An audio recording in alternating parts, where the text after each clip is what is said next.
Who the heck is Pep Talks? I'm not gay, but I fantasize about Marco Rubio. Pep talks. Pep talks. Pep talks. Let's eradicate the Kung Flu. I'm literally coming. Pep talks. Pep talks. Who the heck is Pep Talk? They want our women.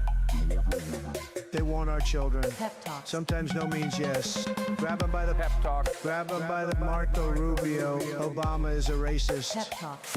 I'm literally coming. I'm Pep literally coming. Pep talks. We found weapons of mass Pep talks. destruction. My fellow Americans, it has been confirmed today from Pep Talks that we are indeed all high on politics. Good afternoon. Welcome to the Tuesday edition of Pep Talks High on Politics. Trying to do it a little bit more official. How's everybody doing? Hope you guys are having a good Tuesday. God, definitely felt like it was a longer day than it should have been. So I'm going to just say that much. Oh, man, we got a lot to get to. So apparently the ceasefire was not real, but is real, but it's not real. So we'll see what's up with that. Hey, Anna, how's it going? How is your day going? I hope that you're having a good one. We're going to talk a little bit about what's going on with the as I was just saying about the ceasefire, but there's also some strange bedfellows as far as Trump is concerned, where he might have been influenced by something very, very in my circle. Let's just put it that way, the squared circle, if you will. So we'll be getting to that in a little bit. After that, then we got some interesting news concerning the actual strikes and how they may not have been exactly what Trump was saying, so go figure. I think that we're going to start a new thing on this channel, at least this channel specifically, and I would like this to be a broader thing, like just with everybody. I don't care who you are, where we just got us, anytime that it starts with Trump says, we can just go, okay, la, la, la, la, la, la, and just move on, because Trump is he just says, like, because somebody was trying to say that he doesn't lie. That's bullshit. He definitely lies.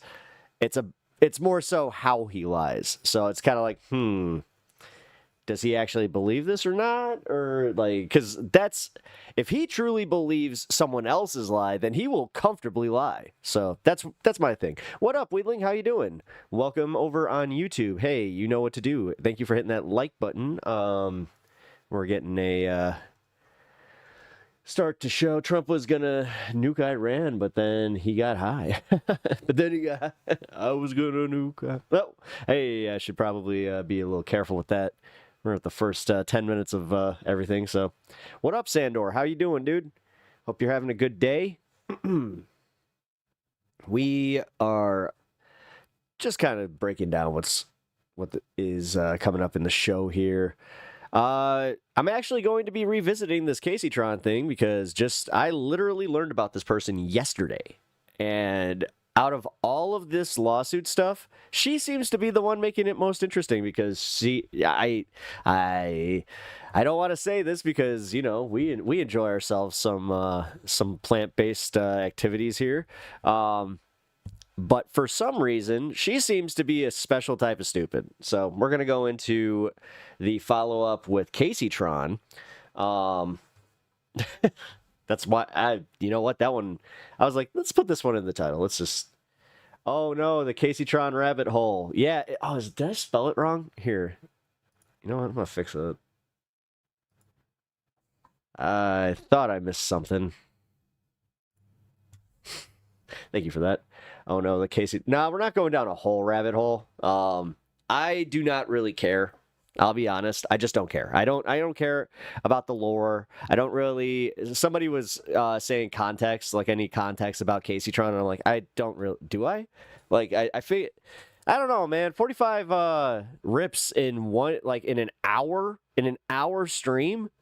That's all the context I really need. I mean, somebody said it perfectly on stream yesterday where they were just like, if you're taking that many rips, you're not necessarily like a real, like, and I don't like doing that, but it's like, you're not really, part of the culture, if you will.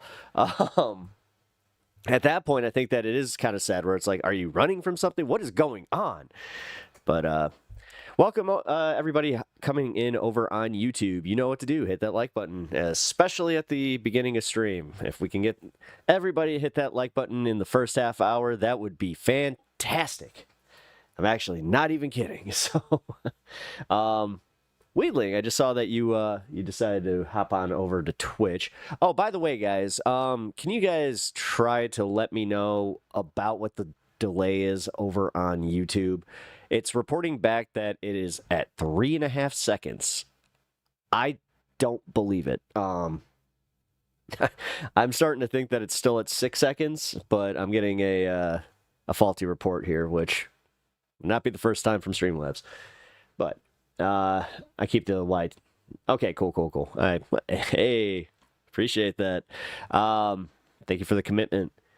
Also, guys, we have a little bit of news with AOC baiting Trump. I think that she did, I think that she purposefully went, when she filed for impeachment, I think that she knew exactly what she was doing. A lot of Trumpers are trying to just be like, oh, the witch hunt starts again. It's like, nah, not this time. Not this time. You can prove crimes, high crimes and misdemeanors just by the merit of him going to war with Iran. Although, see, now here's where I have a little bit of a theory. I think that there's a mix here. I think that someone was in his ear saying, hey, this is going to cost a lot of people a lot of money, including yourself. And then somebody was just like, yeah, but you do realize that this is going to make you look so bad to everybody because specifically the gas prices. And he was just like, oh no, the gas prices, they're going after the gas. My ultimate Achilles heel. Oh, man. All right, so I need to have my coffee. Not sure if I let you guys know that I wasn't really feeling that great last night after stream. I don't know what the hell was going on. I think I finally just had an allergy attack, so I was just like, yes, coffee. I've seen the AOC dancing video. Where's Pep and what have you done with him? Yes, I'm going coffee versus tea. Well, I mean, if you look at the cup, it's Peptaka. Yeah, I am a tea guy. I am, but this is my third cup today. For me, that's a big deal. I know everybody else is like, what, weakling? What are you doing? No, it's just one of those days, man. I just cannot get my head right. But it's allergies. It is because we have a storm coming in. Oh God, I'm getting to that age where it's like there's a storm a brewing. My wrist is starting to hurt, and I have a little bit of a limp. I don't know why I turned into a pirate. Oh, because I have a little bit of a limp. That's why I turned into a pirate. And my hand. Come on, guys. Do you think that just happened on the... You're in the open sea. There's a storm a-coming. My stump is telling me so. It probably was, actually. Biometric pressure being what it is. Also, guys. I know that it wasn't really widely reported on. There was a bit of it, but there are some protests breaking out against all of these ICE raids, which we just had one about 20 miles away from me, where I was just like, oh shit, they're here in Chicago, so we definitely gotta be on guard. Oh God, here we go. Another gonna lean into that pirate thing. Uh-oh. Next, I'll be flying your Jolly Roger. Yee-har. Here, you know what? Screw it. We'll play some music. And we'll let everybody kind of file in here before we get to some stuff. And I actually had a question for you about some upcoming, Also the you know what? I should probably change the title because I am also covering the NY.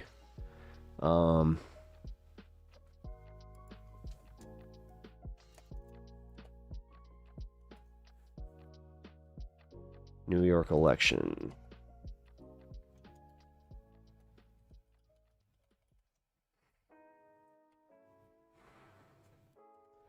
I had a question about the PSA or PSL, PSA. Ew.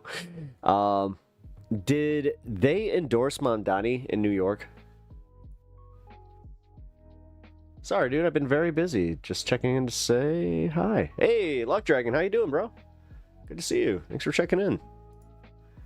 Also, I'm not sure if you guys saw that Angry Ginger is in the process of putting together a channel that is, dare I say, going to rival TYT if all goes well. So, yeah, be patient with the man. But if you are of the Angry Ginger's regular audience, then you guys know that I will always be here for you. So do not forget. All right. Oh shit, I forgot to turn this on. Shit. Oh, that's not good. I'll do it in a minute. And I need this. Let's do some election news real quick. I don't think PSL endorsed him. Okay, shit. Really?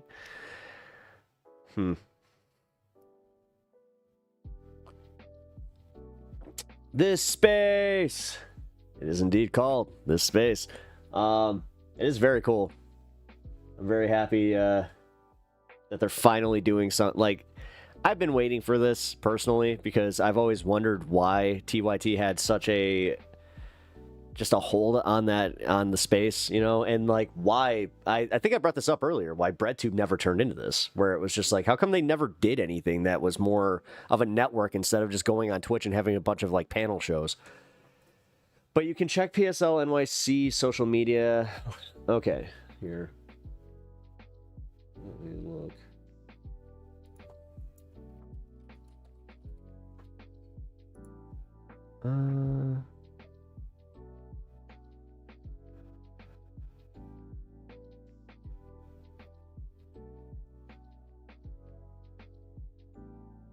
All right, we got an update. Here we go. June 24th, 2025, and today we are going to be talking about today's election in the city of New York. A city that represents over 8 million people in the United States, larger than over 38 states across the country, has a Democratic primary that is likely to dictate who the next mayor of this city might be. And what we are analyzing today isn't the results that we are going to get this evening, but the results that we have already started to see pour in over the past couple of weeks. Early voting ramped up for this Democratic primary, and it concluded yesterday. And what the New York Times reports, as many other people are also reporting, which is that far more New Yorkers voted early this year than in any previous election year. Back in 2021, we had a number of voters voting early and voting by mail due to the COVID-19 pandemic and the remnants from the 2020 presidential election. But this time around, nearly twice, more than twice, of the New York City voting electorate has voted early and in person than in the 2021 election. I wonder if it's a younger contingent that's good for us. And what we are finding is that a huge chunk of those voting this time around skew a lot younger than in traditional there it is. Years. All right. And the reason why this matters is because good. In elections, That's before good. we actually get the results, we very often spend a lot of time trying to read the tea leaves, trying to really understand some of those signs that we get early on. Is this good news for Democrats? Is this good news for Republicans? And in this case, is it good news for Andrew Cuomo, or is it good news for Zohran Mamdani? And these are two very fundamental questions that we will be asking and answering over the next couple of hours, couple of days even, as we get into the ranked choice voting tabulation that will conclude on July 1st. As a side note, all right, so exit polling. Quite sad to know that inviting all my friends over this evening to take a look at the New York City mayoral race results as a watch party that we'd only be know dealing around with 8. the first. So we should know around 8 o'clock As far as exit round polling, of voting. So we'll generally have an idea this evening, but if you've been excited to find out who the next mayor might be tonight, chances are that's not going to happen. They need time to get all of the mail-in ballots and everything tabulated, which they will release at the same hour, at the same time, just July 1st. So a bit of waiting. I know it's a bit disappointing, but getting back on track here, talking about what the purpose of this video was to say that at least on initial indication, the numbers suggest... wait, hold on, Elirda. Sidewalk Steve here says the Party of Socialism and Liberation marched on Nashua, New Hampshire Pride with the approval of Mayor Donchis. PSL is a self-described communist organization funded by billionaire Neville Singham, a Maoist with a home and office in Shanghai. That the early voting does favor Zohran Mamdani, especially Is Sidewalk this Steve on younger voter anything aspect. here, or is he just Something that on something there? was buried a little bit deeper in this I'm gonna go article with the, that you might latter. miss if you weren't going through the entire thing, or maybe it was this article. That's the first thing that popped up when I looked up for the PSL, or yeah, PSL New York endorsement. But what you will find, no, it's this one. I think I might have just clicked off the metric that I wanted to take a look at. But what they find is that looking at a report from CUNY, you will see that almost a quarter of all of the early voters this year, so 2025, had not voted in a Democratic primary since before 2012. Many cases often, that was 2008, if ever.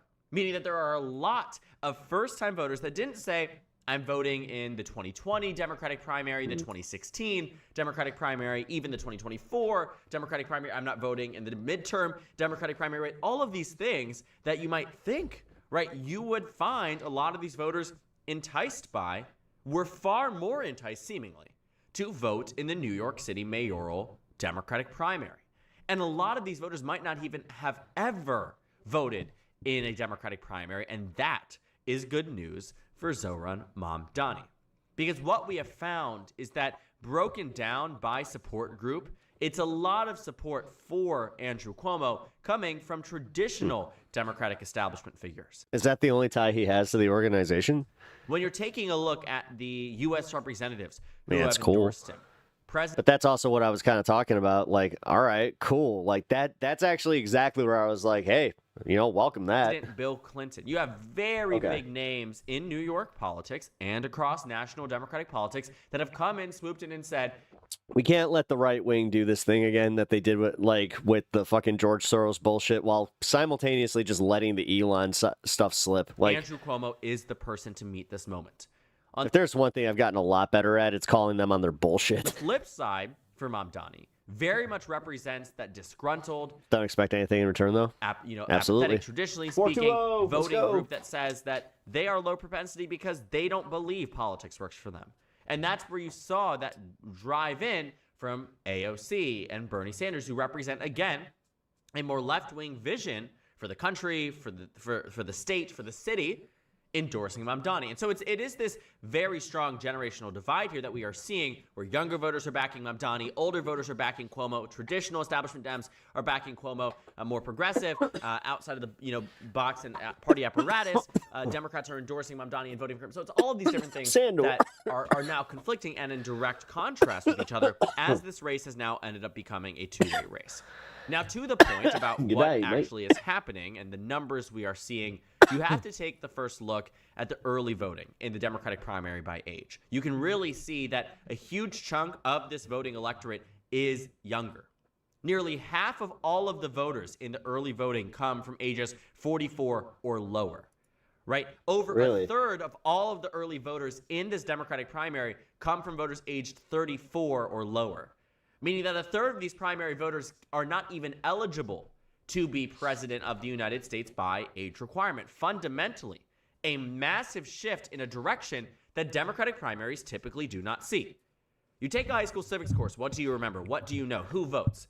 Wealthier voters vote at a higher rate. Yep. White voters vote at a higher rate, right? What do you find? Older voters vote at a higher rate. Yep. What you will find, traditionally speaking, is that as you get older in age group, despite... The thing is, like, they're not taking into account TikTok and all the social media aspects to this, and that's something that's important. Young voters make They really, like, it's changing the dynamic of voting, and it has been for the last 10 years almost. Of the electorate. you will find that on demographic by age, it is traditionally older voters. Yeah. And to see these numbers come, But that's why Sam Cedar was saying with all the heat that could actually impact this election. not just from younger voters who decided that they're going to lock in and vote as they normally do. A lot of these voters are younger voters who don't vote and are voting this time around based on the data points we've. Well, yeah, especially for a mayoral election. You have to understand that like these off-year elections usually have the lowest turnouts like imaginable. Yeah. For Zoran, Mom, So the fact that they're breaking like records from like an on year, that's kind of crazy. Donnie. And taking a look at the numbers here for the New York City final early vote tally, if you take a look at it by borough, you will find the numbers to be actually quite good for Mamdani. Now this morning, we have our first tabulation released at 9 o'clock in the morning. It's 11:51 a.m. I should have waited to record this video, but in 9 minutes, we will get another update on New York City Election Day turnout. And while the numbers are, in comparison, better for Cuomo than some of these other early voting numbers, they aren't as good. It's 105 right now in New York. Oh my god. As they need to Yeah, I saw the heat index was insane today. to really lock in that victory. Now, I've been maintaining Cuomo. I was recommended Queen Andrew's stream on Sunday, and I couldn't believe how many people were watching him. He finished his stream with almost 3K people. Crazy. The right know how to gather people. Yeah. Is still Well, he's also been doing this for like 7 years. on track for victory. I know it very much So. seems like the momentum is on Mamdani's side, but there are some fundamentals about this race Good for him, that though. unless there is a Honestly, like if you guys know me, I will just sit there and just go, good for them for being able to build an audience. It's very difficult to do. So massive turnout collapse, which the 12 p.m. number should be an indicator for, but also later on. if you're in New York, do you have the right to bring them water? I don't think so. I actually think that there was a court case that made it illegal to do so. Day, as we get more numbers out, will be a better indicator. So I didn't want to wait just hours before poll closing, and then we'll get the I kinda results. remember and then that this from video 2020. will largely be a wash. I want this out by 12:30. The point is, though, that looking at these data points, I wouldn't feel super comfortable being Andrew Cuomo. It might work out. It very well could work out. But Mamdani winning is just a coin toss at this point. I think Cuomo has it because I do not see metrics Yeah. that say that turnout is entirely collapsing. Yeah. But hour by hour and day by day over the past week, I have gone from Mamdani at a 5% chance of victory to a 45% chance of victory. And the facts remain. That's that why you're home those today. It's things too hot. are tangible and can be found in elections. And when you take a look at the mayoral primary, turnout by borough, you'll find Yet that another day of me sitting right under my AC a vent. lot of these areas, in terms of comparative to last cycle, It's to 62 degrees in 2021, here. it's good for Zoran Mamdani. It's good for him in these boroughs where you're finding that the areas where did Eric Adams do really well? That's with my AC set to 73. In huge parts Which I know. of the city, right? The areas that Cuomo should be doing well in. But in terms of actual turnout, look at Manhattan. A huge progressive population there, 202%. 202% relative to 2021. You know, looking at that, that's good for Cuomo. Sorry, that's good for Mamdani. When you take a look at the flip side, though, Staten Island and the Bronx, yes, tracking for more than 2021, but it isn't good necessarily. I really hope you're joking, Dragon. That it's at 136%. Not at all. Or Right? look. Not at all. When you take a look at the areas that you're finding the I Bronx, think even you too, are. where it is supposed to be Cuomo territory, there's supposed to be a heavy reliance there on minority voters for Andrew Cuomo's campaign, 150%. Yes, it's higher than 2021, but if you aren't tracking some of these other portions of the city that could be driving Mamdani's big I would have edited that. base numbers up, that's not going to be good. That's Voice not going crack, to be so, good man. for Andrew Cuomo. Hey, I've Unless had you mine. are looking at it from this hypothetical that maybe a closer race is good for Cuomo, but for whatever, I don't know.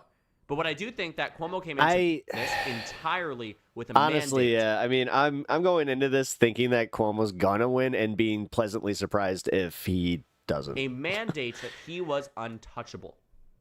I want us to look at a metric beyond just the early voting numbers. What we are seeing in the political betting markets, because it is fascinating. And to that point, when I see that Cuomo No was at way. 93% at one point on Polymarket, He went and up then to on Kalshi, he was 60%. at 91%. No shit. Okay, And that's today actually kind of a stands big at deal. 44, Oh, 56%, at no its shit. lowest point ever of the cycle. Wow. You really Okay, start to that- see how other people are taking these early voter numbers. And something that we talked about just briefly, but May not hinge as on an much, early largely voter, or was may hinge on early voters as heat wave looms. what we saw really unfold with the heat index and the temperature in the city of New York. And the reason why that matters is because Election Day is when a lot of older voters decide, I'm going to go in. But also a lot of that traditional Democratic Party establishment, specifically to a lot of black voters and Latino voters that typically do vote in person on Election Day, might not go to the ballot box today simply because of the weather. And it isn't just them. It is general standard practice. You are looking at weather that is extremely high temperature.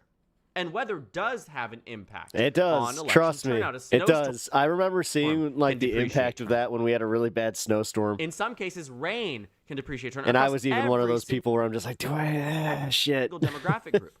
But for And that was the last time I did not vote early. Andrew Cuomo, who has been largely reliant on a massive election day turnout to drive him to You victory, didn't vote today. It's hot as fuck. he could not have asked Really, for people? worse Didn't you vote early? weather. And that is the bad circumstance for Cuomo. Because Oh, plus no car. even yeah, though I that'll do that'll adamantly impact believe that. a lot of these votes, regardless of the heat, will turn out In to there. vote, Mamdani and his base largely voted early, which means they don't have to worry about today. They don't have to worry about waiting in longer lines. Lines are always longer on Election Day. Anybody who votes early can Although to be real, I do have a bus line. tell you that, right? How much you're waiting, I don't where have an you're excuse. waiting, where you're voting can differ on Election Day, right? If We you need to upgrade how to vote. move to a We new have the part of New technology. York- I mean, in Illinois, we make it very, very easy to vote, vote by mail and vote early. and you have an It just sucks. Day of, oh my god, the way that they break up the precincts is so stupid. They did that. It makes absolutely no sense. chances are you're gonna have to vote where they tell you. Like, dude, this just happened to me. Last year, they put my voting the what do you call it? My polling place. They moved it where I could walk there easily for, the last 2 elections. This one, I had to go over it was 10, 15 miles away. to vote. It made absolutely no sense. And there was no public line there. That was the thing that really pissed me off. Right, all of these things versus in a lot of cases, early voting, you can vote at somewhere more local because there aren't going to be that big rush. There isn't going to be that massive push. Most people will be voting on Election Day. Don't get me wrong. There won't be most of the votes coming in early. Most people do vote on Election Day. That's why there's this huge push from Mamdani and Brad Lander and Adrian Adams to vote early. Because again, building up In that lead is Switzerland, we get always a ballots good for an thing entire for quarter your vote. per mail. And always a We good don't have to thing pay. in the event that They send it to something us for free. like this might happen on Election Day. And that's why you saw it in 2020. You just have to. You do just have to go to a drop box, which those are a bit few and far between. Largely benefited the Democrats. That's why you saw Trump change his tune. I actually watched the Republican because of the Republicans in my district. They got rid of a bunch of drop On boxes. it in 2024, telling all of his supporters to vote early, vote by mail, do what you need If it isn't the most voted patriotic streamer for the two to decades, vote, Pep Talks because TV. if push comes to shove on Election Day, and you have a 12-hour Well, I mean, I do drive a very patriotic vehicle. window Now that I to vote. found that out. and your boss calls you in, or you have to stay at work and you can't get off on your lunch break, what happens? God. Do you vote? That sucked. Do you get I was out? like, please be Ford, please be Ford. Do you make not it up Ford. in the morning, right? Do you go out after the happy hour on Monday night at 7 a.m. in the morning before you clock in at 8? These are real questions that people have. And I know it sounds funny, but there's a very real impact of things like this, and which is why this race largely is still a toss-up. No, Because there's it really so many is. factors And on then, the outside. yeah, if it Endorsements, cools down, then Super PAC money, right? Weather, all these things that seem like largely just one piece of the puzzle really are fitting it together. And the results will come out tonight.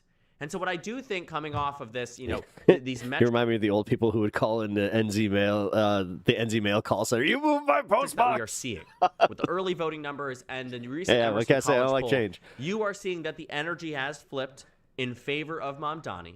And I mean, realistically, if it is an old person, you do have to kind of sympathize. It's like, yeah, they have limited mobility, and it was something they look forward to doing. changed that over the past 2 weeks. And the question does still remain, is it enough for victory? Because Cuomo maintains that lead. You Looking stole my at the sense polls of in the normalcy. New York City mayoral race, it is still Cuomo who Your apartment building is your voting place, and I vote by mail because the ladies here are kind of corrupt and in on it with the bad mayor. Maintains that advantage in the final round. And in some cases, a most recent poll from Harris, I wish I could do something about it's that, as strong as Emerson College, but I think Emerson College can be. I sat there and waited for them to compare my signature, and they tried to even be dicks about it, but then they were just like, "Oh my god!" It was funny because they made the observation where they're just like, "Your signature is exactly the same." I'm like, "I know." Contrast with Marist College, you got confused there on the college part. Harris actually says Cuomo. That's what happens when you sign a lot of documents. And so, looking at just all of these different things that we have as points of comparison, it really is competitive. But Andrew Cuomo still, if he loses, will be going against what every single data point had suggested might be our reality. And so, largely speaking, coming into it with the understanding that so much can change between now and the end of the day in terms of weather, in terms of turnout, in terms of expectation for the race. In just about a minute, we will get that New York City results drop. But I won't have it here because I don't have the website open, and it's going to be, I think we should get this up before we can spend any time substantively and analyzing it. But the point is that this primary is exceptionally close, and the early voting numbers and the early voting data from this morning still favors Mamdani. And the set of circumstances surrounding this mayoral primary still favor Mamdani. The ladies there are pushy and judgy. Does that mean he's going to win? A lot of things can favor a... Okay, so that is literally all the freaking news that we have right now. I'm going to be paying attention to the exit polling. As I said, we'll know about 8 o'clock my time, so strap in, guys. It'll be right around the 420 fun half is when we... hopefully it'll make it a real 420 fun half.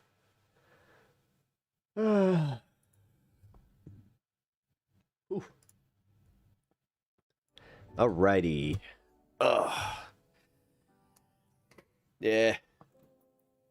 Just when they try to make voting a little bit easier here, which this is the weirdest part. They tried to make it easier, but somehow because of where I live, it just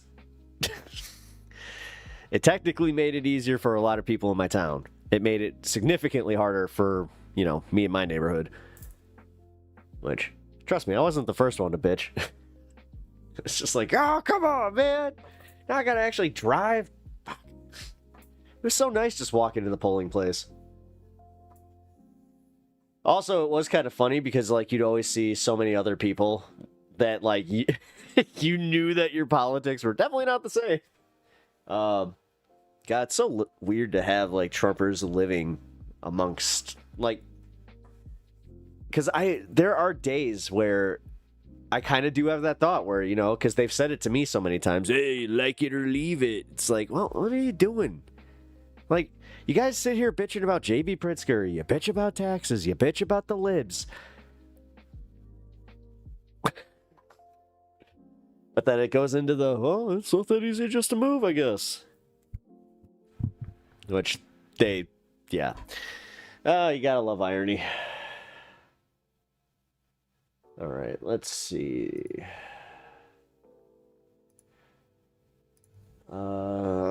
Early polling results. Do we have anybody outside doing some exit polling? Here, let's take a look.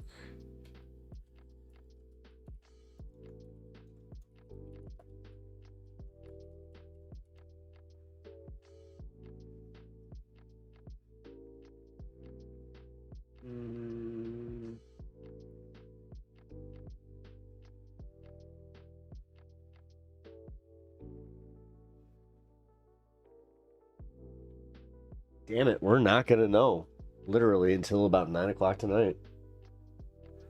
Fuck. Because, yeah, they said that the polls close at 8, but yeah, we're not gonna know until... shit, yeah, we might not know until almost midnight.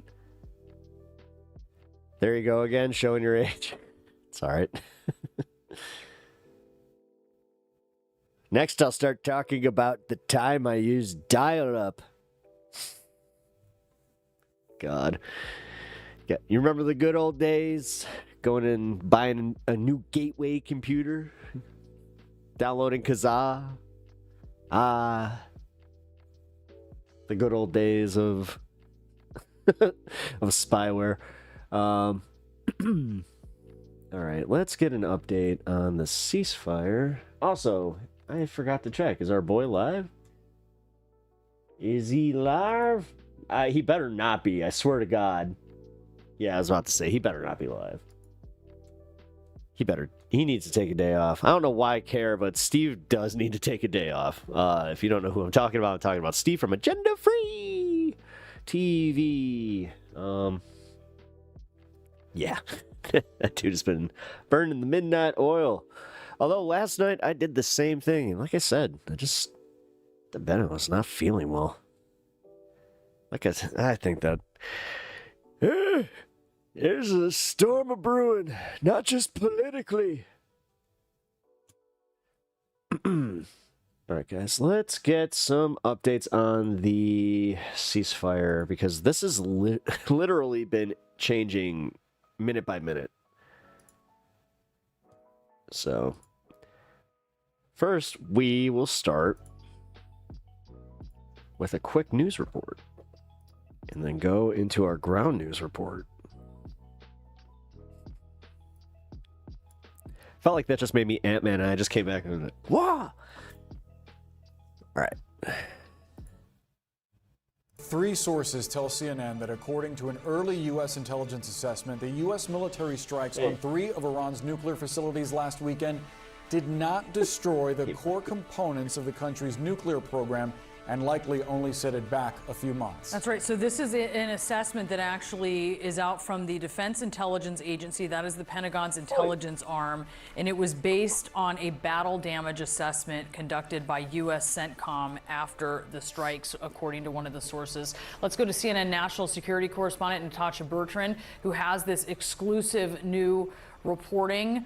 This is to that question that has been asked about how much damage has been done. This is a real question. It's also a political question that has been to something that Donald Trump has been sort of dealing with here recently. What are you learning, Natasha? Yeah, look, Brianna, this is the first assessment that we are getting that the U.S. intelligence community has found about the battle damage that resulted from those U.S. military strikes on these 3 Iranian nuclear facilities over the weekend. And as you said, it was produced by the Defense Intelligence Agency, which is the Pentagon's intelligence arm.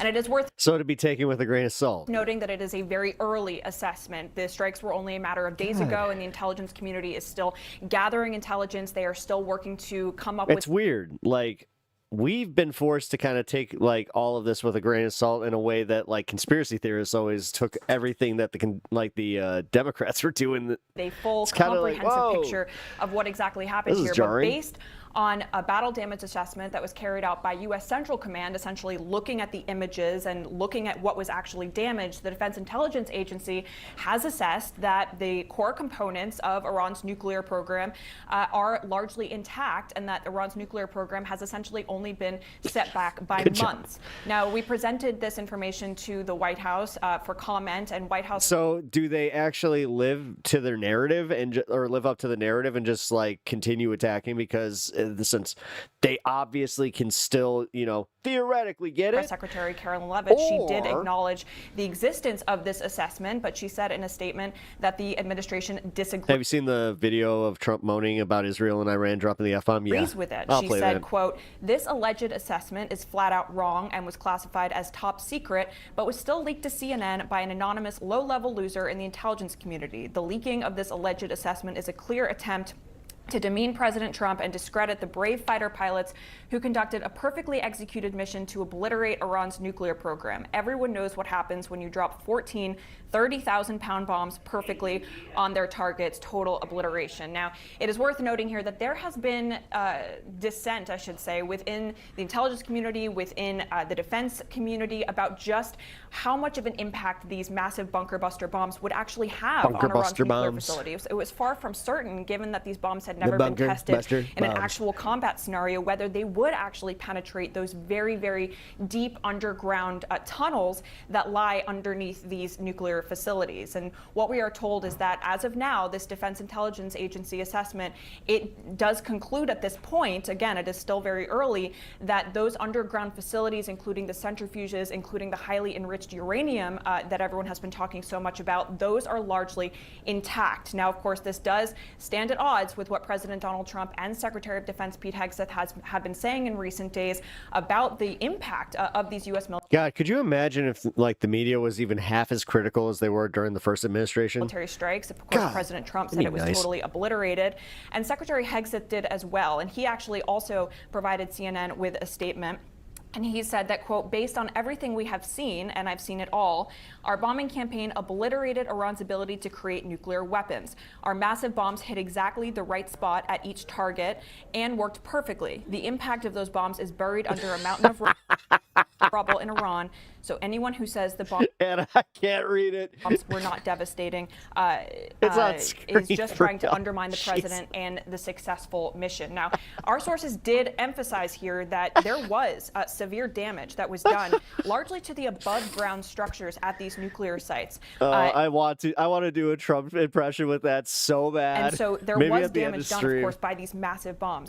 But the core components of the nuclear program, we are told, they are largely intact, and it only set the program back by a matter of months. Boris Brianna. Natasha Bertrand, please stand by. Let's go now live to CNN anchor. Please load a deep penetrating munition and bust my bunker, Daddy. And Chief White House correspondent There we KLEIN go. Collins, who's traveling with President Trump as he attends a NATO summit from the Netherlands. KLEIN, you heard the statement there from the White House. They acknowledged the existence of this assessment, but said that they disagreed with it and then attacked the sourcing behind it. What are you hearing? Yeah, and I think it's notable that when we reached out to the White House for comment on what Natasha and Katie Bowe had been hearing here from these sources about this initial assessment that they provided statements not only from Caroline Leavitt, the White House press secretary, obviously, who is designed to respond to media reports, but also from the Defense Secretary, Pete Hegseth himself, given he is on the record talking about what he believes the results of these strikes were here. Now, the issue here at hand is obviously this is an initial assessment. We're still waiting for a comprehensive assessment to be done. And as Natasha mentioned there, certainly more information could come to light. And that is how this works as they are in the early days of assessing this. But if this is the assessment that stands as it is right now and what the DIA found, according to this report, that undermines what President Trump has been saying publicly about the result and the impact of these strikes. This is my shocked face. And what they had on Iran's nuclear program. Just this morning, he has been quite defensive about this, saying it's not enough in his view to just say that they were sufficiently damaged. He is saying they were completely destroyed and obliterated, and he's been defending the B-2 bombers and the pilots flying those Anna Wins comment of the day. Those B-2s that took these bombs over to Iran on Saturday night and dropped them on top of these nuclear sites at great lengths, as he did as he was leaving the White House today. So certainly it would undermine and undercut what the president himself has been saying.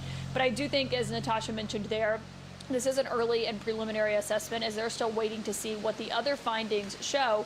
But this was the big question going into this. And I had actually asked President Trump this when we were on Air Force One last week coming back from Canada, because the bombs that were used here, Boris and Brianna, had never been used in combat He really before. does not want to turn. Yes, He's they've been like, heavily but the tested, wind, but they've the never wind actually keeps been lifting my dropped on hair. any site before. It's going to expose and the question me. I had for the president was, did he have Do you think that he has like a severe anxiety of wind? Assurances or any guarantees that conducting these U.S. strikes would actually take out Iran's nuclear program? He told me there were no guarantees in life, but obviously that's a key question that we were told he was also asking his officials behind the scenes, is how would this play out? What would this look like? Because as we know, the president, even with military action in his first term, does go through these assessments in a pretty thorough manner to want to know what the other end of this is going to look like. What? Do you actually believe the words that just came out of your mouth? No, sure don't look like it. She looks like she's huffing her own farts. Yeah, and certainly this is something, Caitlin, just put into context, because President Trump is there in the Netherlands, as you are there following this very important NATO summit. and he has been, projecting this great success. He's also there at this summit that is so much tailored to him. He's riding a little bit of a high as he's there. So any sort of perceived slight to what he considers a great success, and so far the holding of this at least brief ceasefire so far, how is he going to perceive that? And the president has been at NATO summits before where things did not go well. I mean, everyone remembers the Brussels summit of his first term, where he walked out of the room. No, we don't. We really don't. Caitlin, often when he comes to these, and there is a new NATO Secretary General this time, who was sending the president messages earlier today that Trump was then posting screenshots of. the people we are seeing are not paid to think they are puppets with scripts. Saying that they were essentially waiting for his arrival here, as he just arrived a few hours ago. A lot of this is going to focus on defense spending. A lot of it's going to focus on Russia as well. The Ukrainian president, Volodymyr Zelensky, is going to be here for his meeting with the president. It is only their second meeting since that fiery Oval Office meeting that happened a few months ago. And so the audio guy's just like, God damn it. that is something everyone's going to be watching closely. But the fact that the key takeaway here is, going into these summits, they largely decide what they're going to talk about beforehand. Though, obviously, when President Trump is in the room, as his own aides will very, very well and readily concede, things can change, and you don't always know what the outcome is going to be. But the fact that it is tailored to be on defense spending, which is his chief complaint with NATO countries, that they do not spend enough on defense, does show the impact that he has on the conversations that are held at summits like this one. I do. But he was wanting to come into this with this ceasefire brokered between Israel and Iran. That was in part due to his anger that we saw this morning coming out of the White House. Yeah, it's all performative with him. It's the same thing with the fucking the big beautiful bill. I just want it passed, and he's doing this thing where he's also just like, it better pass on July 4th, by July 4th or on July 4th, because that's a great day for it. It's a freedom bill. We'll call it the freedom bill, just like the 12-day war. And now he's pissed off because it went another day. So it's like, fuck you. It's still the 12-day war, even though it went for 13 days. And so that is something we'll see how he talks about when he's here meeting with these other world leaders, as he's doing right now. I mean, that's how stupid this is. Realistically, this is like the stuff that gets him mad, where it's just like, oh, the optics were in my favor, and now they're not. Oh boy. Let's see. We have one more report from 8 hours ago. So this was the first one I saw this morning. I figured it was applicable. Out just an hour ago, it shows how Americans feel about the president's decision to attack those nuclear sites in Iran. So here's what we know. 56% of Americans surveyed here disapprove of the military action in Iran, while 44%. Meanwhile, YouTube has like a bunch of black-pilled fucking polls that are all of a sudden, like, they're trying to show, like, there's a majority that approve of the war. Approve it. When asked if they think the strikes will make Iran more of a threat to the U.S. or less, more than half said more. Now, President Trump has announced a ceasefire between Israel and Iran, of course, but some Americans are skeptical about the president's motivations.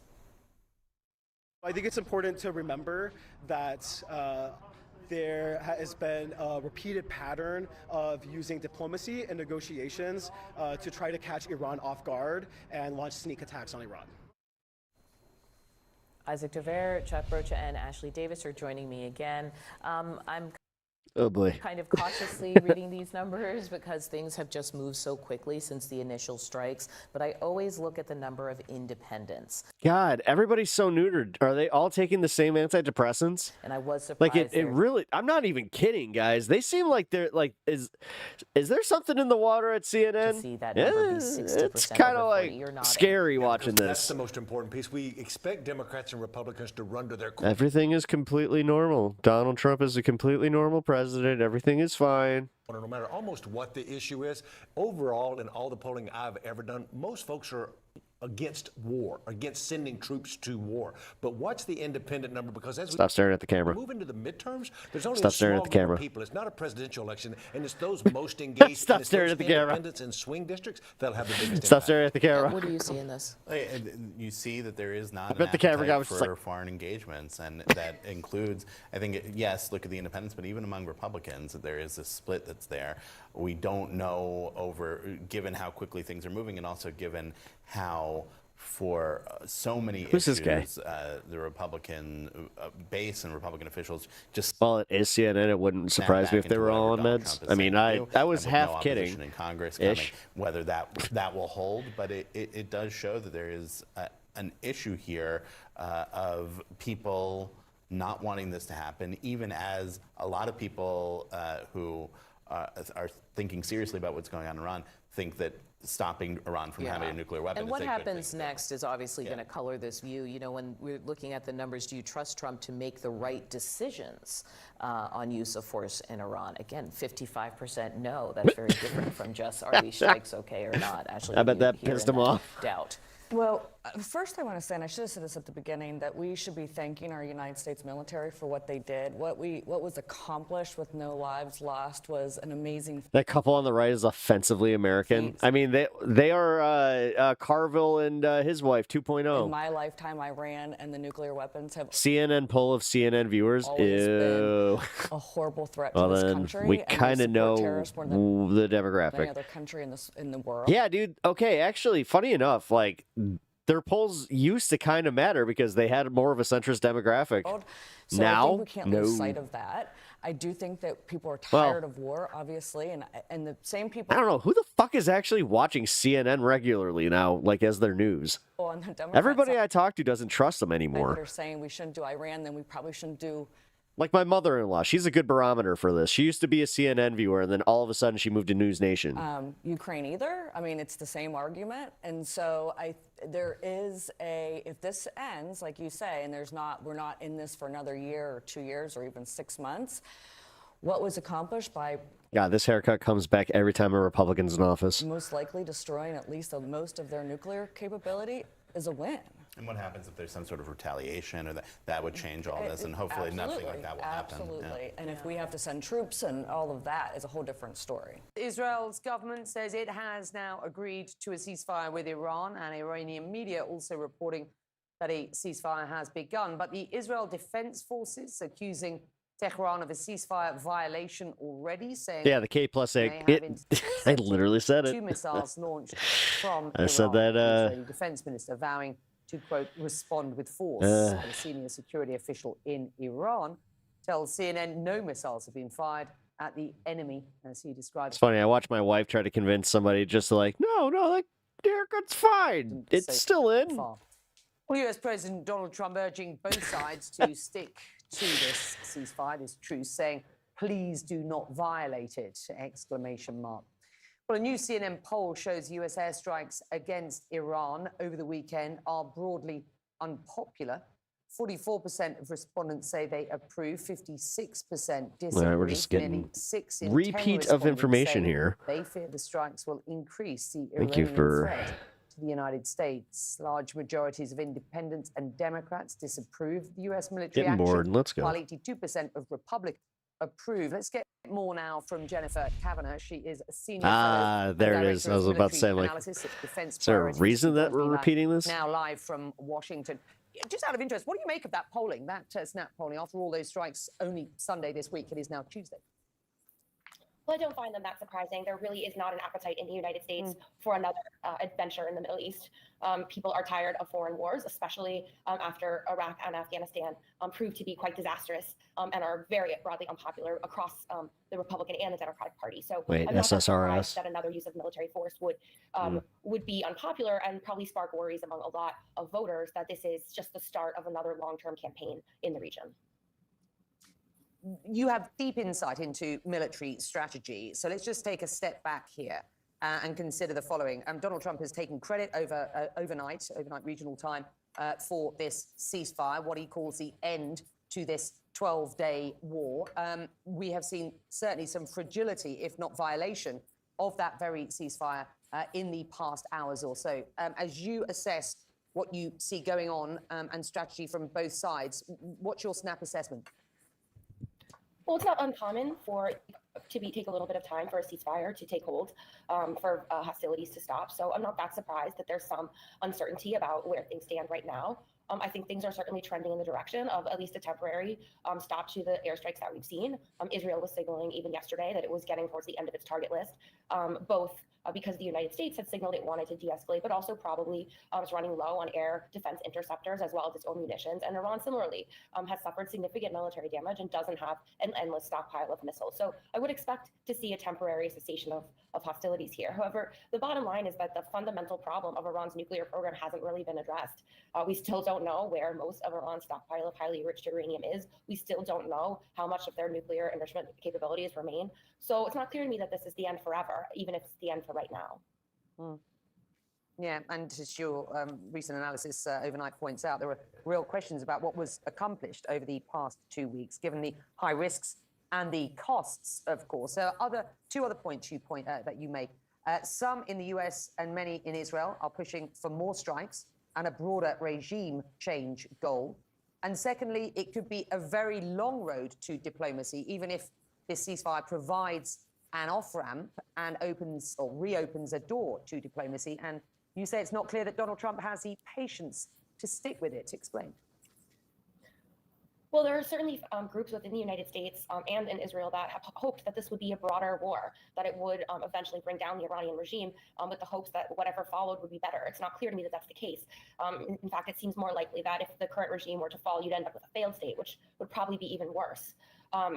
In terms of that's what nobody's acknowledging too, is that like installing the Shah is just going to be even thinking about and on top of it, it's kind of like, oh, we're just going back to doing the regime change bullshit that we were doing before, the path back to diplomacy, like in the 80s, that we have proven does not work. To trust Donald Trump's word. He's now twice talked about having negotiations and then scuttled those negotiations himself by greenlighting military operations, first Israel's and then the United States. So it's not clear to me God, that he wore the this United stupid States hat. can offer credible assurances to Iran that if it negotiates, it's going to The fact that he wears fucking merch. So for That's any just, Iranian it's regime, wild that to has me. to be a calculation. Is negotiating worth it? It's, God, we really do live in just such a weird time. President has his own fucking merch line, like I said, just wears it in the Situation Room. Yeah, 45. The thing is, 45-47, right? It's not even the right dash, so technically he's going like 45 to 47. Get it? I never admitted that I lost 46. I'm technically still the 46th president in my mind. God.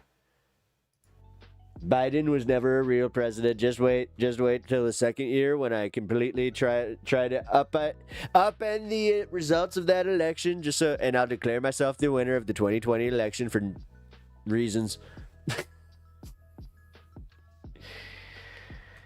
Well, Biden was 40. Biden was 46. Okay, so. Here, I watched like a few seconds of this, and then I was like, oh, okay, I want to pause this just to do like a live react with y'all. So this is WARL. Where is this out of? WARL. Raleigh, North Carolina. All right. So when they start this newscast, I was it's jarring. So here, I hope you guys are prepared, because it's like watching a Cloverfield. Now in the WRL Live Set, we want to get you the latest update on the situation that's happening between Iran and Israel. Why the extra movement? Like, dude, I use a Steadicam when I'm out on the street. What the hell? Again, and I have like a cheap ass, just like little off like again it barely ceasefire. works. It's apparently on again as we take a live look at Tel Aviv. And the thing is, he's using a cam to look at the television. This noon hour. To look at the before television. leaving for NATO summit this morning, President Trump had strong words for Israel. What is happening with this TV station, yo? And Iran. He was especially upset with Israel. Yo. For violating the truce. Israel struck a radar site north Going through my Jesse phase. of Tehran hours after a ceasefire was due to take effect. Now, according to the Prime Minister's office, Benjamin Netanyahu, Israel refrained from conducting any further strikes after he spoke to President Trump earlier today. Pull back. Again, this ceasefire For the dramatics, pure cinema. appears to be Action on movie again. time. We're waiting to see exactly what's going Yeah. to happen in the next few hours. Yo! We're giving you the news. Yo! Of course, we're following this story right here in this noon hour and bringing any updates in the W Area Live Center. Well, we've passed the 12-hour mark where that You know what? You're right. truce was Now I supposed missed to the be shaky joined cam. by the Bring it back. Israelis, and now it looks as though it is still holding despite I think that the odds. I can't despite remember. back and Dude, he just took an extra Eddie and he was forth just firing like between Israel and Iran this cinema. morning. Now here in Tel Aviv, I'm bringing my artistic vision to work with me. we were woken up to not just one, not two, but three successive sirens. Well, somebody stop Jeff. All of them in God the damn space it. of just about an hour. And this was, very disturbing for a population who probably thought that they were going to never hear a siren, at least for the time being. There is a lot of confidence here that this deal. I mean, they're already talking about how like this was Israel is the only reason they're participating in this is because they're running out of interceptors. Is going to hold despite. And Trump is playing some games where he's just like, I don't know, maybe I will, maybe I won't. We heard this morning, and people Because that was like, they're saying that was part of the deal with Netanyahu, and that's why like him and Bibi had a falling out. I've been speaking to or close to the Prime Minister's office. Makes sense. They tell me that this is seen as finished. And even though the Israelis haven't necessarily gotten all of what they wanted, all of what Benjamin Netanyahu had proposed, which is the total destruction of Iran's nuclear program, it looks as though they're prepared to quiet their guns for the time being. There are still Because this makes any sense. Again, if you're going to start this based on the assumption that they are going to have weapons-grade uranium, why do this thing, fail, and then go, you know what, mission accomplished, they signed a ceasefire, we're in the clear? Like, what the... About this doesn't make any sense by any metric. damage the U.S. Even by the Trump metric, which is... have done against the Iranians over the past more than 10 days. So it's still yet to be known Jeff thinking the direction. what happened to Iran's nuclear stockpile, what happened to most of its weapons, and whether or not even that regime is going to remain in power. Guys, I just learned this new camera technique. I was just in LA. You check it out. Matt Bradley, NBC News, Tel Aviv. Oh, no more wacky camera guy. Well, we're getting close to the other video coming up here. Is this new? No option left. 4-star general says country's economy and military is devastated. Garrett, with all the back and forth, where do things stand right now? It has been a busy 24 hours, Anna, starting with Iran's counterattack at U.S. assets in the Middle East, which seems to have been mostly for show at a Qatari Man, they are all airbase. That kicked off discussions involving the same president, field. the emir of Qatar, and the Iranians, while the president was also working with...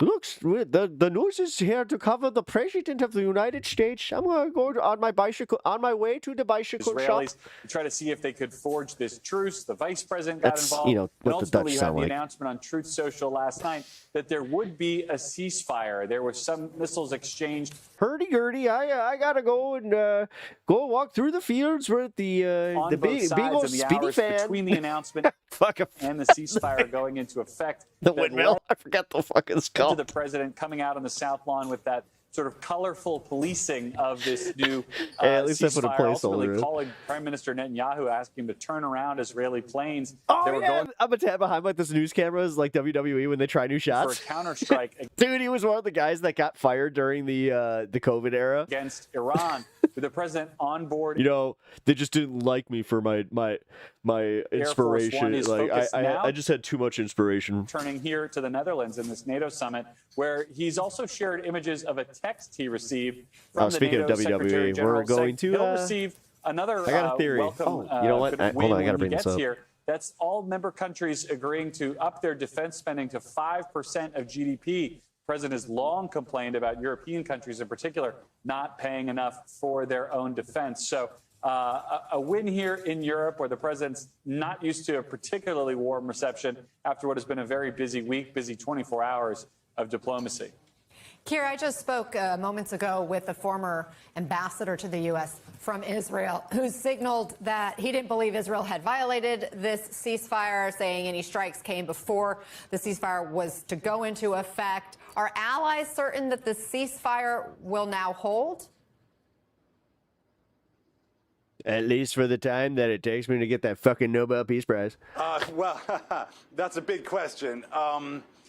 So the accusation from the Israelis in a This guy's, why does it look like he legit just like puckered his butthole where he was just like, nope. a statement from Prime Minister Netanyahu's office, Tighten the glutes. which ultimately accepted that Israel wouldn't retaliate, is that the Iranians fired a missile precisely 6 minutes after the ceasefire went into effect, and then 2 more missiles just around 2.5 hours after the ceasefire went into effect. Hey, that for those missiles didn't do any look at that. damage, that they were stopped. So I think what the Israelis have really been angry about overnight is that attack on Beersheba, where a number of Israelis died in a residential area, and that they were furious and upset by that, understandably, and that the violations of the ceasefire by those few missiles, according to the Israelis, the Iranians deny it, by the way, that was their reason for responding. The reality is with a ceasefire is that you do get, moments like that. It doesn't necessarily all happen all at once in one moment. And President Trump's intervention appears to have fixed it. But, Anna, what's amazing is, of course, that with that expletive response from President Trump, once again, what happened a few hours ago seems like a lifetime ago. Just a couple of things just to point out. The Iranians fired missiles on Qatar. Mm-hmm. And then, shortly afterwards, President Trump announced that there was a ceasefire, and we were told that the Qataris were involved in negotiating that ceasefire. And then also, of course, that the Qataris had been given advance warning of the strikes, and so had the US. And another thing that is getting less attention but is important is this question of where is the highly enriched uranium that Iran has, the 60% enriched uranium, has their nuclear program really been, as President Trump has said, obliterated or even set back enormously? Clearly, massive damage has been done. But those are big questions, and I say that because, in the end, a ceasefire is a ceasefire, but what comes next are negotiations over those kind of issues, and it's not going to be easy. Yeah, as you point out, it's such a layered situation right now. Joel, as the president gears up for this NATO summit, how do you think he'll be greeted there? Yeah, and I think that the NATO allies are going to look at him and say, this is an inherently unstable situation, and now's the time to really supercharge our diplomacy. So congratulations on getting that ceasefire, on working with the Israelis, on working, of course, with the Qataris regarding Iran. But we need a bigger process. We need to be in the game as Europe. We were in the game on Iran diplomacy for a number of years. This is how you solidify and lock in those gains that were just made, and where Israel feels like it did obtain some defensive benefits as well. And I think that's the key thing. Will the president leverage this moment, or will he sort of let it pass and then we continue to stay in an unstable situation? General, let's not forget what happened literally just hours before this ceasefire. Iran launching a retaliatory attack against the U.S., aiming missiles at a U.S. base in Qatar. What do you think Iran was hoping to accomplish with that response? Should have done this from the beginning. I think this was entirely on Iran's part an attempt to persuade their own population that they weren't deeply humiliated, they weren't subject to Israeli dominance of their airspace. Yeah, sounds like the golfer from Winnie the Pooh. Iran is in a really desperate situation. The economy's in the tubes. They had no good military options left. They couldn't close the Gulf of Persian Gulf to oil, or they would have alienated China and the Asian Rim. They have no allies. How do I know this and not you? Devastating losses of their military, scientific, and political leadership. There must have been some really hard conversations. They had to come to the table. They had no options left. The Israelis probably would have liked the war to have gone on another week or two to go after regime targets. But essentially, they had accomplished all their objectives, and they were running out of smart munitions. That Arrow 3 missile is $4 million an interception. So it was an appropriate time to end the war. I think the peace will be fragile. And the real question is, how do you get them back to the table? How do you get them after 30 years of pursuing nuclear weapons, which has suffered a devastating impact from that U.S. strike? How do you get them to give up that objective? And by the way, we ought to assume they did move their 60% enriched uranium. It's in somebody's condo in Tehran right now, and it'll be there. Guys, you know what that means? This guy's trying to justify going after there's a factor in the future after civilian areas. Yep, there we go. There it is. You can't stop the nuclear program until they sign a treaty and we get international inspectors back on the ground in Iran. I mean, I found it very fascinating to learn that that enriched uranium can be just held in canisters, stuff they could move in the back of a truck or in the trunk of a car because of how portable it is and how they store it. This is MSNBC, by the way. This is wild. Iran, the country that has chanted all death of to the America, media won't sphere try just further all of a sudden just went, against the U.S., for example? Do we still need to worry about Iranian cyber attacks? Or because realistically, they're thinking back to the days when they were relevant. War made them relevant. Those reported sleeper cells, do they just go back to sleep?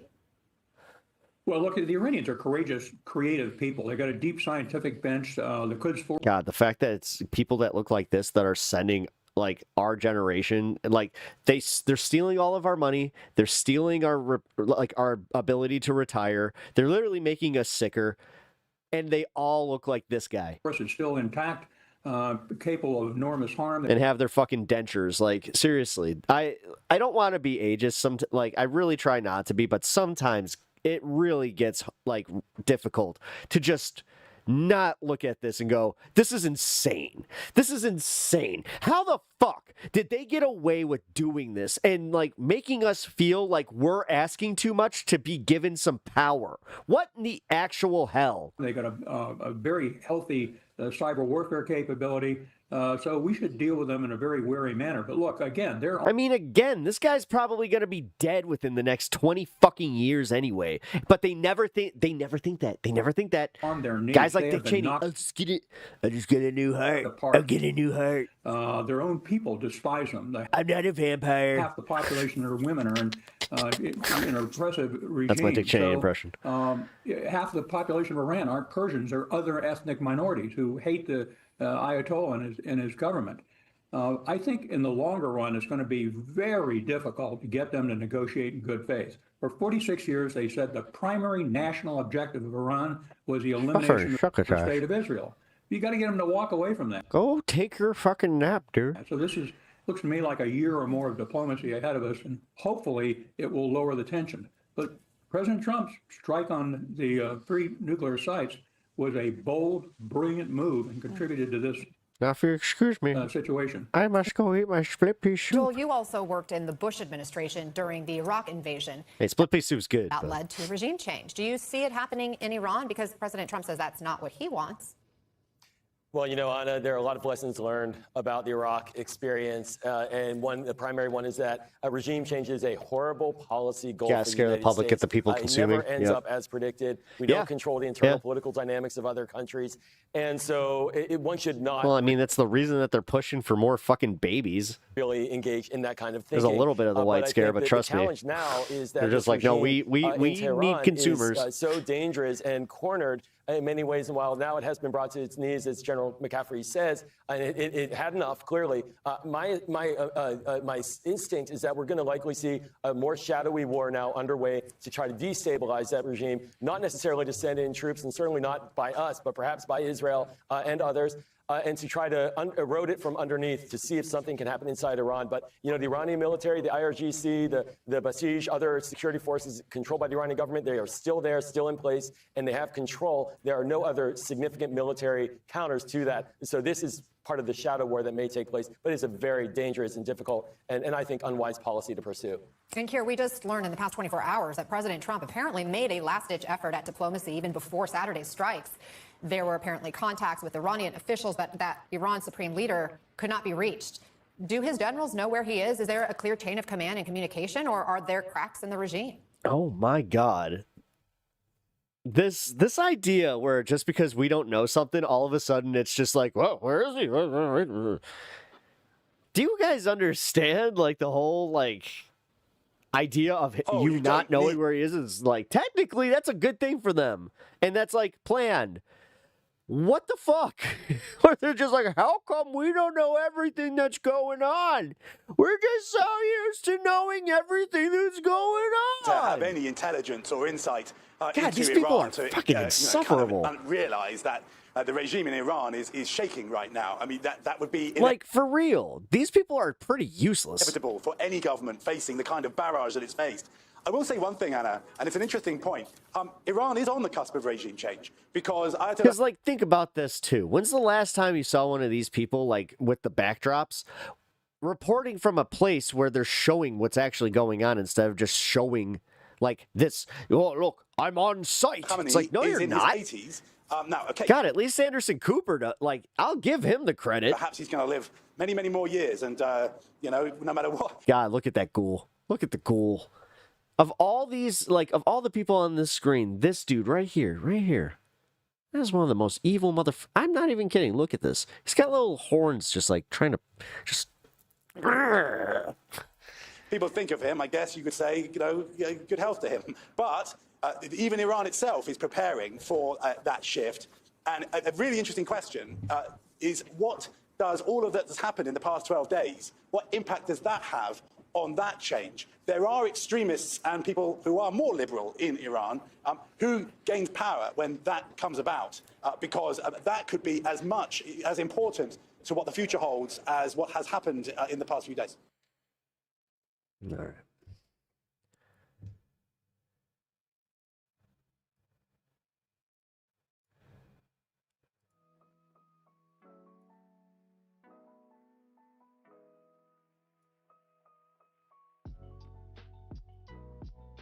All right.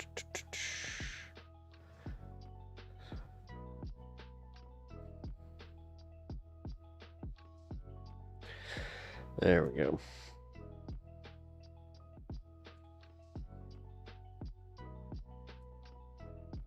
It's been made. All right, we got our next segment coming up here.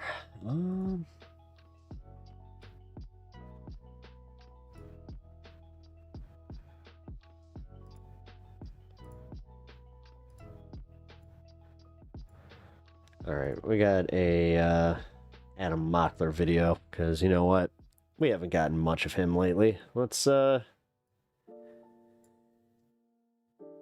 Donald Trump went after AOC, and boy did he. I mean, look at this. Look at this. I mean, that's the TLDR, which that's why we're doing this, is because it's totally just a, yeah. I want you all to just picture this for 1 second. The President of the United States, our Commander-in-Chief, who is currently supposed to be keeping a steady hand during a time of escalating war in the Middle East, is currently riding on Air Force One. He's riding on Air Force One to go to a NATO summit at The Hague, and while riding, he sends out a long Truth Social post attacking why AOC. did they still invite him to this thing where he's trying to pull us out of NATO? Alexandria Ocasio-Cortez, one of the dumbest people in Congress, he calls her. He then goes on a long rant before he's about to meet other world leaders face to face. Do you think Emmanuel Macron of France is currently ranting on his own platform after escalating a war about someone a third his age? No. How about the leader of Germany? How about the leader of any other country in NATO? Do you think they are currently ranting on their own platforms or any platform? Or test scores. Donald Trump is uniquely embarrassing. And before we even get to why he's freaking out on AOC, why AOC called for Trump to be impeached, let me just say, this is all a distraction from a few core things that we do not want to get distracted away from. That's weird. Again, You should we're figure gonna out use why. this platform to relentlessly put focus, a surgical amount of focus on the correct issues as they continue to escalate, no matter how much Trump tries to Definitely distract us. think So before deeper we on even that. talk about his long AOC message, make sure you drop a like. And if you want to subscribe to the Adam Mockler feed, you can click the button below. We are rapidly growing a media network that can punch back against MAGA, and you can join. But we can't get distracted from the fact that Why is everybody okay? I gotta ask this, and I'm just gonna do it on stream. He's doing it now, and then we got the spaces. The space. Why? What's up with that? just last night, Donald Trump tried to coin this, the 12-day war. He Yeah, claimed why is everybody building a new network? Thank you. Thank you. And I'm technically the 12-day like war is over. I'm I in have the brought running. peace to the Middle East. He said that they should be thanking Hey guys, I mean, He was even aiming for a Nobel Peace Prize. He wanted a prize for peace. Within an hour, the ceasefire, if you but it is weird, right? that's a charitable word. It wasn't a ceasefire. It was like Trump's own delusion Oh. seeping in to reality. because he Hey, yeah, kept Pep tweeting Talks about it. 420. That was broken. They continued to fight. You know 3 what? Israelis No, died. I'm gonna take a Israel break was from this pissed, today. and they are now going to strike back. I mean, I don't want to say rightfully so, but when you kill 3 Israeli civilians, of course Israel is going to strike back. And if Israel kills Iranians, of course they are going to continue to strike back. And it continues to be this escalatory cycle that Trump got us involved in. And he's trying to distract away from that. No matter how much Donald Trump tries to distract away from the fact that he pulled us into this war that he has lost control of, he never had control of it. But he tried to appear as if he did, and now he's just losing it. He's trying to distract away, and we can't even distract away from the fact that AOC is floating Trump impeachment over Iran strikes. This is where it starts. Representative Alexandria Ocasio-Cortez on Saturday floated the prospect of impeaching President Trump for striking Iran without the explicit authorization from Congress. On our live streams, we have read the War Powers Clause multiple times. I do these live streams with all of you. We do these live streams where we do deep research on what the Constitution says and how Trump is breaking it. If you want to be there for the next one, click on the notification bell below so you don't miss it from the beginning. We'll likely do one later today. This reads, it's a shocking declaration by one of the House Democrats' most high-profile progressives at a time when most in the party are instinctively rejecting the mere mention of impeachment. Considerable intra-party scorn has been heaped on Representatives Shree Thanater of Michigan and Al Green for floating votes on impeaching Trump, and now Trump himself is responding in an insane way. I mean, look at this dude's Truth Social. He just praised Mike Huckabee.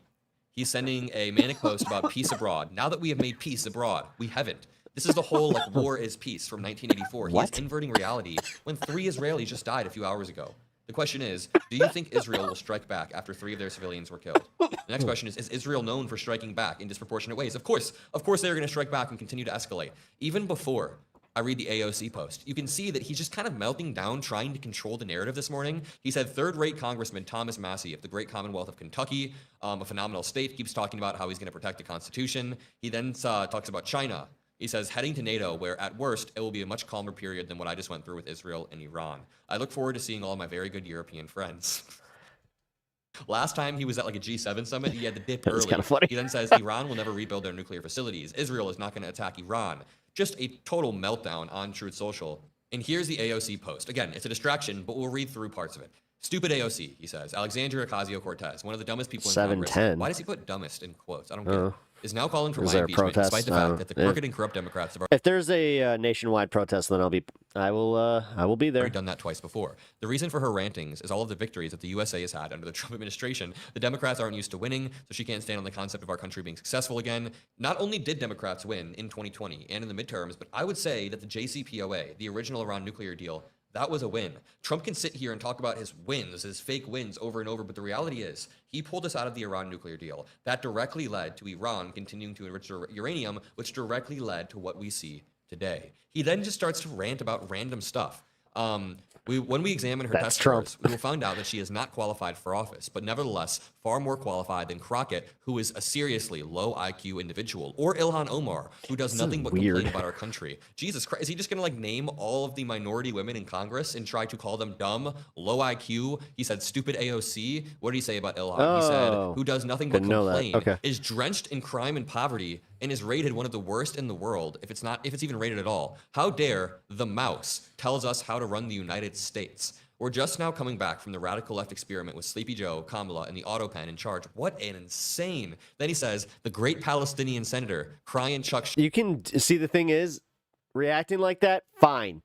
The autopen shit, it like, dude, that's all I keep hearing from my fucking relatives about like the Joe Biden bullshit. Who like they don't, and I asked them, I'm like, do you know what the autopen is and like how it's been utilized? Like, well, I just know that he wasn't actually signing the documents. It's like, do you know that every president has used this procedure and that technically they've done this for, hundreds of years where they would have, aides that also would sign documents on their behalf. Schumer. Like this, it's insane. Bro, what is this manic meltdown? You are not going to control the narrative away from the fact that while you head to this NATO summit, you are absolutely plunging the world into chaos. You have this bill that can't pass domestically, so you attack Thomas Massie, even though he raises a good point about the debt, and even beyond the debt rising under you are trying to remove Medicaid from the most vulnerable populations and reroute that money to the richest of The thing, can we just acknowledge that he's trying to do this so quickly because It's the shock and awe thing, and they're starting to realize that people are catching on, and they're starting to lose the narrative. Every time he sees a slip in his popularity, he is starting to panic a little bit because he's just like, shit, they're not gonna, you know what? They're starting to catch on. They're starting to catch 2 weeks on. ago, 3 weeks ago, you were beefing with Elon Musk publicly on Twitter. You have had a scandal after scandal, like Signalgate with Pete Hegseth. Now you plunged us into a war that you thought was going to end in one day, and it's not. This guy's completely mentally incompetent too, and the age thing is just as relevant. No, So my friend don't want to earlier hear was it. saying, like, it's all part of the plan. Trump knows what he's doing. He meant for this war to be prolonged. And I was like, bro, really? When Trump pulled us into this, the gamble that he was taking was that it was going to end swiftly right after that. And his gamble failed. It continued, and the 12-day war is now on day 13, while Trump continues to create his own reality saying, we have a peaceful Middle East. It's peace in the Middle East. There's no peace. This is not happening. We want peace, but not. Trump is never going to bring it. That's bullshit. That's bullshit. Ronald Reagan did. Panic, I'm not fucking having this argument with you. I'm going to leave it there. Because honestly, you're doing your bullshit, and I'm not going to get it. Like, I'm not going to engage with it. And honestly, you guys shouldn't either. This was a long rant. If you appreciate these videos, make sure you drop a like and subscribe below. I love all of you. If you made it this far, let me know where you're watching from today and what the weather. You've watched enough of my programming to know that that's not even going to be a thing here, so.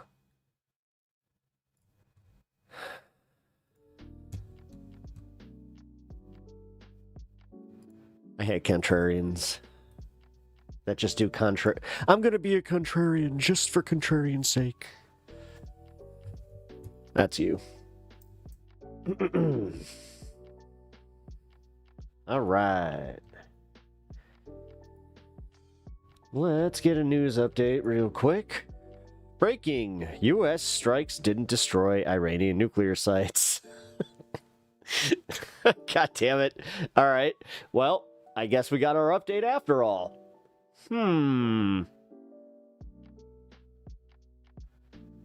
Candace Owens says that she is embarrassed to have supported Trump. Really? How long is this? An hour? All right, give me 1 second. I gotta take a quick pee. But then I think that we're gonna watch this Candace Owens turning on Trump, because you got Candace Owens, Glenn Beck, and Bill O'Reilly, and apparently Candace Owens is the voice of reason in this group. Not sure how. Yeah, hold on. Let's see. Do I want to do that? Because that is going to give me some kind of form. That's like mental AIDS right there. I'm not sure if I want to deal with that. Charlie, what up, dude? How you been? How are you? No one can complain about Biden's age or anything about him or that without being a hypocrite. Trump's brain is melting in real time. Yep. 1000%. That's the thing, dude. You don't have an argument here. I brought that up constantly. Like, you don't have the argument here. You think that you're arguing with Biden supporters who, like, just blatantly ignored the fact that his brain was melting. But also, you're doing the thing where you're just trying to be a disingenuous cunt, and I'm done with it, dude. Honestly. I'm kind of sick of your bullshit. Like, this is the thing, man. Either you start integrating with the community or you continue to be annoying and just get banned. Because honestly, that's kind of the thing, man. Like, you come in here, you do your your contrarian bullshit. It seems like you tip a few back and you get a little bit of that liquid courage and just let her rip. So, just saying, man. I'm sick of it. I'm sick of it. Like, I'm personally sick of it. Your arguments aren't great. Like, you never concede, and that's why I'm actually bringing this up, where I'm just like, nah, fuck you, man. You don't argue in good faith. If you did, I wouldn't even care. But you're just a dick. And I'm pretty sure chat agrees. Guys, do you enjoy the way that Panic fucking engages with you in chat? Please sound off. Because I love when they're just so, like, when people are just, oh, I'm such a bastion to your channel.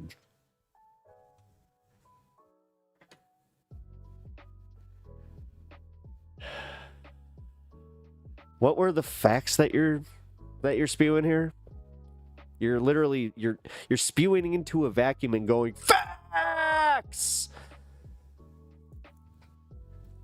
Panic. Oh, Weedling. Yeah, sorry, guys. I forgot. Over on Twitch, you guys, you somehow do get to just have the peaceful interactions over there. Your opinions are also wrong. I don't remember this guy. Oh, that's got hurt.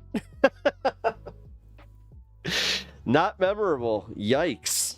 Ouch. Well, that's fun. All right, well, here. I'm going to enlarge the stand cam. The Tim Pep. All right, I'm going to let them take over the show for a second. While I go take a quick piss, I will be back in 2.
Woo.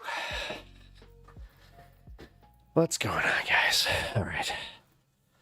Bro just needs some attention, I'm guessing. Yeah.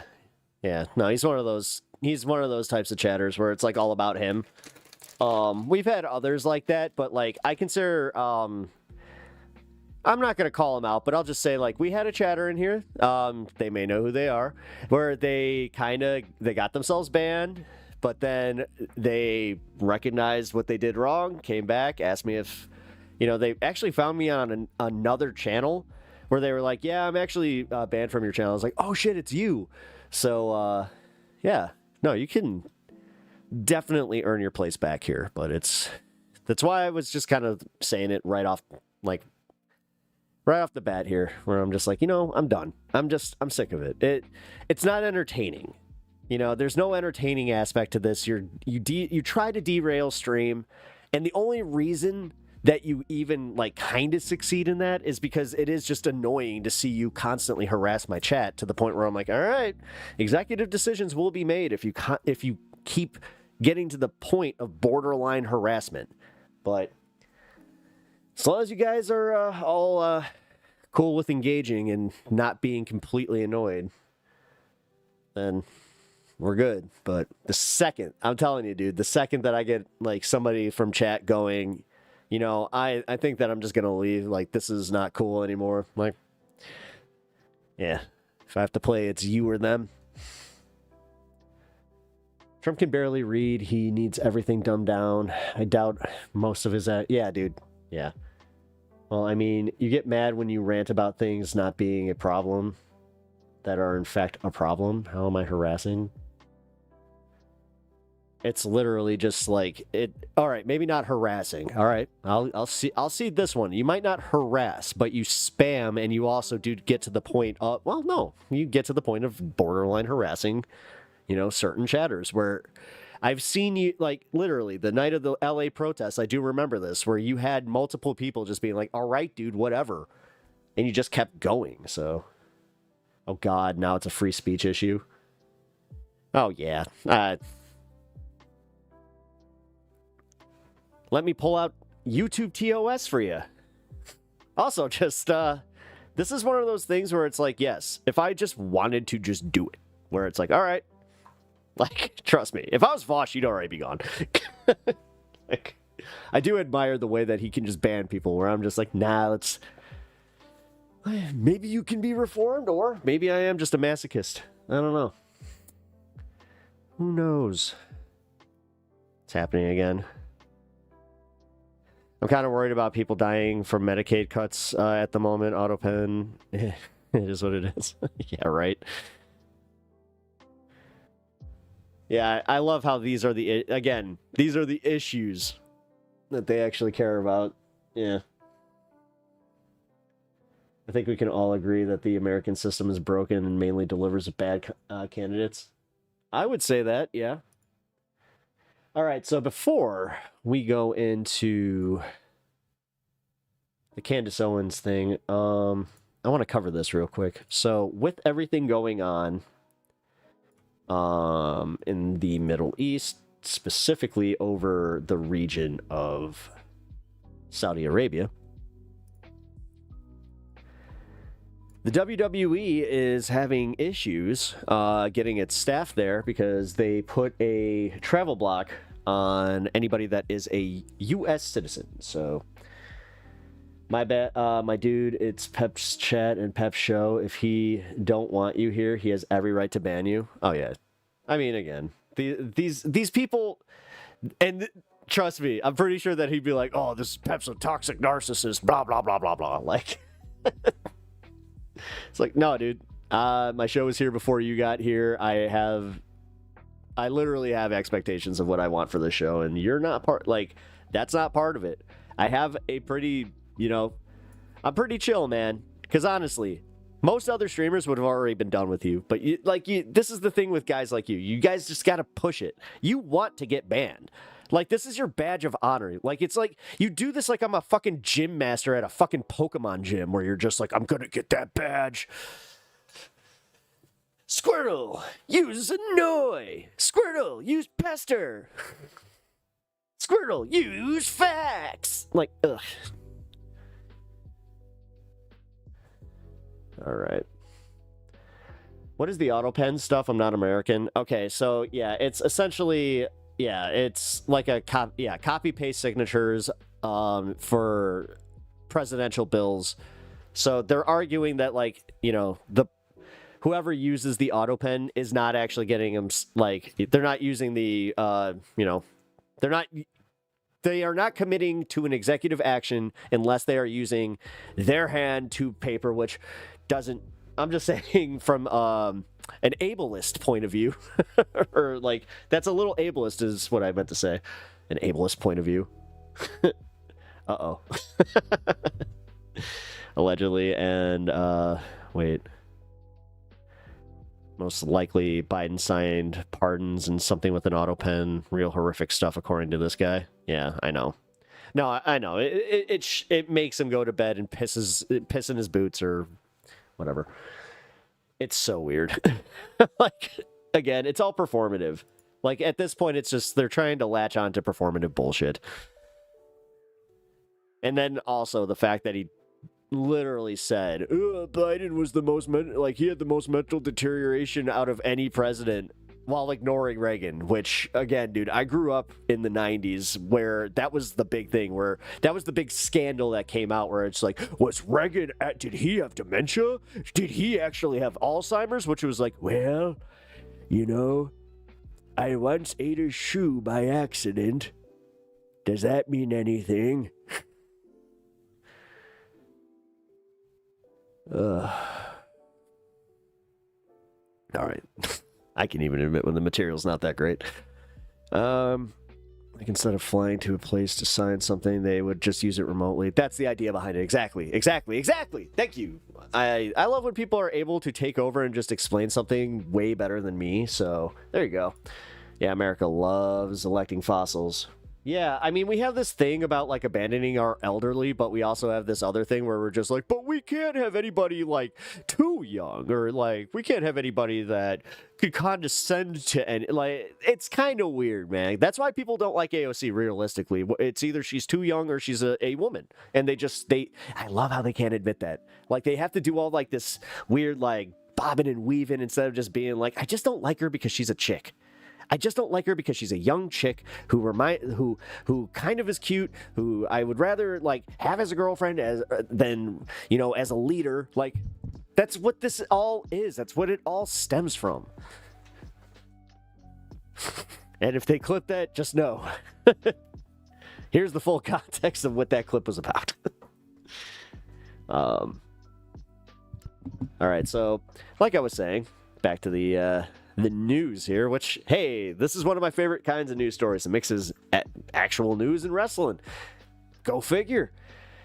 So backstage update on WWE Night of Champions. So if you guys don't know what the Night of Champions is, the Night of Champions is one of the, they have 2 yearly pay-per-views that go to Riyadh and Qatar. Or no, actually they're both in Riyadh. I'm sorry about that.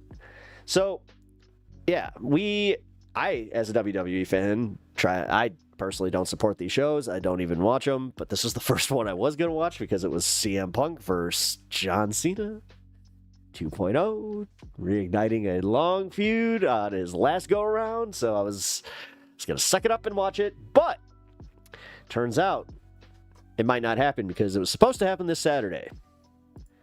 And also, Friday night was set for Friday Night SmackDown in the same building, I believe. I keep saying that where I'm like, I think it's in the same building, but no, it's never in the same building. No, they always have this thing where it's in a smaller building, smaller attendance, so they can showcase the idea that it's like, this is a huge arena show. That's why it's such a big deal. So, WWE is traveling to Riyadh, Saudi Arabia this week for Night of Champions, while tensions between USA and Iran are all at an all-time high. Over the weekend, the 47th President of the United States, Donald Trump... Gosh, seeing it in print does make it a little more real, where you're just like, oh yeah, right. Announced that American forces carried out airstrikes on 3 nuclear sites in Iran. In response, Iran's foreign minister warned that the USA would face irreputable consequences. WWE is entering the Middle East during this very tense time, and many are uneasy, especially after Iran's strong statement. Superstars are expected to fly into Saudi Arabia this week for SmackDown and Night of Champions.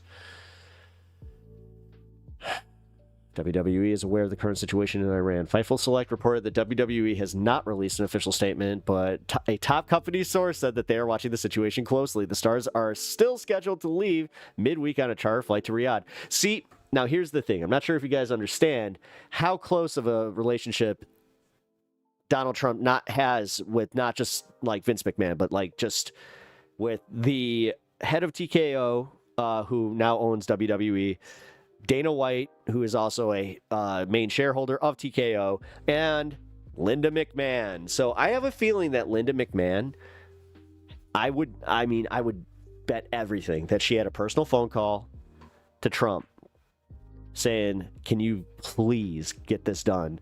Because they estimated that they would be out almost $50 million if this were to have to be canceled. So that is a major ding on the company. So I'm sorry if I'm going to bring up a little bit of a, put up the bulletin board and get the red string out and kind of, go a little Charlie Day on this. All right, the stars are still scheduled to leave midweek on a chartered flight. Both shows are in the same city, which means more staff and wrestlers need to travel than if it was a premium live event. Or if it was just the premium live event. Yep. One source already working in Saudi Arabia mentioned that everything was still on full steam ahead on Sunday. The sources believe WWE is unlikely to cancel or delay the event due to the high financial stakes. That one source, speaking on a matter of opinion, didn't believe it would be postponed or canceled and thought there was too much money at stake. Yeah, with the upcoming Royal Rumble being there. Yeah, because that's also my favorite event. The Royal Rumble is going to Riyadh. Ugh. Beyond that, the sources said that Saudi is one of the safest places in the world as it relates to the situation. And yeah, but it's literally the fucking airspace. Oh my God. Business as usual, guys. Business as usual. So, like I said, got to mix a little bit of wrestling news and news. But what do you guys think? Do you guys think that it was the Linda McMahon connection? Or do you think that they would have just gone through with it anyway? Me as a fan, I think they were going to go through with it anyway, kind of like they were insinuating at the back end of that, because I was just like, yeah, I mean, it's a lot of money. It's $50 million. That's a lot of money, guys. Like, for the WWE specifically. Because the other thing that they didn't mention here is that the WWE is not doing well right now because of that merger that they did. They are losing so much money based on the fact that they TKO had so many projections, and UFC is just hemorrhaging money too. So they don't want to talk about that. All right, let's bring up this little bit of Trump dropping the F-bomb. Oh, it's Tuesday, June 24th, according to report. Have been some rocket that didn't land. I was about to say, I don't need to see Joe Scarborough, but I do want to see this clip of Trump dropping the F-bomb. Are they actually going to drop it on cable net news? About as angry, I'm told there, about as angry as President Trump has been in public in a long time this morning. Here we go. Bombs, the likes of which I've never seen before. The biggest load that we've seen. I'm not happy. Damn it! Where's Kirk? Damn it, Kirk! You need to be here for this. Oh no! We have more drops. With Israel, you know, when I say, okay, now you have 12 hours, you don't go out in the first hour and just drop everything you have on them. So I'm not happy with them. I'm not happy with Iran either. But I'm really unhappy if Israel's going out this morning because of one rocket that didn't land, that was shot, perhaps by mistake, that didn't land. Even I was like, what? I'm not happy about that. What are you talking about? You know what? We basically have two countries that have been fighting so long and so hard that they don't know what the they're doing. Do you understand that? They cut it. Should have gone with the pure audio. Well, I'm not going to go looking for it. I don't care that much. The president said a naughty word. Affairs correspondent Andrew Mitchell, and he said a naughty word, guys. And then on top of it, now you have the Republicans being like, our big, strong leader telling it like it is. We love him so much. God, Trump, just tell us like it is even more. God, we love you. Ugh. Give you guys gold as far as making clips today. Oh my God, he said the F word. He's just like me. Yeah, I mean, this goes back to that bullshit, the Joe the Plumber bullshit from Bush, where it's like, oh, I could have a beer with George W. W. I like W because it's on the YouTube. I heard it. It's on the internet, so then it must be true. Here we go. Let's get to this thing that's probably going to wreck my brain, but man, why not? It's politics. Or wait, actually, hold on. Yeah, no, it's politics. Let's do it. Do you think the bum fights and then UFC is why WWE died, though? No, that's not why. WWE is not dead by any means. I mean, they still pull in, like, they're a profitable company. It's the fact that they're investing too much into, like, the premium live events without seeing any returns, which is weird because they have a bunch of sponsors and all this. Like, the thing is, they really fucked up. They fucked up with this deal. They spent too much money. Like, realistically, that's all it is. TKO spent way too much money on the WWE, thought they would be bringing in way more money, and are learning the hard way. So, all right, let's take a look at this debate. We basically have two countries that have been fighting so long and so hard that they don't know what the fuck they're doing. There you we understand go. that? There was no imminent threat to the United States when Trump made this decision to do what Bibi wanted. And I want to be clear here. What is happening where I agree with Candace Owens? This was not Trump's decision. It was Bibi Netanyahu's decision. And that is the reason that I miss kayfabe. Me too. He did it. And we're very aware that Israel is dictating our foreign policy, and we would now like that to stop. He hates nuclear war. He hates regular war. Yeah.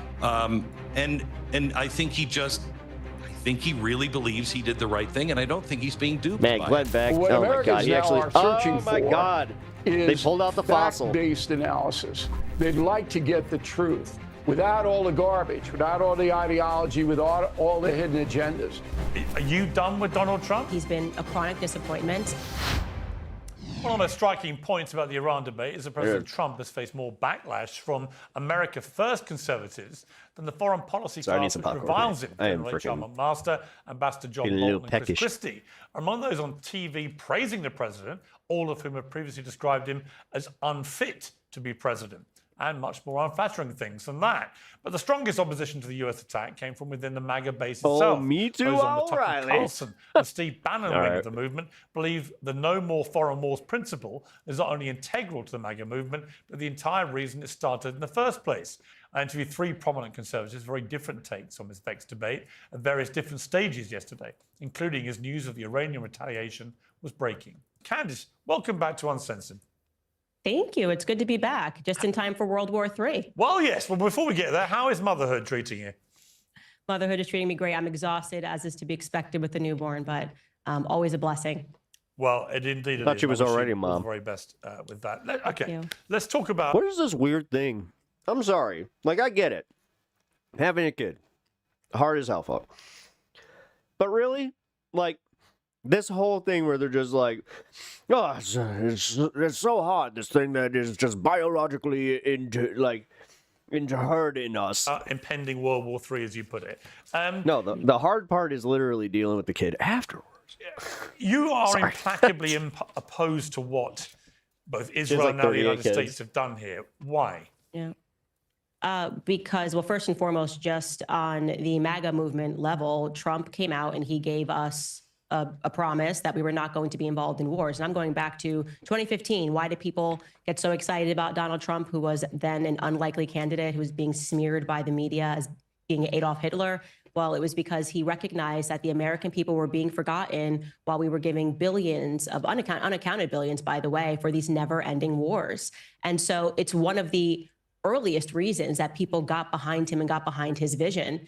And so we're opposed to a regime change because America as a country has a lot of problems that need to be fixed here first. It's that simple. Right, but it's not quite that simple. And I'll explain to you why. Because Donald Trump, I think he's not been inconsistent in the sense that in his first term, he wasn't a pacifist. You know, he killed General Soleimani. He killed Baghdadi, the head of ISIS, and went after them ferociously. He attacked Syria when they killed American troops.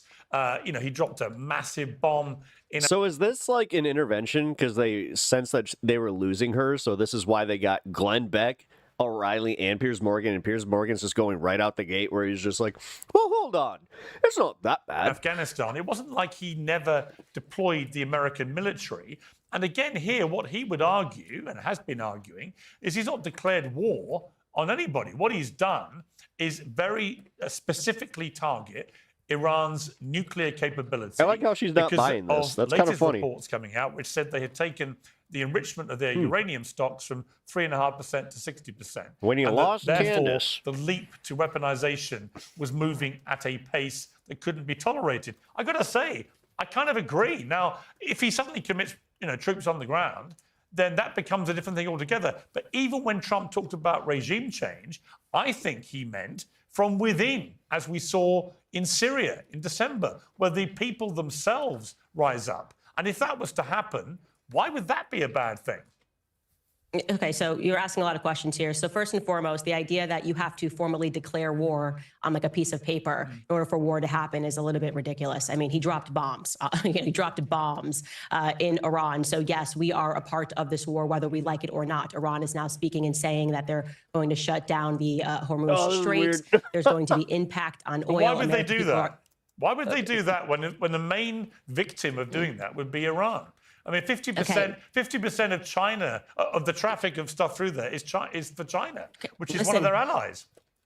Don't care, not my business. The point that I'm making here is that to make the assumption that you can just drop bombs on a country and then say, well, you know what, we didn't formally declare war, is patently ridiculous. I think that is just patently ridiculous. But what about when he killed General Soleimani, one of Iran's top military commanders? Sure, an assassination, a strike, and that, of course, came with some risk. It's a little bit different to be flying out B-6 bombers in the middle of the night and dropping bombs at the behest of Bibi Netanyahu, which brings me to the second point. The reason that America wants a regime change in Iran is because Bibi Netanyahu is demanding it. And that answers the question as to why there is this split in the MAGA movement. What we are seeing right now is the infiltration of Israel first people, the neocons, people who have always wanted never-ending wars, and the people who have recognized that following Israel's foreign policy initiatives has led to America being on the decline. And so that's where I stand. I am with the MAGA people who grew up, I call us like, Generation 9/11, who were told that America was going to be rendered safer, cleaner. All we had to do was agree to go to, well, ironically, war with Iraq because of weapons of mass destruction. It's all of the same rhetoric dating back to 9/11, all of the same tactics of trying to smear people who are against this war as supporting jihadists. It is not my business to affect a regime change in Iran. It's simply not our business. It doesn't impact us one way or the other. And we also are completely done with the idea that these decades-long idea that we're doing it to spread democracy because we believe in international liberalism. There was no imminent threat to the United States when Trump made this decision to do what Bibi wanted. And I want to be clear here. This was not Trump's decision. It was Bibi Netanyahu's decision. And that is the reason that he did it. And we're very aware that Israel is dictating our foreign policy. Dude, he's getting more and more sour. Like and we would now like that to stop. Okay. But you wouldn't disagree, presumably, that Iran has been the main sponsor of terrorism in the Middle East through the Houthis, through Hezbollah, through Hamas. I mean, that's widely accepted and recognized. They've done Widely accepted. No, that's just kind of... Really? You don't think they Israel have? has been a terrorist state. Okay, Israel right now is imparting a genocide and a Holocaust on the Gazan people. So I'm really over this idea like somehow Israel has the moral high ground and we have to get behind them. I didn't say because that. we got to go after the bad I guys. wasn't saying that. But we have. Oh, hang on. Look, we can come to Gaza where I think we'll reach agreement about what Israel's government's been doing there in the last few months. Without But it's any relevant. question. If you're going to call Iranians terrorists, if they right now had an open concentration camp where they were mass killing their own people, we would all be saying this is ridiculous. So it's rich to me that people are concerned about Iran having nukes. But I'm concerned about Israel, who won't even admit that they have nukes, having nukes, while at the same time they are executing a genocide and a Holocaust in Gaza that the world is watching. So Pierce's APAC handlers, got to go. who's the bigger terrorist is the question today. I would say as an American that if we're going to get behind a regime change, it should be in Israel first. So that would be my position. I think the position of a lot of people who are waking up to the fact that Zionism has brought us nothing but grief in America. Can you name one positive thing that Zionists have contributed to America? That us fighting these perpetual wars on behalf of Zionism has contributed to America? But can you also recognize that Israel, placed where it is as a tiny thumbprint in the middle of a region where you have massive countries full of a lot of people that want to wish them harm. And in the case of the terror groups like Hamas, Hezbollah, the Houthis, actually want to get rid of Israel and all Israelis altogether. Can you accept that if you have a huge nation like Iran with 90 million people, and they are facilitating the terror groups to that purpose, that Iran has to defend itself? Now, I would not disagree with you about what has been going on in Gaza in the last few months. I've been very vocal in my criticism of that. Nor do I disagree, by the way, that it wouldn't help Israel if they did have regime change and Netanyahu wasn't prime minister anymore. So on those points, I think we have agreement. But I come back to the fact that the reason Trump has done this, I think, is that he has for a long time said Iran cannot have a nuclear bomb. I think he's absolutely right to believe that would be a pretty terrifying escalation of the power of a country that's been so wedded. Gen X J79, thank you for the follow. Appreciate that. To terrorism in the region. And I think he took the action for that reason. So I don't really agree that he's only doing it because Bibi Netanyahu wants him to go along and do it. I think he's doing it because he believes it's in America's strategic interest that Iran does not have a nuclear weapon. Nope. Enough about 9 to 5. What about the most important bit, the 5 to 9? It should be the most comfortable part of your CozyEarth.com. Promo code PEERS. Stay cool. 5 to 9. Wait, so you get home 5. No, yeah, it is not in America's strategic interest. There was no imminent threat. That is wait a minute. That's a really dumb marketing thing. I'm just gonna say it. Whoever wrote that, he could have taken this to Congress, and he could. I'm sure they didn't. They did not think that there would be a streamer out here just overthinking it the way that I am. But I'm just like, wait a minute, that doesn't make any sense. Allowed unless you're. I mean, okay, if you're speaking to a depressed crowd, then I guess. Whether or but not nobody does it was that. in the American people. There was no president in living memory has, with almost zero exceptions, has bothered to get congressional pre-approval for military strikes. We know that. You know that. Yeah, we know that. And that's Obama not okay. Was the By big, the way, that's not Obama okay. That's did not more an argument. strikes than anybody, right? I mean, Obama never asked anybody for any I'm not an Obama permission. supporter. Yeah, that doesn't make it okay. By the way, that argument, just so we're clear, saying, well, we've been doing it wrong forever, so we should just keep doing it wrong, is not an argument that's right. I don't disagree with you about that. Okay, so I disagree with Obama doing it. I disagree with Trump doing it. So what's your point? And especially wait a minute, she just derailed your point entirely. And what we're talking about is I don't disagree with that. Even as you make me look like an ass. Oh, wait. What could rise to be a nuclear war, right? We should have done things the right way. And he had indicated that he was going to wait 2 weeks, and then he didn't wait 2 weeks because Bibi Netanyahu, at least according to the Israeli press, if you believe it, said, we're not waiting 2 weeks. We want this done immediately. But I will say, you are correct. He's not just doing this because Bibi Netanyahu demands it. He's also doing it because Miriam Adelson demands it. He took $100 million from Miriam Adelson. It was very clear what she wanted. She was clear that she wanted to annex the West Bank. So there was an imperialist plan that was put into place. And unfortunately, when you do a deal with the devil, you're going to have to eventually deliver the pound of flesh. And that is what Trump is doing, in my opinion. And more evidence of that is the fact when he tweeted that there could be a Trump hotel in Gaza. I mean, that was truly, in my opinion, the most... Every time that she brings up a point where, he gets,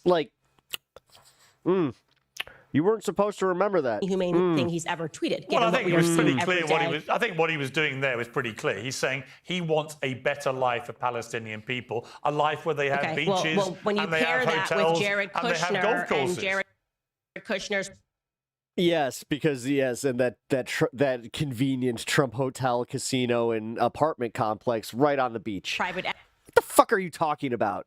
1 minute you're just like, they could never go back there. We need to send them to Libya because you know what? It's destroyed. It's destroyed. But then the next set, then you're just like, well, you know what? They should be happy to have it. You really are just like a manufactured consenting douche. Equity firm and their ties to what's happening in Israel and Elva, what up? Jared Kushner being on camera shortly after October 7th saying, wow, that property could be worth a lot of money. It makes me a little bit uncomfortable. It makes Americans a little bit uncomfortable. Now, you've asked me to come onto your show to explain to you how the now very fractured MAGA movement is feeling, and I'm telling you that, right? No, it's really. I find, honestly, I do also. I find it really. I find the question. split in the conservative movement in America genuinely fascinating because it and really it's is a only going genuine one direction. schism now. Yeah, there's a genuine schism, and it's only going one direction. And by the way, we shouldn't even call this a schism because trying to dress this up and delude us into believing that the MAGA movement is what has Meghan McCain cheering, John Bolton cheering, has Mark Levin cheering. The literal faces of the Never Trump movement are saying this is real MAGA. This is like Twilight Zone. Yeah, we're not going to do that. You're on the same side as Alexandra Ocasio-Cortez. How do you feel about that? You're asking about the MAGA movement. The MAGA movement has always been. Damn. She has your number, Piers. She doesn't play into your whataboutis crap. That is so funny, man, because this is you're so up your own ass with the way that you do this show, where you're so used to just inviting a left winger on. So you always pivot to that where you're just like, well, what about the left? She's like, I'm not on the fucking left, moron. That explicitly did not want to keep involving our sons and daughters in the Middle East. So we have not changed that position. If AOC was always anti-war, then she should have thrown on a red hat in 2020 and in 2015 and joined the MAGA movement. That would have been fantastic. But are you saying America should never use any military action? You're on the same side as Greta Thunberg when it comes to the Palestinians being but are you saying, murdered every Candace, day. are you saying, I am. I'm aligned. Okay, but are you saying that America should never use any military action then? No. I'm not saying America can never use any military action. In fact, what I said earlier was I could get behind a regime change in Israel because I think it would fix a lot of issues that are happening and it has been happening to America over time. Like I said, why America wouldn't you want has it in been Iran? I on mean, the decline. I'm reading an Amnesty International report from 2024. Because Iran is not on. negatively impacting. I'm answering your question because Iran's regime is not negatively impacting America on a day-to-day basis. When the leader of Iran says death to America, they've been saying that since the fucking 40s. Yeah, why doesn't that Shut up, dude? Like seriously, like you're doing this thing that we're all used to, and I'm glad to see Candace fucking calling you on it. He's not used to millennials that grew up with like 9/11, where it's like, dude, you were part of that, by the way. That's as much as you like to pat yourself on the back for like, well, I broke about the Iraq war. It's like, I did a little more research on that. No, you broke after the weapons of mass destruction thing. But you know what? You believed it right up until that point. A chant. Didn't question it once. And by the way, I want to be very clear. Why are they chanting death to America? Why are they chanting that? That's kind of a random thing. Like I know because they want Americans dead. But why? Why? It's almost like we did this thing where we tried to have a war for 21 years in that same region, creating new destabilization. Weird. It's almost like we created a new, entirely new generation of combatants, and now here they are. Why do they want... It's almost a little sus, too, where it's like, oh, it's almost like we had to wait for them to come of age. Why are they specifically chanting, as opposed to saying, I don't know, death to China or death to Russia? What is it specifically about America? Well, they say death to America, death to Israel, death to the United Kingdom, actually. Oh, okay. Death to pretty much anyone that wants to stand up to them. Could have had something to do with our actions in the Middle East, is why I'm saying that we need a change in foreign policy. It maybe has something to do with just like killing a million. You guys are he's so not used to this. All right, this is weird. Iraqi civilians, okay? Because Bibi Netanyahu got on a congressional stage and said there are weapons of mass destruction, and we took that to the bank, and there actually were no weapons of mass destruction, so we just killed a million. It could have something, I could be crazy. It could have something to do with our actions. So why do you keep playing the game, Piers? Why do you do this thing where you're just like, oh, just asking questions, where it's like, no, you're manufacturing consent and you don't see it? In the Middle East, the fact that we have 2,000 troops stationed in Syria now under the guise of saying that we're fighting ISIS. Apparently that kid that she just popped out, like, it like took all the right wing with us. At the same time. Oh my God, it's gonna be the prodigal MAGA son, though. We know that Bibi Netanyahu funded the Al-Qaeda adjacent front because he wanted to overthrow Syria, and they again expand their borders, immediately take on territory, and sell us absolute nonsense. We're talking about funding Hamas. Bibi Netanyahu funded Hamas. There is footage of Bibi Netanyahu saying this stuff on camera. So it's just so ridiculous to me to pretend that they're in some predicament, that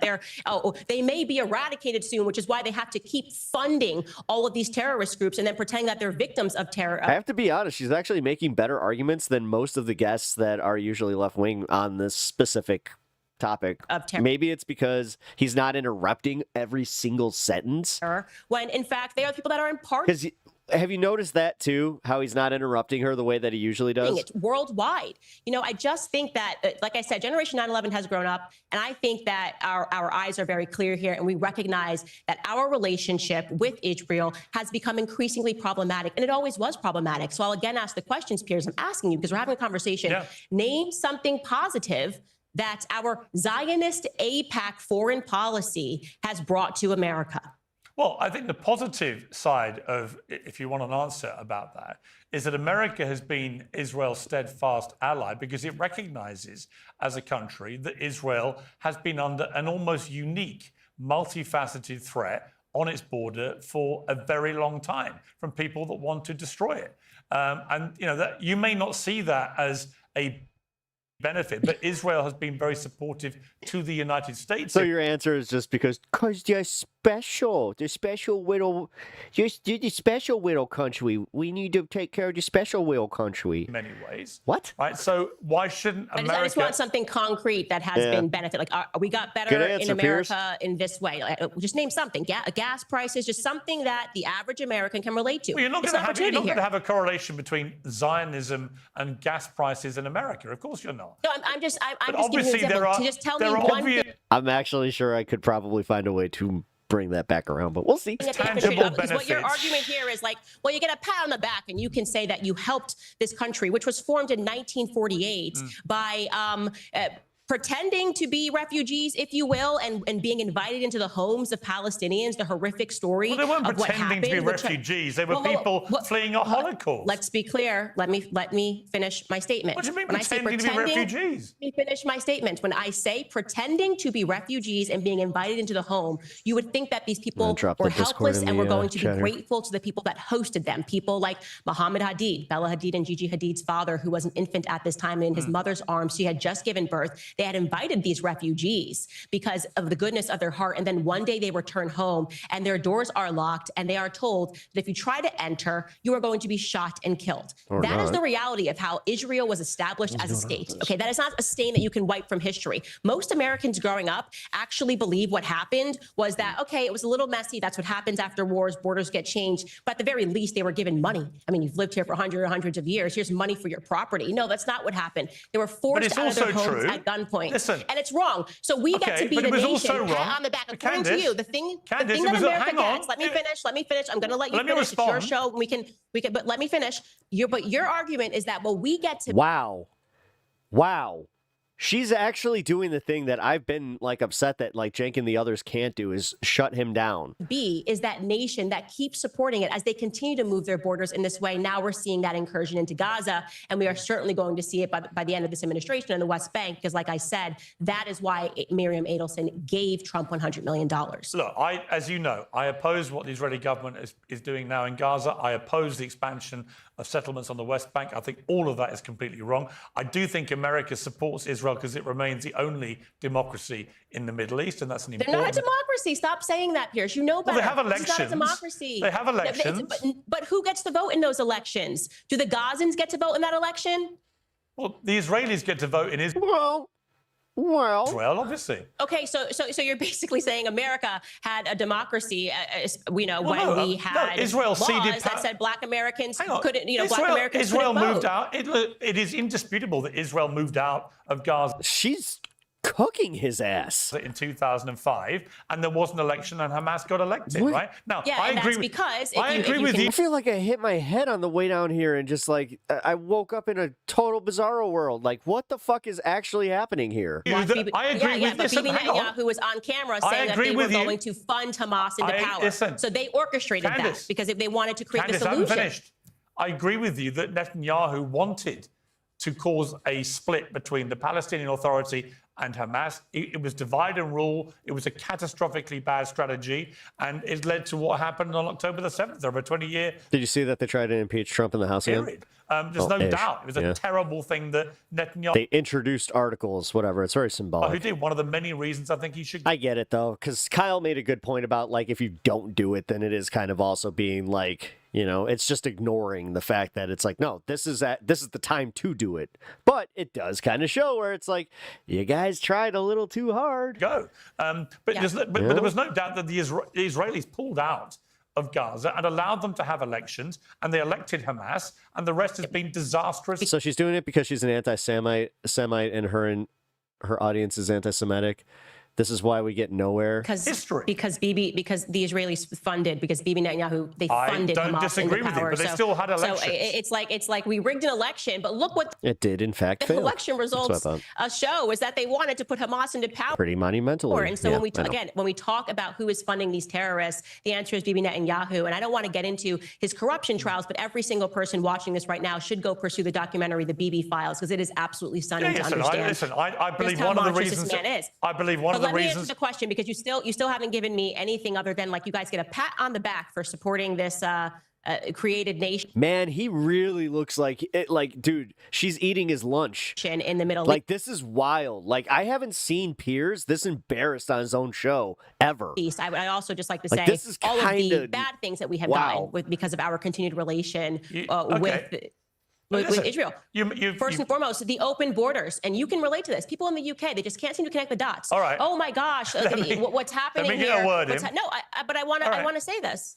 Okay, we don't understand where all these refugees are coming from. Oh my God, where are all these refugees coming from? Who's funding them coming over into these borders?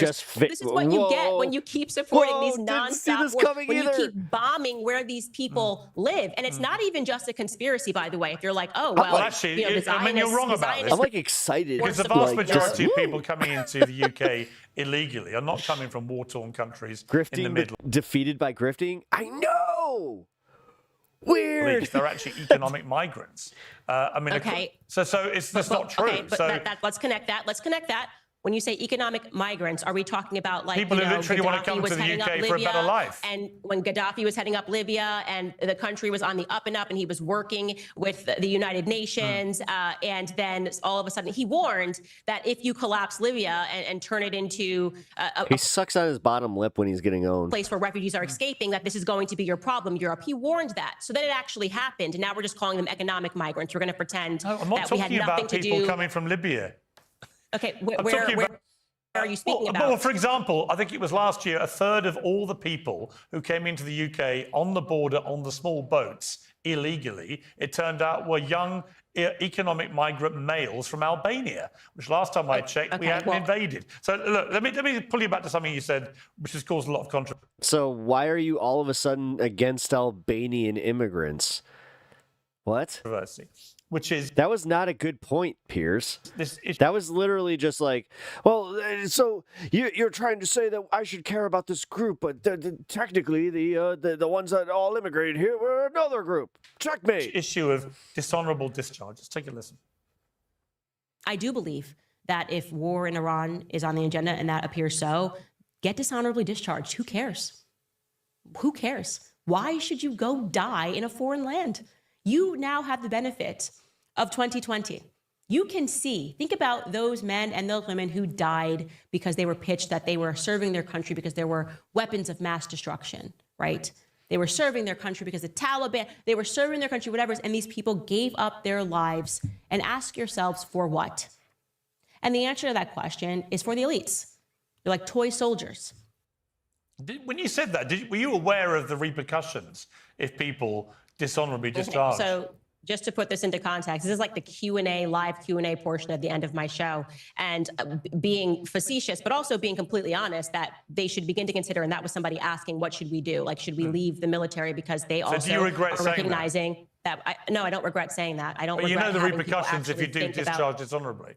Okay, well, I would imagine that the people that are in the military who were going to, if they were going to listen to my podcast and they were going to dishonorably discharge, that they would know the consequences. So it's completely ridiculous. And again, we see this over and over again where people can't answer the broader questions. They try to suddenly peg in, well, you said this one thing. No, the broader conversation that we are having. It's not a small thing. No, let me finish. Let me finish. Let me finish. You're encouraging US servicemen and women to dishonorably discharge. You play a clip and I'm trying to answer it. You know, you can't do that. You ask a question. Well, you're trying to... She's watched enough of your bullshit and she knows exactly how you function. This is kind of cool to see. I'm just going to say it, guys. Like, I hate the fact that it is Candace Owens that's doing it. Like, it is bothersome. But holy shit.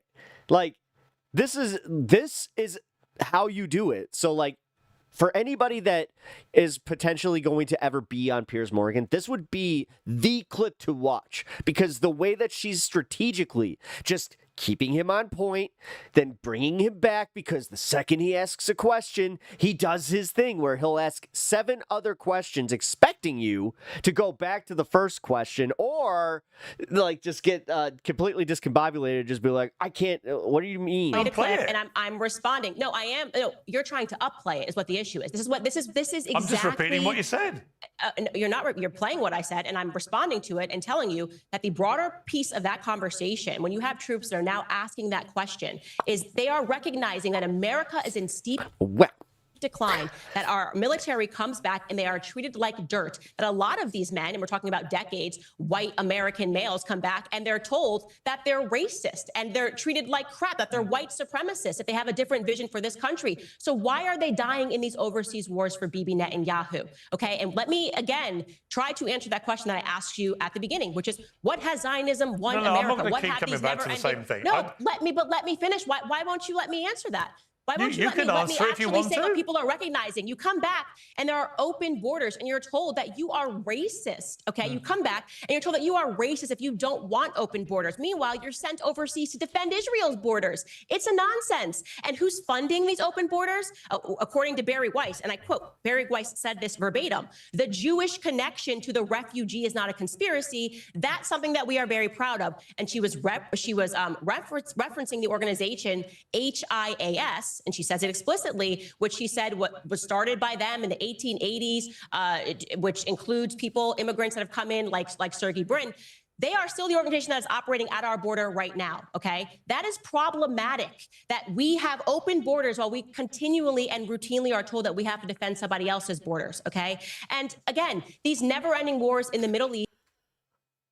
Yeah, there it is. I was waiting for it, like, and where's the there's Israel? Bibi Netanyahu was the one that called for Americans to invade Iraq, Libya, Syria, Afghanistan, and now Iran, and we've done it. We're told Israel can defend itself. Okay, so but why do we have currently 2,000 troops that are in Syria under the guise of fighting ISIS? And like I said, we know Israel themselves fund terror-adjacent militants like they did to overthrow Assad. And we're done with the BS of, okay, well, they weren't really involved, Israel, in Afghanistan, because even when we fight those never-ending wars, Israel wins. Everybody knows that our boys were out there in Afghanistan guarding poppy fields, okay? And do you know what happened after we allegedly, quote unquote, lost in Afghanistan? What happened to all those poppy fields, those poppy flowers that our military was guarding? Well, the opioid crisis hit America via the Sackler family, who quite literally built the School of Medicine at Tel Aviv University. So we're just done, okay? And I am literally watching Piers get redder and redder. And there's no way. Like, dude, he's getting embarrassed. So we're going to go backwards. It's kind of, this is fun.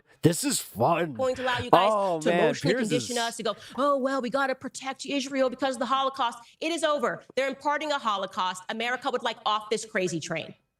Okay, for the benefit of viewers who don't know what I was talking about, under the Uniform Code of Military Justice, Article 90, dishonourable discharge can result in forfeiture of all pay and allowances up to 5 years confinement, which is a pretty heavy penalty to pay. Yeah, I'd want my kids to go to jail before they fought for Israel. I'll say that honestly. Okay, I would. I have 3 sons, and I'm going to be honest with you, Pierce. I'm glad you told me that consequence. I'd take that consequence any day to them being sent back over in a coffin because they died for Israel. So. Okay, but I think the one thing you're missing, look, I come from a big military family, a lot of military in my family, and a lot of people fighting. Except for yourself. On behalf. How come it's always the fucking douchebags that are like, my family, my dad's a cop. My dad was in the military. My uncle was in the military. States. I was not. And not doing it because they think she's dog walking him. I mean, this is fun. As I said, Charlie, this is fun. I wasn't expecting this. They're doing it because they. Like, he's embarrassed. He's like, what? Some of them not do that, and they write into my show and I answer the question. But many of them won't, and they might be offended by you suggesting. Based prison over being a murderer. Yeah, I gotta say, like, this is weird. Like, it's weird to actually be in, like, very, very, very much agreement with her on this, except right where she got to that little border. That's the only reason they're doing it. And they can watch your show, and they can be offended all they want, but I think it's more offensive the way that our military is treated, the veterans are treated, and the gaslighting that takes place when we're told that we have to defend everybody's borders. Did he really just pull the fucking, but you're offending the troops' honor? Did he really just got... It's right there. There's the start of it, guys. Support your troops. It's the blind support your troops bullshit. Like I said, it's literally here. Yes, it's putting the veterans on a pedestal. They're doing it in real time. We're seeing it in real time. Look at him. Look, he can't even keep his face fucking from being sour on this one because he knows. He knows we know. She's dog walking him so badly because we're not falling for this shit. And you just realize that we're not the geriatric audience that you once had, Piers. Better than almost any country in the world. I mean, this has always been an open conversation, and I'm just saying that if my boys were being drafted to fight this war in Iran, I would be like, you know what, honey, take the other option. And that's not because it's cowardice. It's because when you sign up for the military... Okay, but I would say that the pilots... You are pledging that you are doing something that is going to better your country. Candace, and like I said, our country has been in steep decline since we have been part of this foreign policy, which is just whatever Israel wants. Okay, but you made that point. But what I would say to you is the only people so far that have been involved from the American military were the extraordinarily courageous and skillful pilots who flew these B-2 bombers and attacked the nuclear sites and got back safely. So there's been no troops on the ground committed at all, no declaration of war by the United States. God, you guys did this in Iraq too. They literally did this in Iraq. There's no ground invasion. There's only we're only doing aerial bombardments. You bomb somewhere, you probably are at war with them. But there is no official declaration. And they're waiting for the retaliation to actually hit a base where somebody dies, and then we can retaliate in the for real. War. Just as Trump, when he took out Soleimani and Baghdadi and he attacked Syria and so on, he didn't declare war on those places. You know what? And actually, it turned out that the apocalyptic warnings of those actions never materialized. So we shall see. I can't let you go without asking. Let me ask you just quickly about the Tucker-Ted Cruz debate. What did you make of that?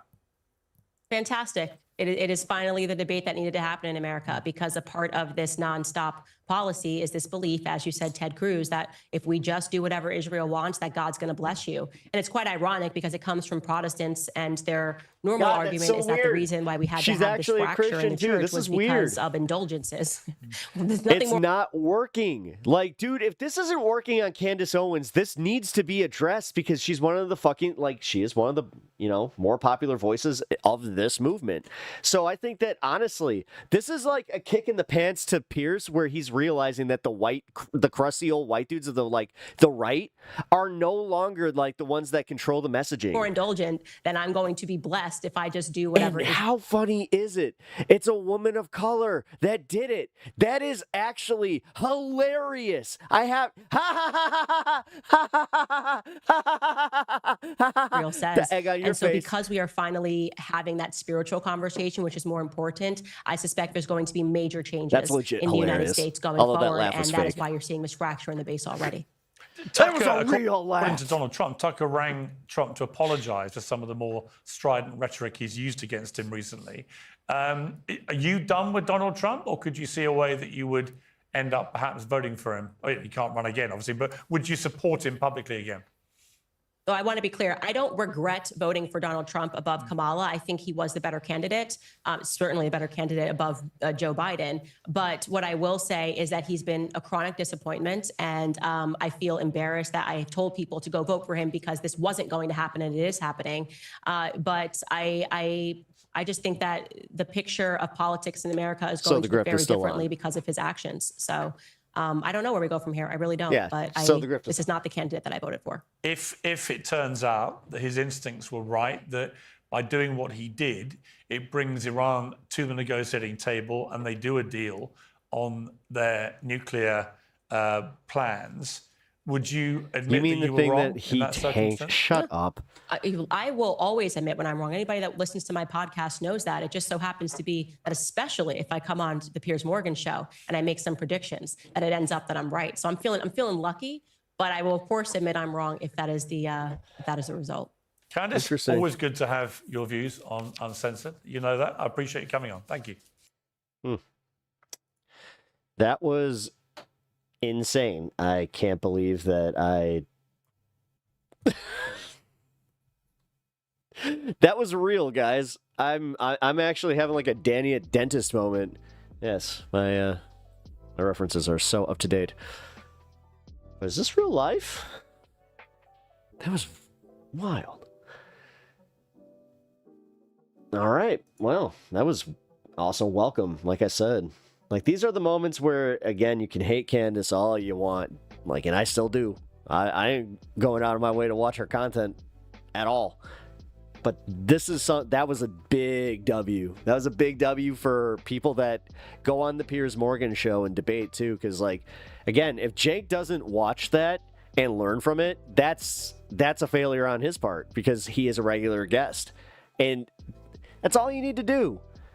Like, that was kind of wild too, where she was just like, no, let me finish. Like, I'm making my point, and you're like, immediately she called out the fact that he asks like 4 fucking questions and then just expects you to answer. Like, that was cool. I gotta say, that was cool. More people need to do that shit.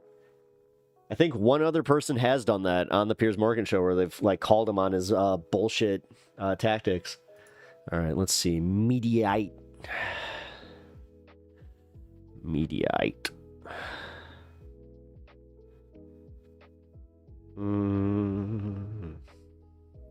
No updates. Well, that's cool. Do we have any updates from the new... Oh, Agenda Free! He's live, guys, and he's looking at Donald Trump with an air of... Look at this dork. The video on his True Social, I don't know where that video came from, so I can't play it. It's a video of B-2 bombers flying. I don't have. He really I don't likes have his access. gish galloping. Yes, he does. I'm not sure if it might be a private video or something. So Oh, you can go to his True boy. Social and watch it. B-2 bombers flying, and I think it's B-2 bombers. I mean, he literally just had all of flying Trump's in. bullshit pulled up. All right. Well, we did our check-in with Steve since he was live. Will the ceasefire hold? Now, here's the thing. Now, Steve must be feeling conflicted because he probably wants Trump to get the Nobel Peace Prize. Would not be surprised if he covers that if it happens. Which I think that it was as quickly as it was put out there. Wasn't it withdrawn, or was that fake news? I can't doubt anymore. All right, let's get to this KACEYTRON thing. You know what? In honor of the KACEYTRON response, there is one thing I want to do here. We got to smoke in honor of the KACEYTRON response. Oh, AOC Mondani. That's right.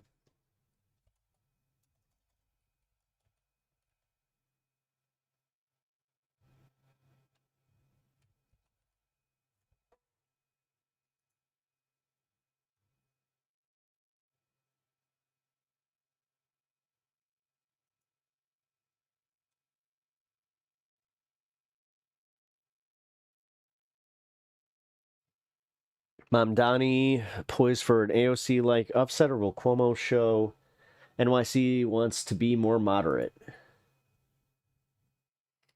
AOC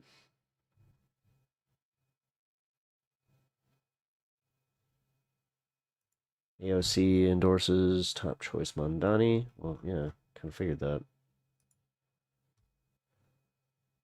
Was that in question? Wait a minute. Why are they reporting on it like it was ever a question that she wasn't going to support Mamdani? That's weird.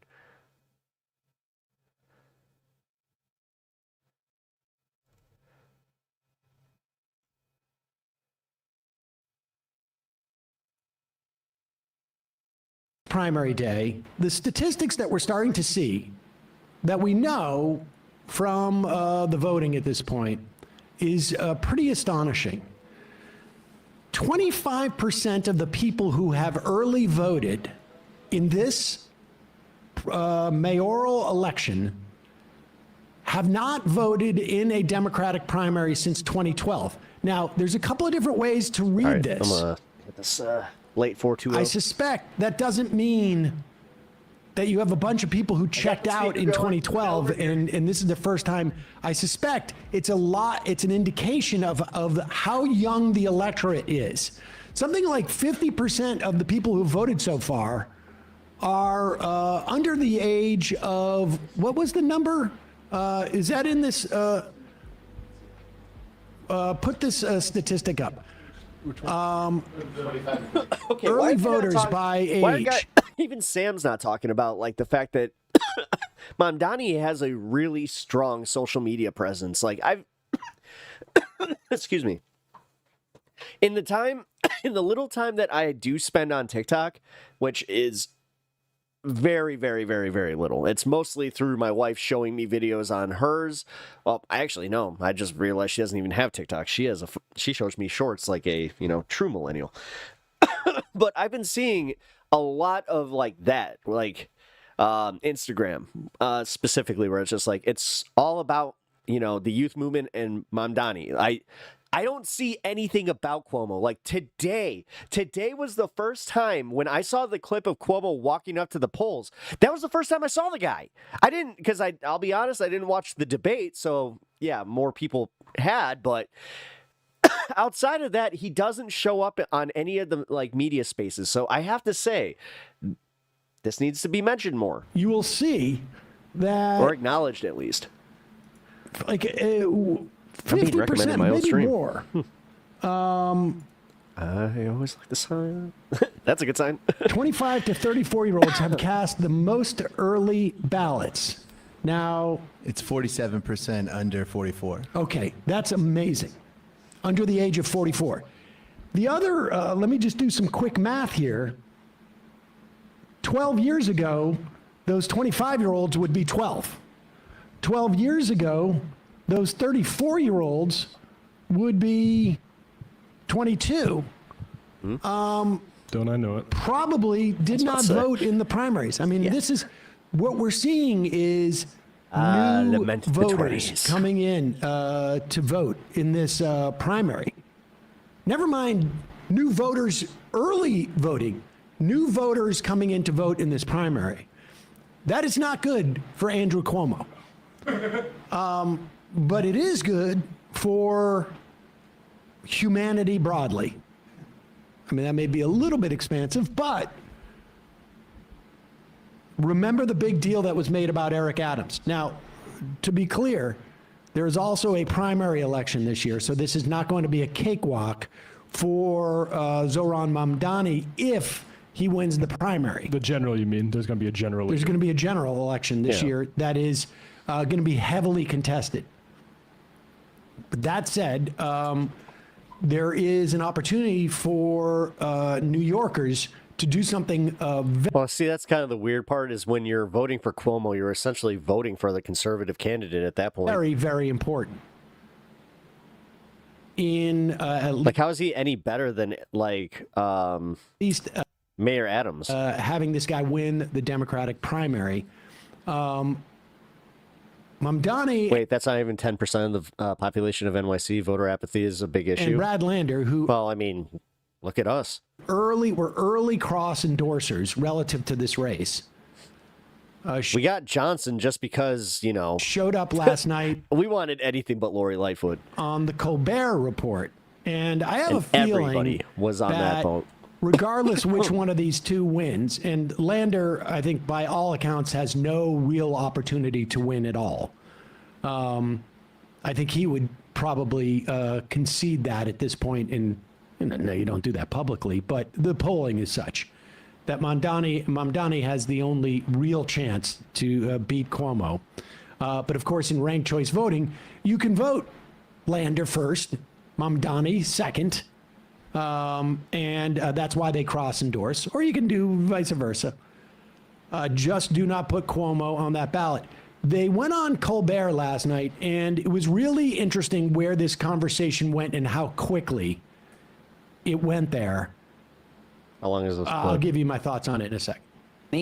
So, like, with the ranked choice voting, are they, like, gonna, are they gonna run to one that billionaires and corporations want to buy? You know what? Pause it for 1 second. I just want to put a fine point on that. $25 million worth of PAC money. $25 million worth of PAC money in the Yeah, I've had voters' remorse since Brandon's been mayor. He's been uniquely bad at his job. Democratic primary. The only silver lining I can tell you about that is the guys who spend these billionaires' money, they spend it for themselves. They get a 10 to 15% VIG on every ad they place. And so they're going for the most expensive way of expending that money, as opposed to putting people knocking on doors. Mamdani had knocked on something like 1.5 million doors in New York City. It's insane. It's an insane amount of people power. Wait, he personally just went out and just. But I just go back. Hi. Seen the most funded super PAC in New York City's municipal history, a race that is, it's like he's only interested in his folks getting new jobs and not focusing on this. One that billionaires and corporations want to buy, and this is a tale that we're seeing across this country, where it's a battle of organized money versus. The fact that they're building a new L line as opposed to fixing the existing ones is insane to me. Like, the blue line's literally falling apart, dude. Organized people. And ultimately, it's a question for our own party of how do we move forward? Do we move forward with the same politicians? Terrorism, essentially. You of the past, the same policies of the past that delivered us this present, or do we move forward with a He has so many volunteers, like so many. New generation okay, I was like, wait, how the hell? of leadership? One was he Spider-Man? That is actually looking to serve the people. Despite this being. All right, hold on. I gotta play this little game here because unfortunately they do this thing with CBS where even though Sam's watching it, I don't necessarily have the same permissions. So yeah, you know what? This kind of sucks. Let's get the question here, and then we're just gonna move on because I don't want to get caught up in this. A New York City race, foreign affairs have become part of it, partly because this is such a... Although anything that has to do with a political candidate should be considered fair use, based on political fair use, because they had this not fair use. What's the equal time or whatever? Which that's out the window lately. City. And so I'll ask the same question to both of you. I'll start with you, Mr. Lander. Does the state of Israel have the right to exist? The new line is right in my neighborhood. So many abandoned homes. I have an idea where you're at. Closet.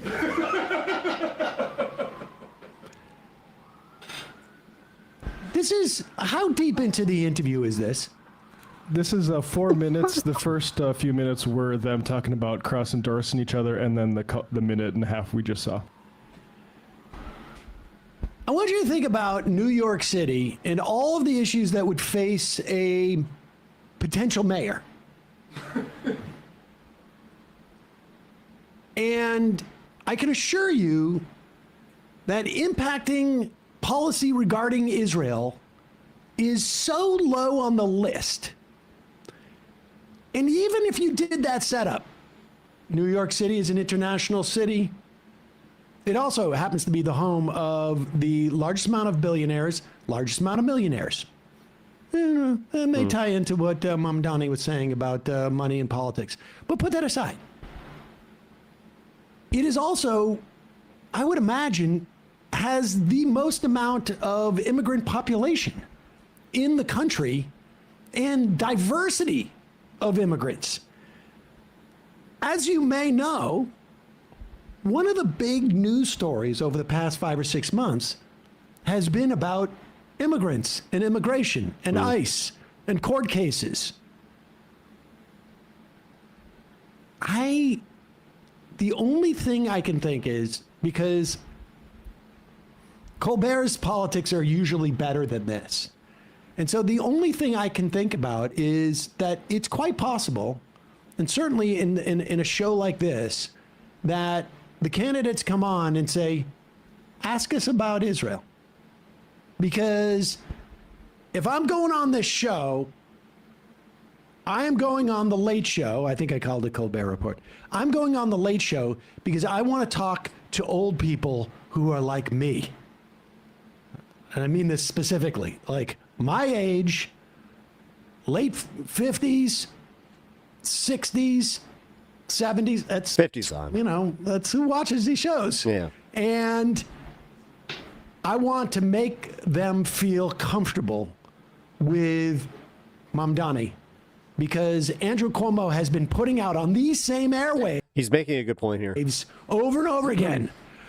I'll be honest, this was always my problem. Like, not a friend of Israel. When Jimmy Fallon did that thing with the humanizing Trump, at that moment, I did know. I was like, oh, God. Friend of Israel. And so that's what I think. Also, maybe hate Fallon that much. I mean, I already was not a big fan. Went on here, as creepy as it is. But let's hear their answers, because I'm on bated breath. Are we going to launch an invasion of Israel? Yes.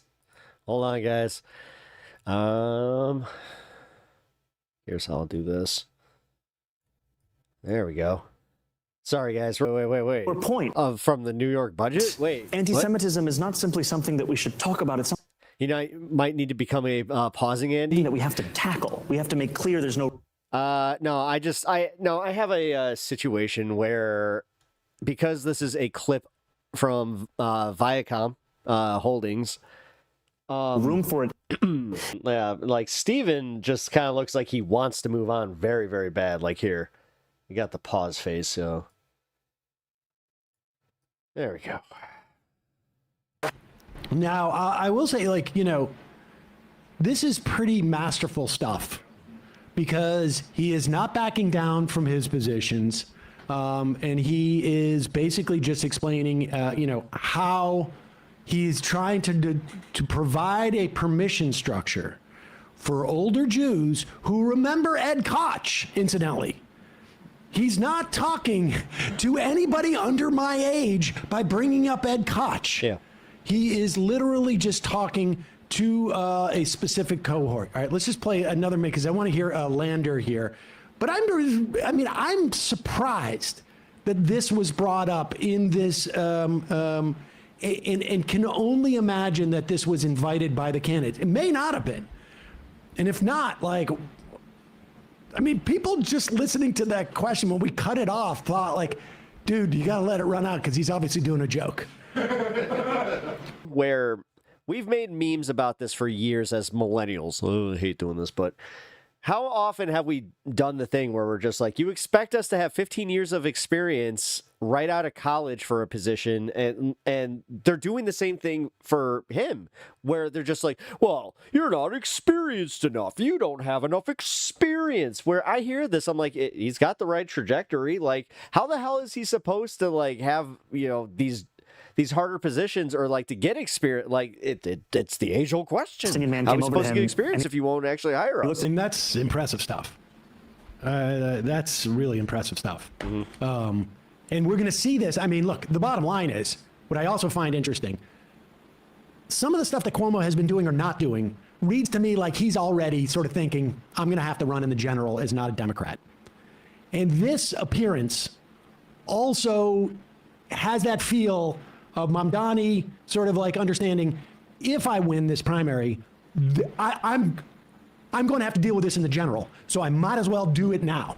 And because I think he understands he can't get, if he can't sell this in the primary, he's definitely not going to be able to sell it in the general. And as time goes on, he's going to be even better at this.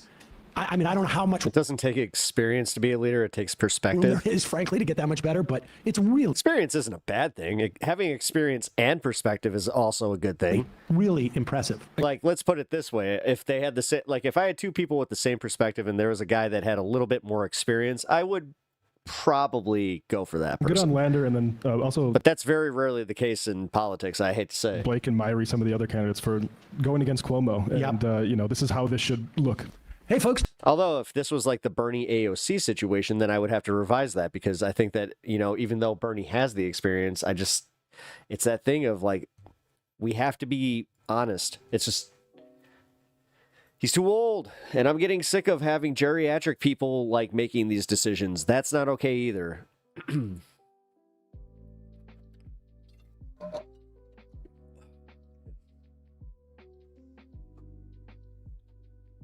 All right, let's do this KACEYTRON response. Although that means we gotta do one more, guys. We gotta do one more, because, you know, for the KACEYTRON response, this is my favorite part. After I found out who this person was, is that she's like, I guess, the ultimate smoker online, which challenge accepted. Here's the thing: I would like to do a challenge with her, where we smoke the same amount and see who is more coherent and able to do a better show. I have a feeling I would take that one. Pep just moaned about boomers pulling a ladder up and demanding experience, and then he goes, what the fuck is actually going on today? I know. No, I had a moment. No, I'm not talking, but that's the thing. I'm not talking about pulling the ladder up. That's the problem they have. What I'm saying is, because we tend to do this more, I should have actually put more context behind it, where we tend to elect based on experience, but no perspective. Like, you know, they could have shifting perspective, and just like the Cuomo thing is actually a good example of that, where, you know, it can't be based on the merit, it can't be based on him being a good person. Like, that's gone out the fucking door. Like, I gotta say, I do kind of like, maybe call me old-fashioned, but I kind of lament the days where it's just like, you know, political scandals would be, you know, like the end of certain politicians, you know, like sex scandals, all that kind of stuff. We live in a new era. That's just how it is. Kind of crazy. Bloodstone, you already beat me. You beat me to it. Just one about experience, and then says experience every time, bro. I know. Not every time. Not every time. Okay. I don't know. Here, let me break this one down. I'm not always right. I know you guys are used to watching streamers who are always right. You know what? I tend to. This is one of those moments where I spoke on something that I'm not fully educated on, which also happens. But no, for real. Like, I'm trying to think. I can't today. Sandor, you're just. You're kind of snapping over there. Well, I can tell you right now that Panic is 1000% not Kirk. Experience isn't age. No, I understand that. It's time invested in what you're doing. So, like, for instance, there are, like, you know, 17-year-olds that have put way more hours into let's just for sake of an argument here, a video game. So I would easily get beaten there, you know, like, just based on the fact that they put so much into it, and just I wouldn't stand a chance. So, I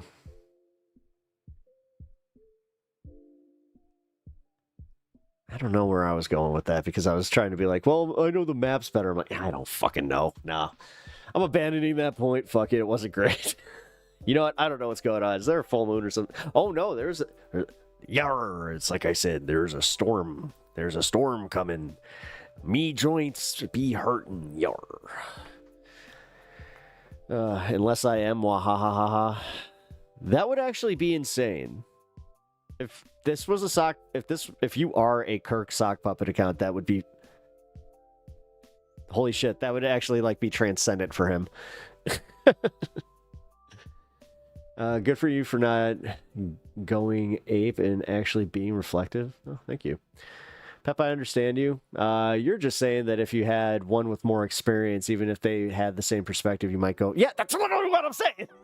That's literally what I am saying. I'm just like, I don't know, man. Like, it's kind of the thing where it's like human nature to kind of just be like, well, I don't know, maybe I got more to learn from that guy. Or I don't know. I don't fucking know.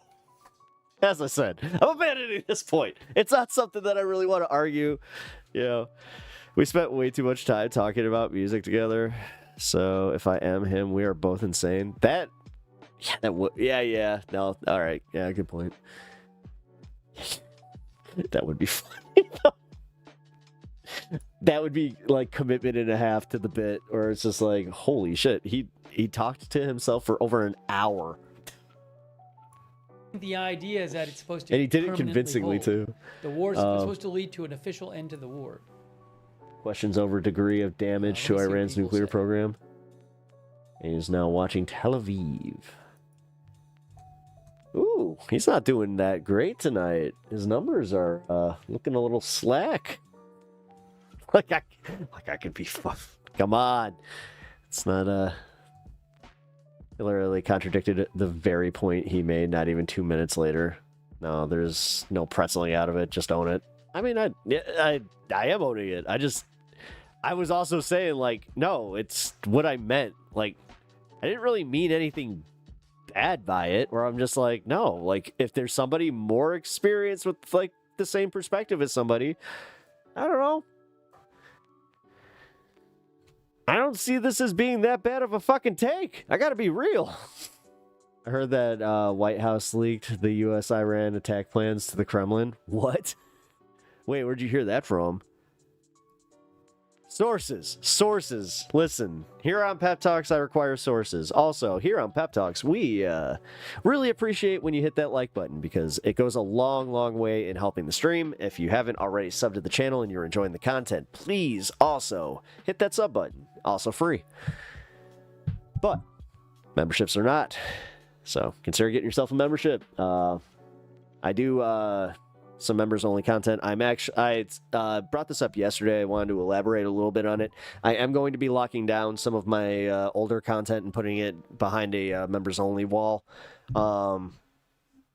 Honestly, there's no real reason outside of I just need to clean up the channel a little bit. So that's how that's going to work. And then we're adding a bunch of new members only content that will not be released to the public. It will be going private after it is in the member section, and then also may possibly be migrating over to the Patreon when that is all set and ready to go. So just wanted to let you guys know this is where the channel is going to be going.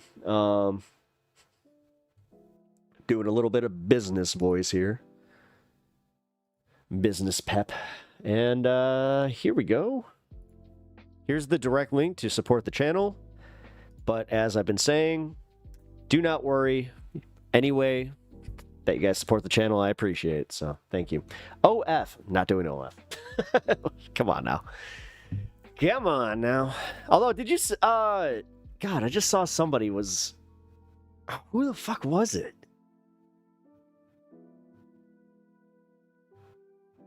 Fuck. Oh, he's a wrestler. Never mind. So it's not as interesting to you guys. Babe Priestley. You should put your figure skating videos up. I have... Okay. I'm ready to be value-tained. Are you not value-tained? Drop... Well, I mean, especially over on Twitch. If you guys, you guys got that Amazon subscription, that goes a long way in helping me, and also I appreciate those almost like on a not more, but on a special wavelength where it's just like, okay, like it's that little bit where it's just like, ooh, sticking it to Bezos because I know he wouldn't like me. It is actually funny. That was my favorite part about Twitch, where I was just like, I get what now? What did my friends describe that to me? And I was like, oh. And it was like, ooh, I get a freebie. Look at that. And yeah, engaging with the channel. I got some fun stuff over on Twitch. So check out the Twitch channel if you have not already. Actually, you know what? I should probably do that.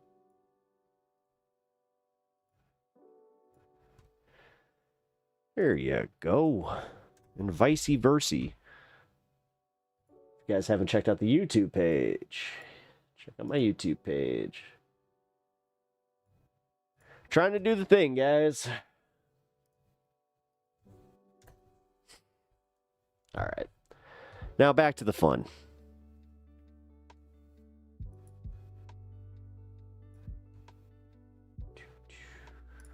All right, so KACEYTRON is where we're going with this. All right, we got legal mindset.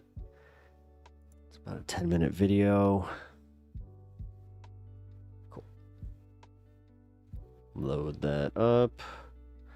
We got no dog cam, so we're going to, where are we at? Oh, shit, yeah, you know what? I'm going to just load one for 420 after this, too. All right.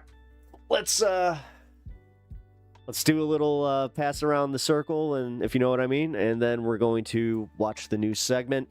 The news segment features KACEYTRON. If you know who KACEYTRON is, I just found out about her yesterday or 2 days ago, and I got kind of excited where I was just like, ooh, she's a 420 friendly.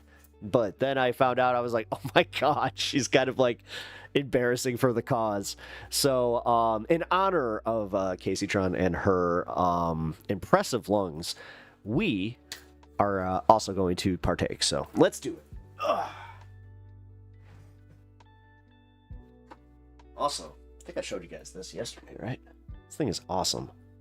Like, it is the most useful tool I think I've had in my life. Oh, man, so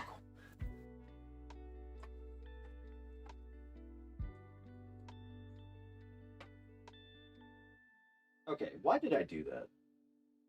I did that thing where, like, I knew that I would need a certain amount, and I just didn't put it in the grinder. Like, that was stupid. That was really stupid. I'm sure y'all do that, though, where you're just like, oh, this will cover what I need.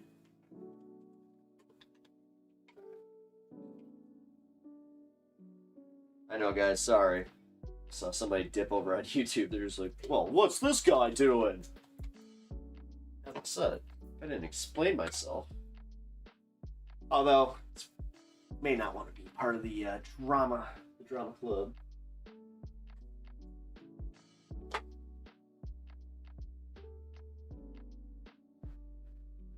What's up, Stan? You good?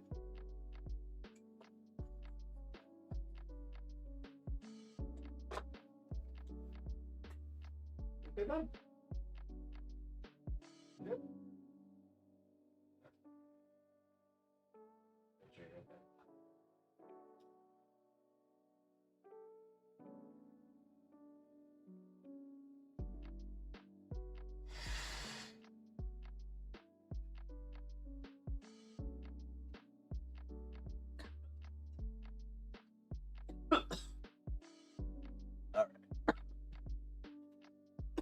Yeah, see, guys, I'm doing my best KACEYTRON impression.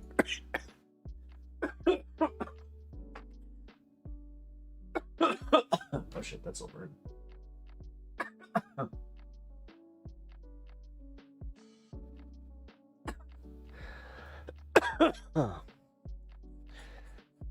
That's why they only they make little silicone holders for the I mean, I got my stuff down here. It's just one of those situations where I was like, oops.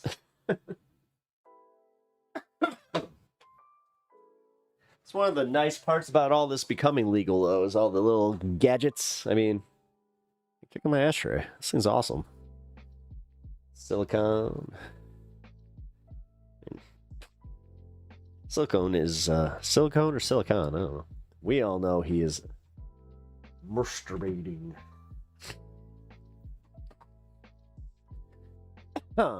Is that an atomizing pipe cleaner? No. Well, I mean, ish. Although this is the cool part that I wasn't expecting it to have. There's a little bottle opener. I was just like, oh shit, hell yeah. Useful. Oh, he vetoed the THC bill? Really? No kidding. Why is that? Can you elaborate a little bit? I broke my push-up record today. I did 490 in 60 minutes. I don't recommend it. Is there a reason you did that? Did you just do that for fun? Are you just... Wait. That's a lot. Damn. Congrats, though. Hey, awesome. Congratulations on your dedication. That's pretty badass. I hope your gains are worth it. And I mean that. Like, may the gains. Normal push-ups are like crazy ones. Yeah, where they like just like oh. See, as somebody who does not really have the ability to do that comfortably, because of my stupid rotator that, yeah, I should probably get surgery on. I've been putting that off for years, and now I'm at that point where I'm just like, meh. New MAGA is anti-legal weed. I do know that, but wait, so... Okay, so hold on. Vetoes... THC ban.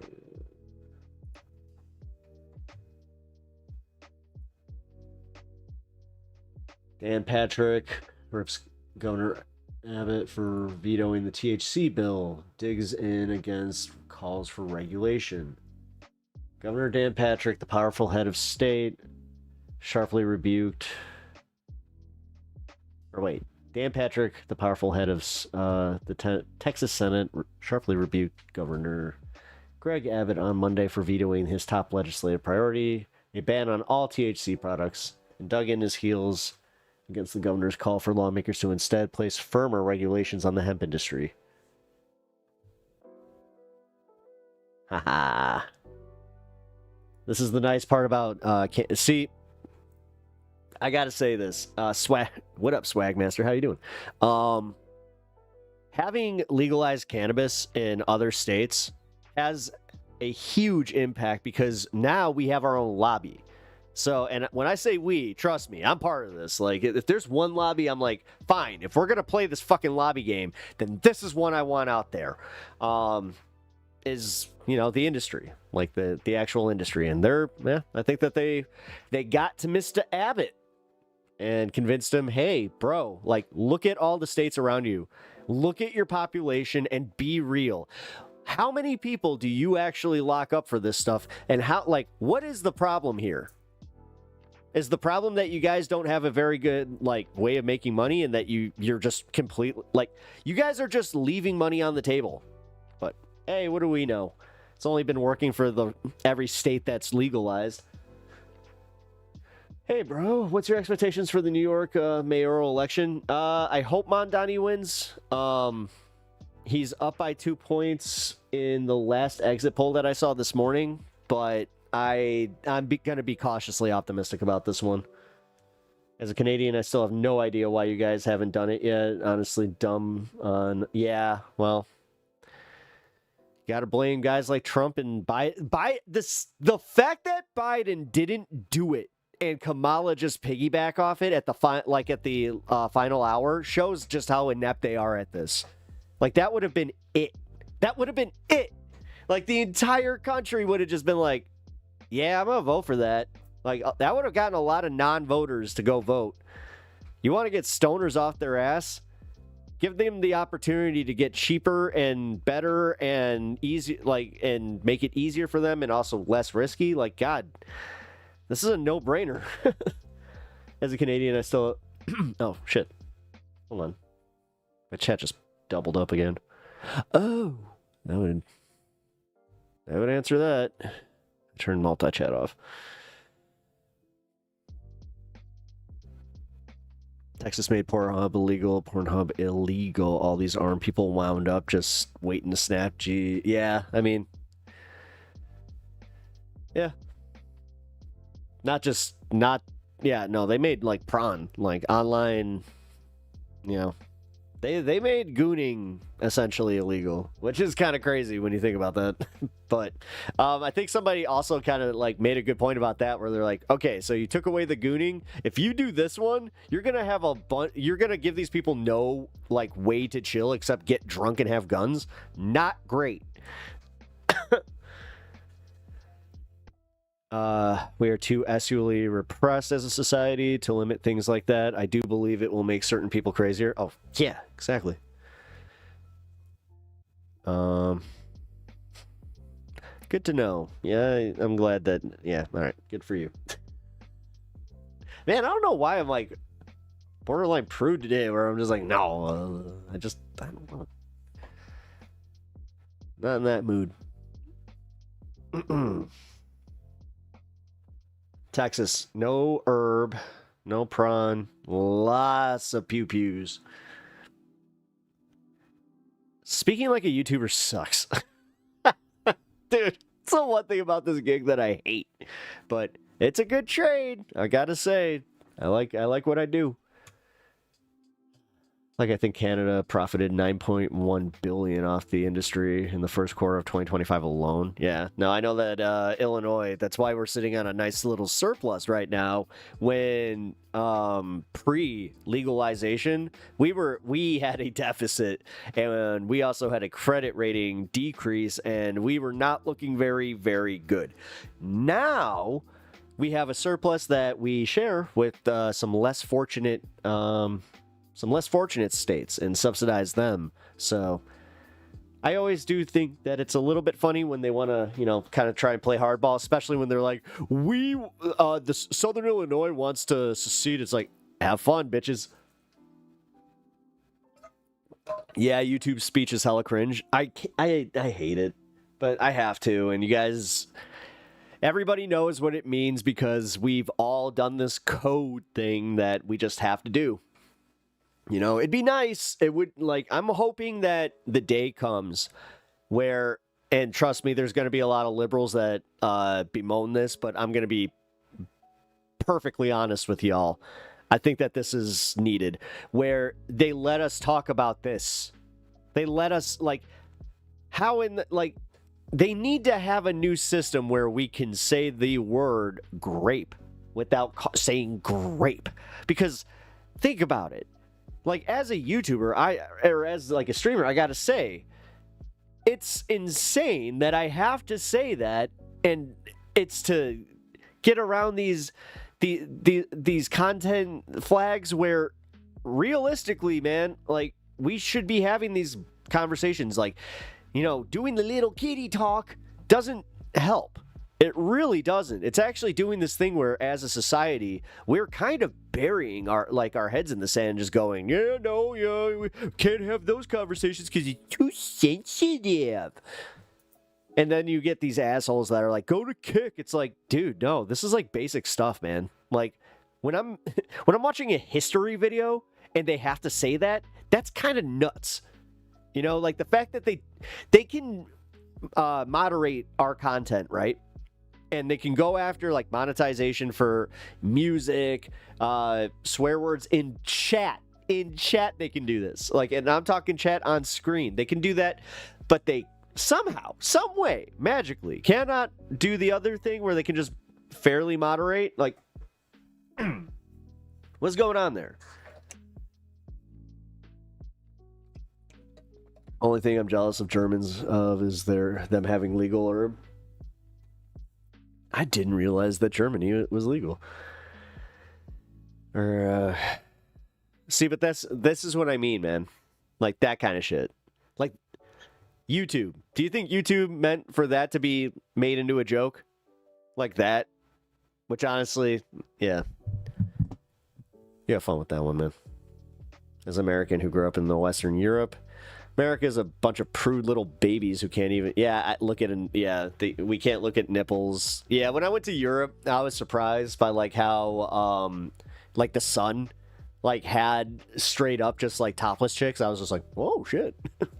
But also, how, if we're talking, sexual repression, yeah, Europe is definitely not, nearly as sexually repressed, at all.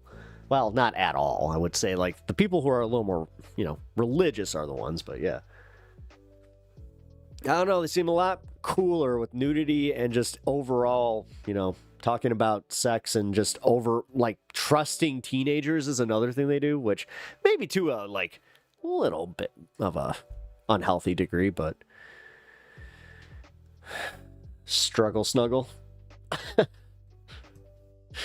Oh yeah.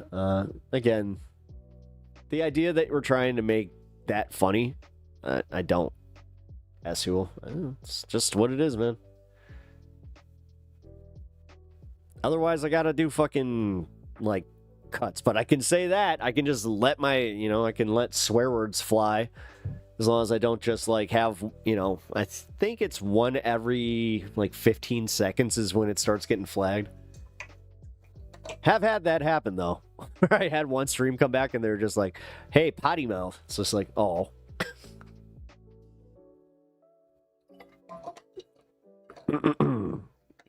All right, we're going to celebrate the 420. I stun locked just long enough to do it. So. And then we're going to watch the KACEYTRON video, which is not that long. So, English culture isn't... Wait, Germanic culture is super open to nudity. English culture... Oh, no. I mean, that's where they... I say, I can't even show my little nippies. Clip it. Kids in Europe are taught to drink. Yeah, that was one of the things when I was in the UK. One of the guys there was explaining to me, he's just like, yeah, once you can reach over the bar, they just let, he's like, that's when you can start trying pints. He's like, that's why we don't like, that's why we respect alcohol. It's like, oh, all right, let's go.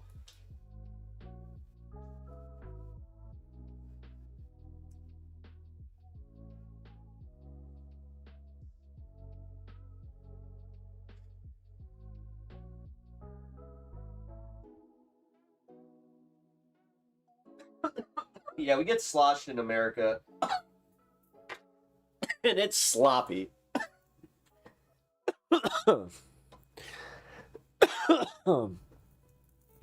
Yeah, my mom was kind of the same way, where she was just like, if I was at a family event, and like, for instance, I saw that, they let me try it, but to be fair, I was also a kid that, like, when I tried it, I didn't like the taste of beer, and I didn't like the taste of wine, where I was just like, nah. Ew. Oh, crap. It's raining. Shit. I don't get how the rules are enforced here. I'd be saying horrible things with Red Band and he hasn't gotten in trouble so far. It's not about getting in trouble. So, like, he doesn't monetize his streams, as far as I know, the same way I do. Also, I think that he's on another platform as far as his main platform, isn't he? Red Band makes way more than I do. So, he can like, there's a lot of guys that do that, where they can just afford to not get the ad rev or, like, be monetized on YouTube. They just use it as a platform to advertise their, like, stuff on Kick or wherever the hell they go. So... Yep, that's how you learn to respect it. Yeah. Yeah. Nah, he has his own site. Then yeah, that's it. Yeah. Yeah, Vosh has the same thing. Yeah, most larger streamers, that's what they do. But dude, I'm a fucking 1,000 sub and, like, I keep saying 1,000 sub Andy, whatever. That's almost, I don't like denigrating myself like that. I got about 1,600 subs between the two sites, and honestly, it's one of those situations where it's just like, I enjoy what I do. I don't understand people that want me to push this. Like, that's the one thing. Can I just address this? Like, what is up with people like that, where they have to push the limits of TOS, but then they expect me to just allow it, or they want me to also, like, partake? Which, what the actual fuck is wrong with you people? Like, go... Why aren't you on Kick? Why don't you go and do, like, apply that same energy to people who are already, like, 99% of them are banned on these platforms. Apply that energy to getting them to do the most, like, this is what caused Johnny Somalis, is people like that, where they just keep pushing themselves to just be like, ooh, let's see what I could get this content creator to do. I have the power because I'm manipulated him. Ooh. Fucking weirdos.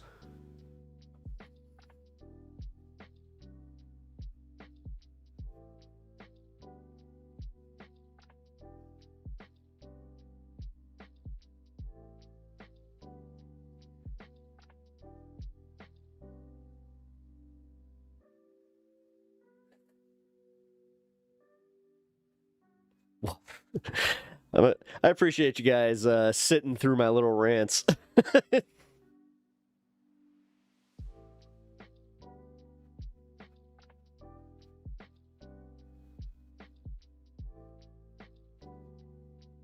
God damn it. Okay, there we go. Sorry. I'm going to be sharing a GoFundMe in the Discord. One of our viewers, our regulars, who has not been around for a good reason, he just had himself a baby girl, which she was born with a heart defect. So they have a GoFundMe because they also have insurance issues. So It is going to be posted in the general in Pep Talks, or the Pep Talks Discord. Excuse me. Man, what is up?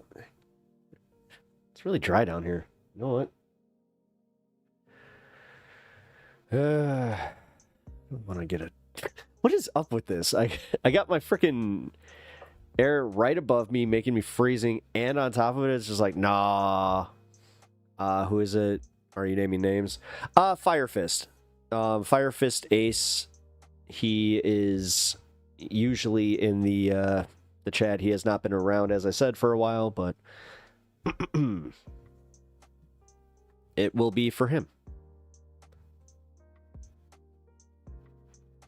Well, it is for him. But yeah. Yeah, she was born with a genetic heart condition that's very, very rare, where her arteries, the way I had it described to me was her entrance artery and her exit artery were swapped, and she was getting too much oxygenated blood, so it, you know, she can't live with that. So, I was about to, I'm only laughing at how articulate I am with that. But it's so dystopian that GoFundMe is basically American health insurance. Yep. Yeah. Yeah. It's insane. I don't get it, man. And honestly, this is, if you're not radicalized after you go through a health experience, because that's what did it to me. That was the first thing that really did it to me, where I was like, you know what? I do not. What the fuck? Excuse me. Gross, but fucking A. I do not like being seen as a commodity. I felt like I went to the hospital when I was about 17, and I was shocked at just how many times they asked me, well, do you have insurance? Do you know if you have insurance? Does your dad have insurance? It was just... And then, yeah, man. When people are just like, we have the best healthcare in America, I'm like, what? Maybe I've just been unlucky, but holy shit. It's not enough oxygenated blood. You were backwards. I was backwards. My bad. I agree. Adults never learned how to drink. Parents and society here just say no, don't drink, don't teach them anything. Same with sex. Yep. That's why I have a friend who has a 15-year-old daughter who is making her a grandmother before she's even 40.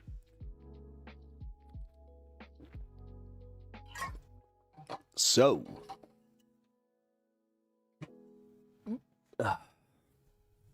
And the thing is, she's super religious. Like, hyper religious.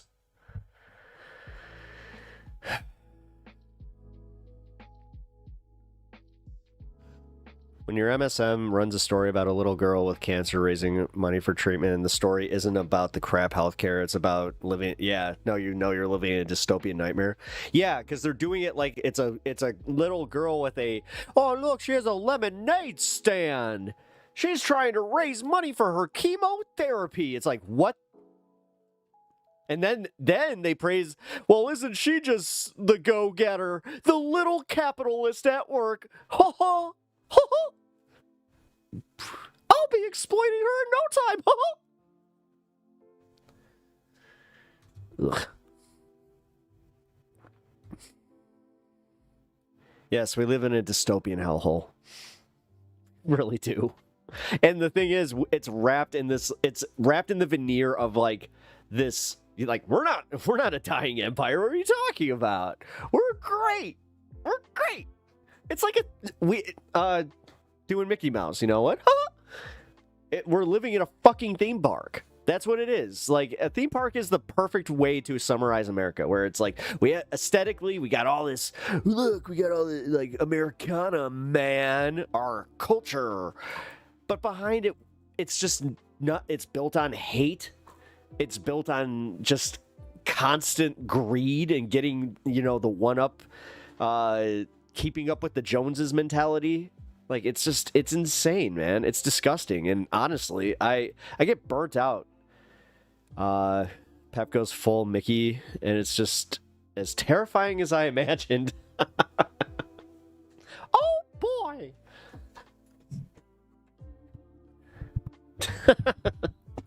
You're about to become slaves to capitalism! Let's go! America is a country of scams. Scam America. I mean, I thought I was so clever when I was like a teenager. I was like, it's America, because it's me, you know. I'm not clever. So we have everyone covered, and we have competition and innovation. See, again, how's that work? How's that work? Man, I didn't know that I dug the Swiss way of doing things as much as I did, but you guys still got your pew-pews, but you guys still managed to respect the pew-pews and do it healthily. You guys also have healthy, like, health care. Wait, what is the downside? What is wrong with your country? Okay, what's the skeletons in the Swiss closet? Because you can't have that much cool base shit and not have some major fucking skeletons. What'd you do? What'd you hide? Are you actually sitting on that mountain of gold that we were talking about from the 1930s? You know which one I'm talking about. I was drunker than hell last night, and the conservative talk show host said, I need to find Jesus. I found you. What's up? Jim, what up, dude? How you doing, bro? I mean, I did not see that gold. Is that what you mean? In America, innovation low-key equals scamming. No, but the thing is, they also look at the way that they just market and re-release IP. Like, they totally have killed innovation. They waited for AI to get to the point where they don't need artists anymore, like, to create anything for like the movie industry, or like, they're just seriously, like, they just want us to be these little freaking capital slaves. Like, it's so fucking weird. And they don't have any plan for how. They don't give a shit. They just don't want us rising up, which is, again, it's inherently like, why do you care?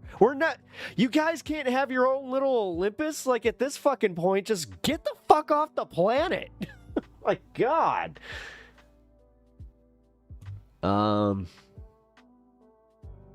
They're not, so it's ours. That is one of the most Swiss ways. Well, you know what? They did not come back for it. So we just, we kind of said, oh, it's ours now. Oopsie. You know, it's kind of weird how that works. They just happen to also leave a bunch of these little armbands. I do not know why. You know, we cut them up with our little knives.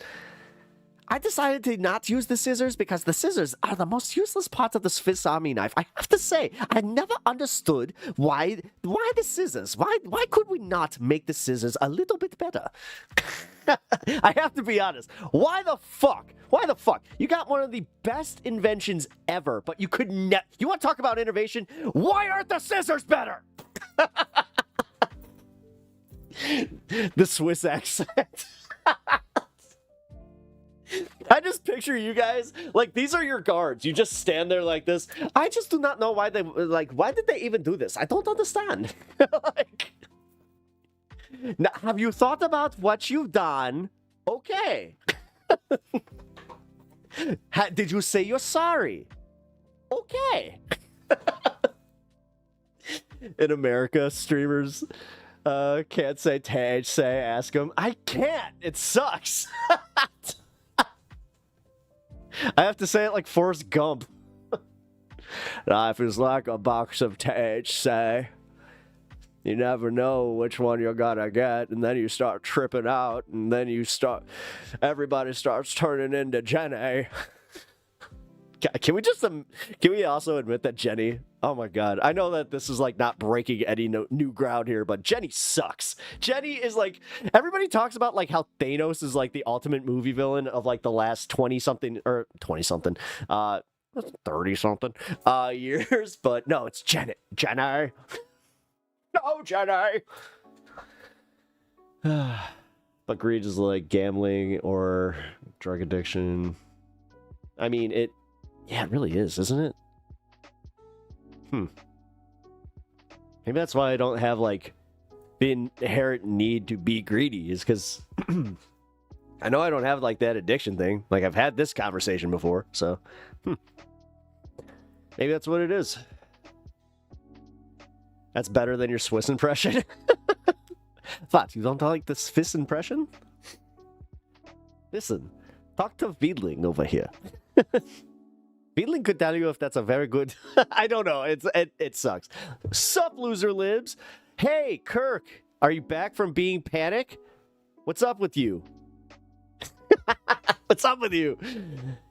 Is Panic Studio your sock account or what? Are you sitting in here having conversations with yourself? I'm not kidding, buddy. Somebody actually, like, Sandor accused Panic of being you. It was really funny. Because if you know, you know. Nice try. See, he's doing it. This isn't a bit, dude. Kirk, for real. This is real. Oh, man. What do you mean? I was being 100% consistent. Wait! No! No! What? It's a Kirkspiracy? I don't like this Kirkspiracy. A Kirkspiracy on Pep Talks means that something is not great. That means Pep's lost a step. Oh boy. I have put off this segment for way too long. I gotta get to this. Always trust your gut. Today's been an informative day for sure. So, Sandor, are you serious? Like, Sandor, are you 100%? Do you actually think that Panic was Kirk? Because it's not. I don't know. Now you're actually kind of like making me wonder, do I need to go back and watch one of my VODs and just be like, man, because like that would be impressive. That would be an impressive like degree of like, he would have to have his laptop and like another computer and just like simultaneously typing with both his hands. Like that's... Sandor, are you mental? I mean, dude, he literally said this shit and he's... Listen. Pep lore is crazy. Hey, you know what? You guys will get used to it. Caroline Levitt said, we all know what happened when you drop 14 30-ton bombs on a mountain. What, you miss? You still miss? Did you see the craters? I love how Iran was just like, okay, so here. You see? Here's what they were targeting. Here's where they hit. It was just like, Get Ace Ventura on it. Johnny Q. Good use of Ace Ventura. 100% at Panic is Kirk's sock puppet. I mean, Sandor, the only reason that I'm even kind of tripped out a little bit is because you're calling out the one dude who has kind of done this thing.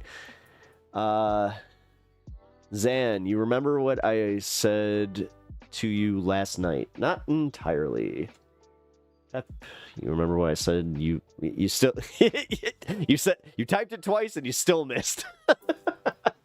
Just gonna say. But Zan, how you doing?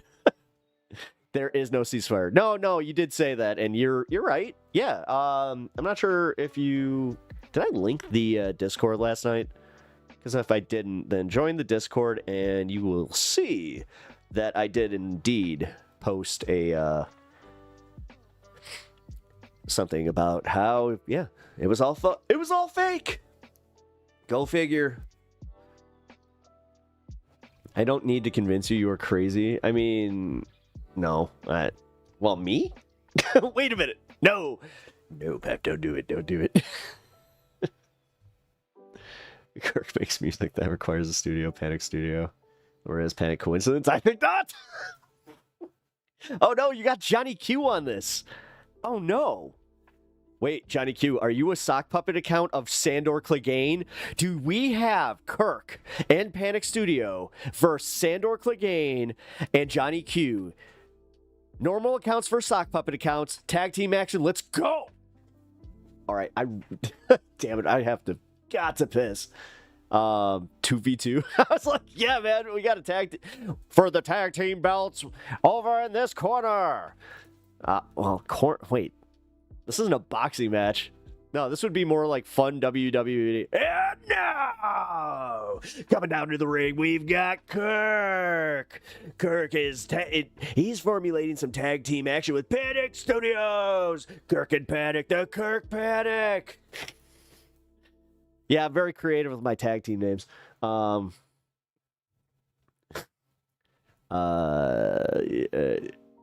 Panic at the Crisco? I don't know. Fuck. Womp, womp, womp. I do not confirm or deny anything. Oh, shit. Guys, we've got shenanigans abound. Well, the dog is back in the proper space, so I am going to let him be cute on screen for you guys and take over while I go pee real quick.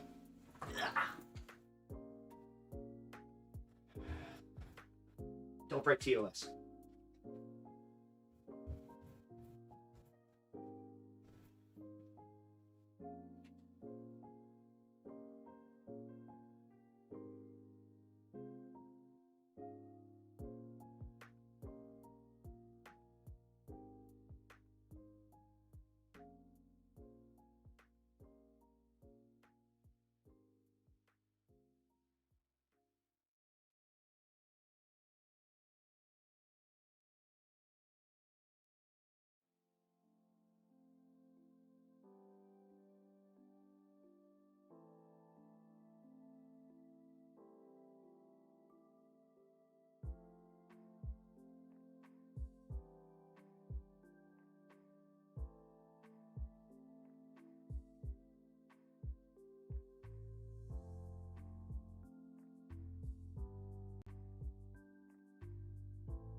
All right. Will he make it a whole break without licking his own ass? Talking about the dog. Holy. Oh, man. Seriously, the jig is up. Oh, my God. All right. Well, how long is this bit going to go? Kirk's mom, how'd you get home from my place so fast? Oh, God. All right, guys. As I said, shenanigans abound. Well, if you guys are enjoying if you guys are enjoying the community, we do have a fun bunch here. We have fun here. That is one of the monikers here. So I will just say that if you are having fun here and you haven't already liked the stream, please consider liking the stream. It's free, helps me out. I am a smaller streamer, so really appreciate that. And also subscribe to the channel if you are having fun. Because realistically, man, even if we disagree on some politics, we have fun. That is the main thing. So.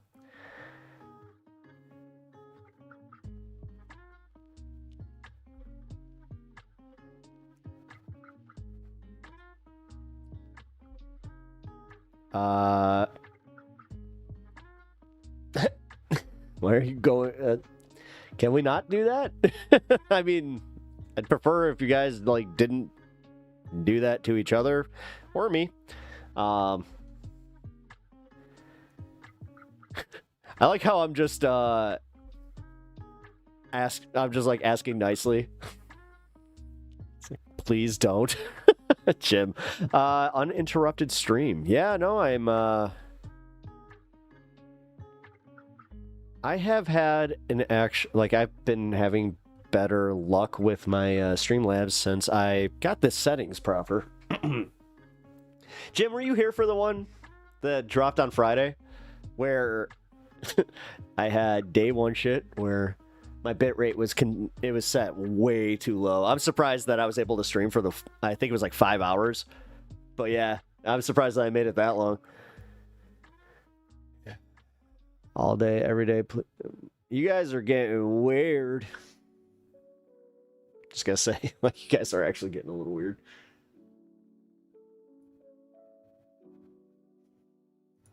So I'm gonna go over here now. Actually, hold on. We are good to go. Let's do this. Let's go. All right. If you guys were with us yesterday, we had we kind of had a fun time. Surprising. Like, I thought it was going to be drama filled. It turned out to be fun. Like, honestly, Ethan doing this whole lawsuit thing has kind of, it's turned the drama into something that it's besides him and his son. So I think that's why, honestly, I was a little more open to watching this and seeing where he's going with it. On top of the fact that I was completely honest yesterday, and I will be today, that I do have personal stake at this. If for some reason this lawsuit were to go through and have broader repercussions, as somebody who does a lot of react content, especially with like politics and just in general, like this, what we're about to watch here, this could change the entire trajectory of just not only my my show, but pretty much any React streamer or anybody that reacts to content on any of their shows. So this is one of those things where I hate the slippery slope thing because it was overly used at one point, so I'm just like, whatever. But he's playing air accordion. You know what? I've been doing this a little bit too much. It's starting to creep into my life. At some point, I think I'm gonna go a little nutty. Dude, it's just gonna be me in a retirement home like this, just like, guys, hold on. You don't understand what's going on. I accidentally turned into the very thing that I hated most. Everybody always said that I lived long enough to become a villain, but I didn't know I'd become the thing that I hated the very most. Oh God. Since you got stop trying to derail me with this. So here we go. We have an update on this lawsuit as far as KACEYTRON. Now, if you guys are not familiar with KACEYTRON, hey, Dan Banna Debates, what's up? Thank you for the raid. Appreciate that. We're watching a little bit of an update on the KACEYTRON saga because she is currently being sued by Ethan KLEIN. So, thank you for the follow, Dan. Appreciate that, man. Also, welcome Raiders. I hope you guys had a good stream. If you guys enjoy having a little bit of fun, just chilling and talk a little bit of politics, but also just as I said, having small streamers, supporting small streamers. Keep up the grind, brother. Thank you. Dude, fuck yeah. Here, I got let me drop you a follow. There we go. And thanks, dude. I really appreciate that. As I was saying, we are, actually, this plays into that, though, supporting smaller streamers, because I was just explaining how this Ethan KLEIN thing does have broader implications, especially for Twitch, where it's like, it could kill Twitch just completely, because it could damage the entire community that reacts to anything. So that's a huge problem. And I said this yesterday, that the fact that it's coming from Ethan KLEIN, who had a hand in setting what the standard is for fair use on YouTube and Twitch as it stands right now. So I got to say, that was kind of crazy too. So without further ado, let's get the legal mindset update on what's going on with KACEYTRON.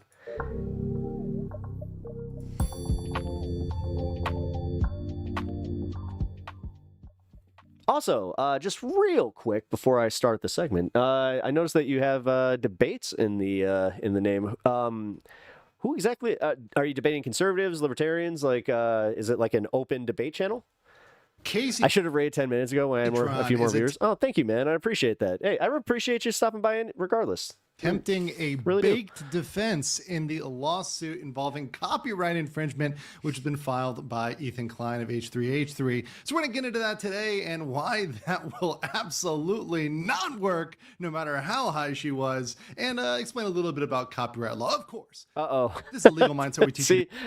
Your own judge. I'm Andrew. Yeah, I forgot to also mention that this is her react video to the Ethan Klein bit. So she panicked, and okay, so she's the one who gets like ripped. Like, as somebody who is 420 friendly here, I like to partake, but they counted it. It was like 45 minutes in an hour video, and she doesn't just take like, little bits of Benjamin or anything like that. No, these are full blown like, popcorn filled bags of if you know what the volcano is, or if you just know what a grav is, then American attorney living in Asia. This is a fast facts premiere, a quick and dirty version to get out to you with the latest news, and of course, open debate with everyone about anything, not just pushing one side, but actually listen. Dude, Dan Base, I'm all about that. That's actually why somebody recently said that I'm not good at online debates, because I am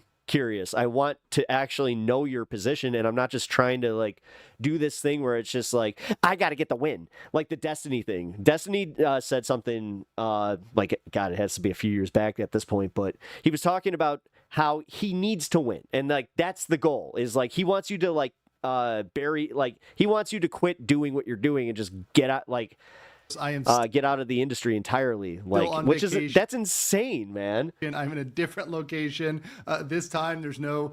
I'm all aware that I don't know anything, or everything, anything. My bad. Learn everything, or I like to learn and debate, or from debate and not win it. Yeah, nice. I don't get a trophy for winning debate. Mosquito net or ghost, if you want to say. I have a feeling that we came from a literal, like, school of thought that might be similar. Over the bed. This time we just have a nice. I'm 38 years old, so it's one of those situations where I'm just like, we were taught. That's how I was taught to debate in civics. I'm still wanting to talk to you about this because this is something absolutely crazy. And we actually had civics first for one semester, and then when I see things that are KACEYTRON gets ripped on stream, really ridiculous. When I see things that are, which I have no problem with, I just, as a YouTuber, I have to exit the room. Legally, they blow my mind how someone can do this and just camera sabotage side, themselves I should say. in such idiocy. I have to cover it. And once again, but that's awesome, man. Again, welcome to the channel. I really appreciate you having you here. But that's really, dude. I don't have a dog in this fight in terms of the we'll parties. be in contact with you here. I'm going to drop my Discord. Or the Hassan you're 41, so we grew up in the same world. Yeah. On the objective okay, so law, yeah. and especially I'm pretty sure our educating curriculums people are pretty on the objective similar. law involved in this case. So first of all, here, let's I'm get going to drop the Discord in the KACEYTRON's chat big defense. here. Now, this is something that she came up with after she Definitely deleted. come and join that's the a very fun. And yeah, no, point. I would. Yeah, anytime. What time do you, or when do you usually stream? Actually, for little plug for the audience here, and also, yeah, I would be interested in possibly participating, because being in a good faith internet debate, I got to say, that would be a first. Videos. So here she goes with an explanation that she is trying to give after it appears she has deleted her reaction video to. Oh, she deleted the video? No.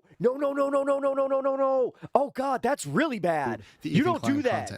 When you're getting sued. Because I didn't react to his stupid video, he had to make up that I did and put a video of me smoking weed over his stupid video to get attention. Oh no. Oh, I'm sorry, no. I don't give this a is about bad, your video. guys. Like, I don't know. I don't recall reacting to it. Joe I don't Smooth, believe that welcome. I reacted to it. Dan has really got good combos here. Remember. I'm dropping my Discord. We can definitely. I do not recall reacting to it. Appreciate the raid again, man. So glad you're here. That's once again. Let's just play the important point here. It's not about whether you win or lose. It's about what you gain. Well, that's yeah, it's kind of what he was saying. Like, that's how I was taught, where I'm like, I'm trying to actually learn your position and also convince you of like my position. And we could, like, I've always been like, if we can end a debate mutually learning something and just going, you know what, we may agree to disagree, but I learned this and I'm going to evolve on, I'm going to try and evolve on this position. Like, I don't know. I don't recall reacting to it. So whether or not you recall reacting to this it, is being wild. the defense here, saying, She's actually doing the thing like, I don't recall, but I deleted my video. What? Recall. I don't know. I may have been under the influence. As I said, guys, I said this yesterday, that she's an embarrassment to like the community at large, if you know what I'm talking about, like the 420 community, because I may have been baked. I may have been anybody who smokes should not, like, you should, like, this needs to be called out, where it's like, no, like, she is who repentant man thinks we are. Inside Does joke that for, work? or Well, inside lore for the pep course. I've got pep talk a nice saying we have a PowerPoint. guy here, repentant man, who thinks he's saving our souls from, and his main goal is to save us from not smoking weed. to explain to you guys that, because of course Bombamal. Hey, thank you for the follow. I really appreciate that. that's what I do here, Legal Mindset. We educate You guys are and we awesome. entertain. Thank you.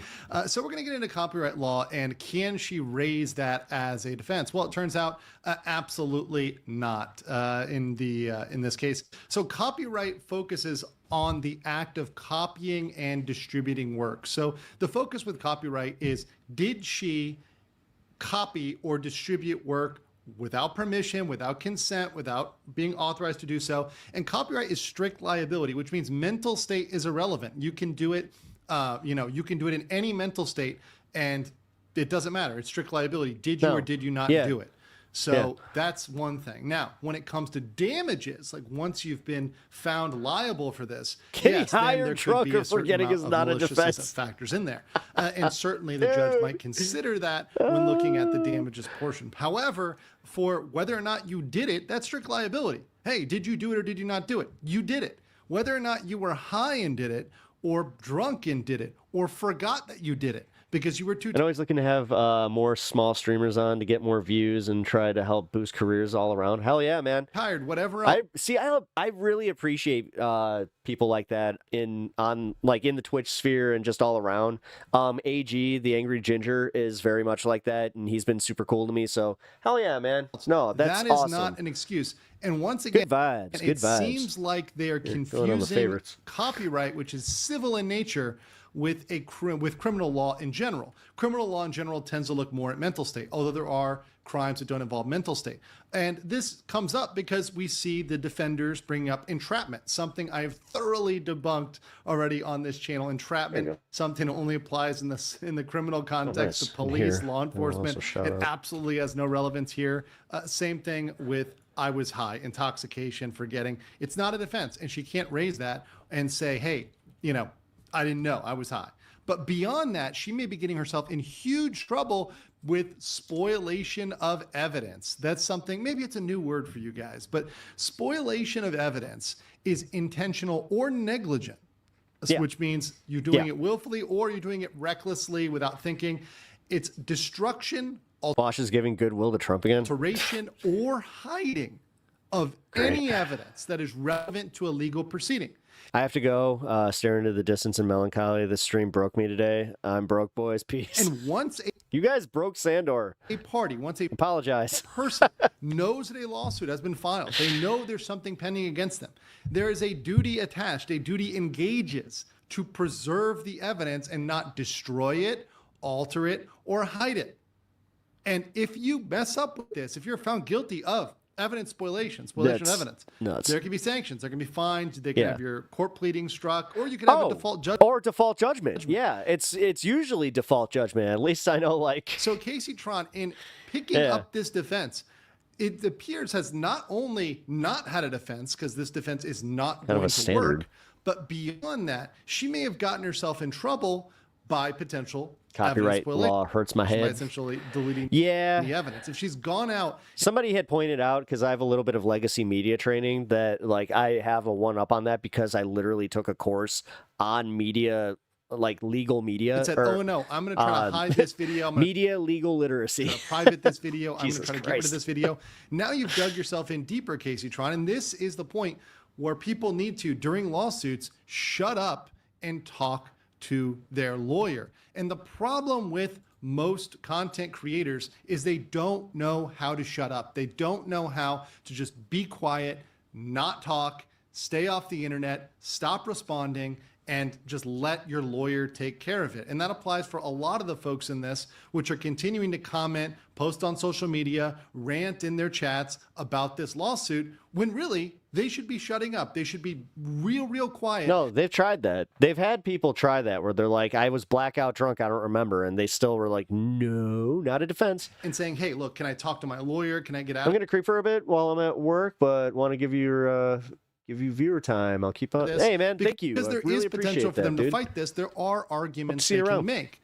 However, their lawyers are going to be put on the back foot the more they do things like this. The more KACEYTRON, Denims, and Frogan decide to run their mouths and talk about this and make up stuff and make comments on this, the more it's going to put them on the back foot. But content creators cannot help themselves. They feel they have to say something.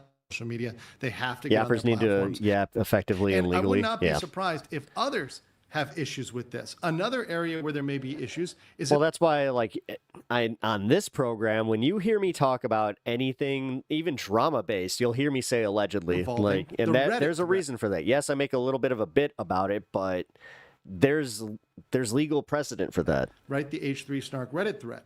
As another lawyer mentioned, they may be subject to discovery insofar as they might have been working with Denims, Frogan, KACEYTRON, and there may have been communications between them.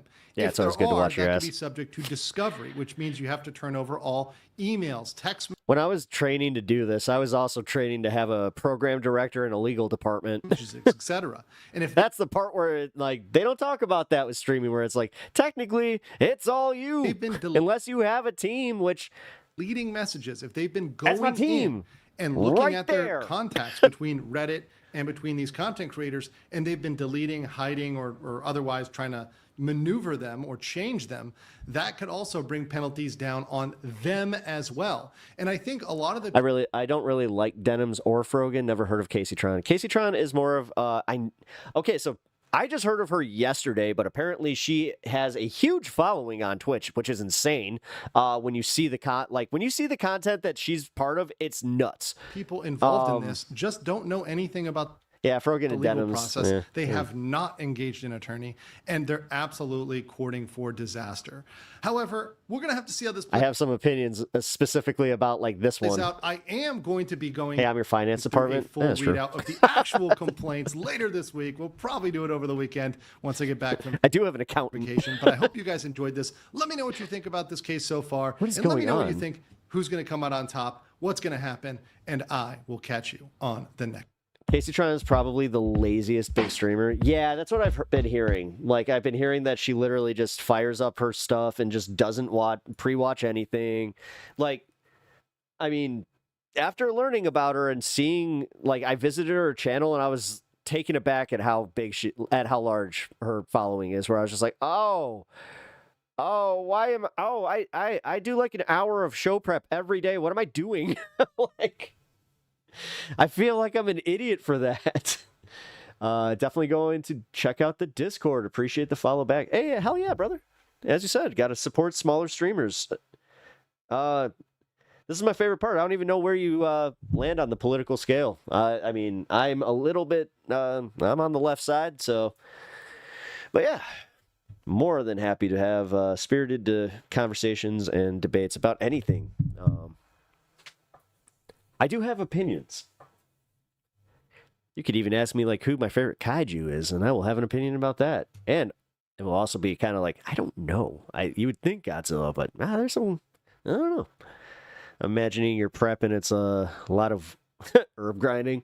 No, actually. Way left. Shut up. Shut up, I want to scare him off. I'm trying to be real here, but also not too real. I bet you also have a business account under an LLC for your earnings, you smart person.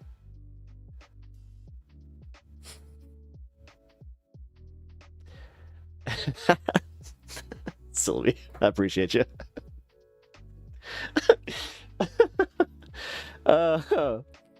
Used to be left, but more moderate now, I guess. Oh, cool. I always appreciate people that like kind of land in the center and how they got there. Whether they came from the left, right. I was about to say center, but I was like, wait. NY election. Oh. New York election. We got polling. Zoran Mondani up 43%, 43.1%, 34.1% for Andrew Cuomo. We have 38% of the votes tallied. Let's bring this up on the big screen here. I like how I just did the I was just watching. God, what's that kid's name? I forgot his name already. The debate kid, from TikTok. Keith something. Whatever. Not Keith. Fuck. What is his name? Dean Withers. That Dean Withers sounds like a '70s artist. Is that right? I don't know. Either way, he does that, and I was like. And then I caught this legal guy that we just watched doing that, where he does like the annoying, where he's just like, and we've got Johnny Q with the big $5 donation. Thank you, Johnny Q. I really appreciate that. You know I love you, Johnny Q. Like, ew. Unless I'm like literally doing that as part of like that, where you just know, where it's just like, and if you want to have a little bit of pep talks, then I'm going to, I'm not above giving you a little bit of a pep talk, but I just wanted to let you know that I'm going to do it with the radio voice. You're listening to WPEP Chicago. Dean Withers. That literally sounds like And coming up next, we've got Dean Withers with I Loathe MAGA. Wait.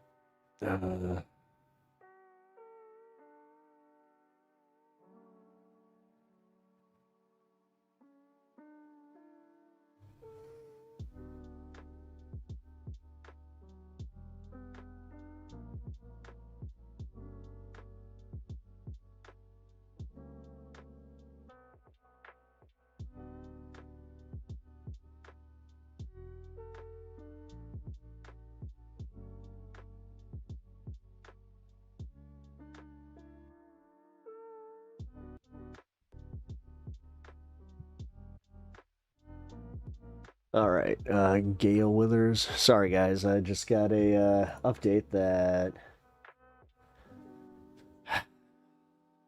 my wife had a tire pop on the way home. I think she may have driven it on the rim.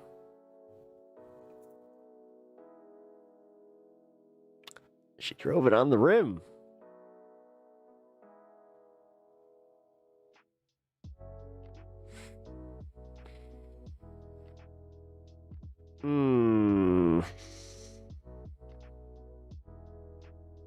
Well, on the plus side, it's in the driveway. Hey, well, okay, so we're going to be changing this, rip. Yeah. We're going to be changing this, new desk into, tires, because, hey, you got to love Donald Trump. I let the air go as soon as I parked in the driveway. I did not. Oh, okay. Oh, okay. So it looks like one of the tires blew. Fun. No, it's all right. I don't know much about cars, but I do know. But I know that's really bad. Well, she didn't drive on the rim, according to her. She says that she heard a pop. It still had air, so I made it home. 2 blocks. It was 2 blocks, which... well, she didn't stop. Damn it. All right, well, I gotta let my dog up to go see her. Well, how else are you going to drive it? You get a tow truck, or I would literally... we're getting to the 420 part of stream. I would have just ended stream and just gone in, because she would have been 2 blocks away. I would have gone and just jacked up the car and put on on the spare, but What up, Swag? How you doing, dude? Glad you're back. Put the spare... Yeah, that's what I'm doing tomorrow, but... Gotta go to... Sorry to hear about the car. Yeah, had to take my dog out. Was totally... Or how's the tally looking?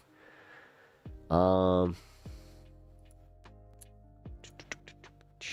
I'm going to leave this up for you guys.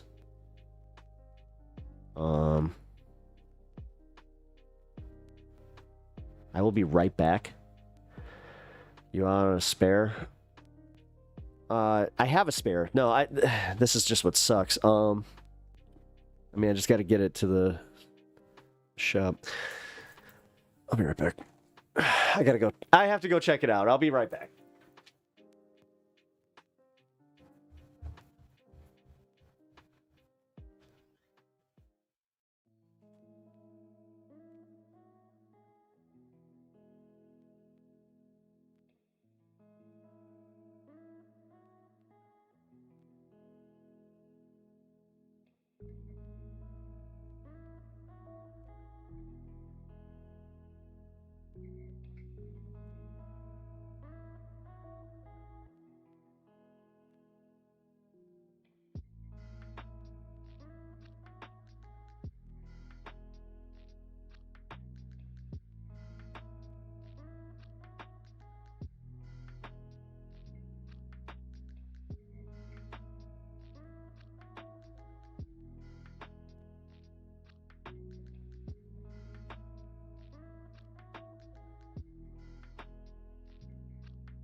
Oh, that's not as bad as I thought.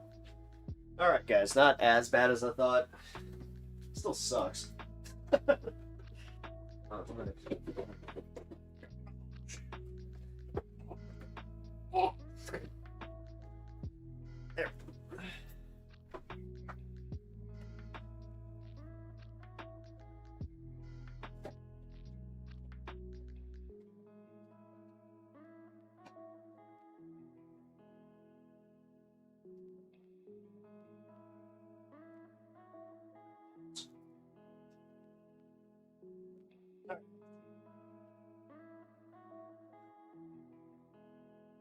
Had to be the front. It had to be the front. I was really hoping it was the back passenger side. It was not. That means that's going to be 2 tires at least.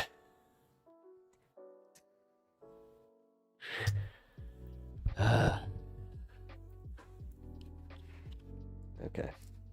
What kind of dog you got? Pit bull? Hell yeah. I love pit bulls.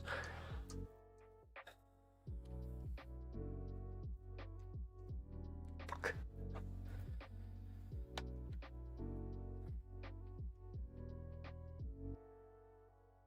That was just very unwelcome news. You got a Staffy and a Boxmation? Hell yeah. Your best friends, yeah, actually, his best friend next door is a pity. His name's Brad. He's a very cute dog. It's funny because he'll always like kind of give me like a whoa whoa, and I'll just be like, "What up, Brad?" Because hey, I hope that you guys. Uh-oh, he lost the 0.1, guys. 39.9% in. All right, we're gonna keep this going.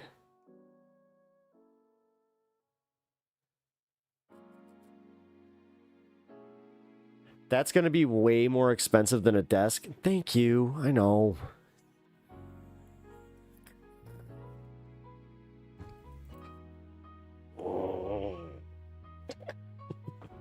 It was one of those situations where I'm just like, you know, things are going well.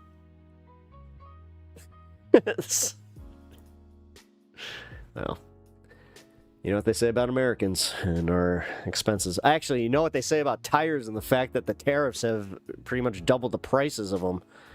God, I was just looking at tires. Walmart gave me the wrong tires last time, if I remember correctly. Yes, they did. Luckily, we have a friend that does tires. Yes, you have literally the wrong size tires on your vehicle, which is still insane to me. I'm going to run and make something to eat. For me and the wife. I'll make sure to keep up on the streams. Have a great night. Hell yeah. Thank you, Dan. I really appreciate that, man. Glad I have spares like rims and tires. Yeah, see. Oh. Ugh. Should have been smarter about the... Wait! I think I was. Hold on.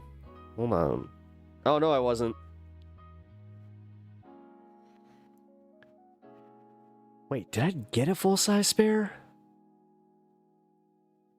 I kind of remember getting a full-size spare for that thing. Crap, I'm gonna have to go check that after stream. But now that I think about it, I think I have a full-size spare.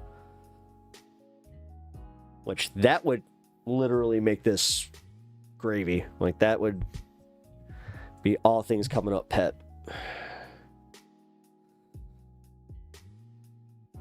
Yeah, okay, Uni just said that, like, yeah, it's all good. Like, she didn't write it on... Alright. She didn't write it on the rim. We're good there. They're still cheap as fuck here. Let's see.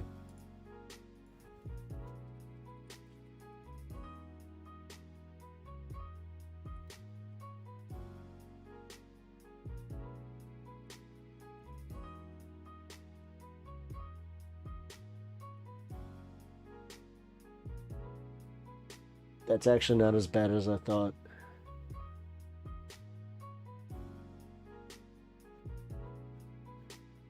That's not bad at all, actually.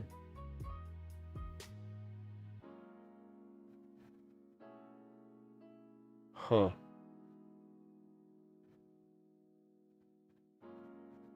So at most it'll be $200, but I found one from Walmart. Wait, all right, never mind. We'll go Pep Boys. Hey, we'll go Pep Boys. There we go. All right, how much is that?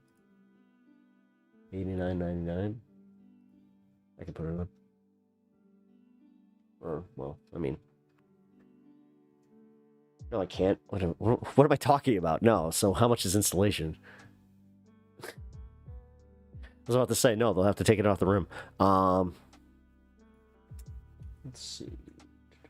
120. Whoa.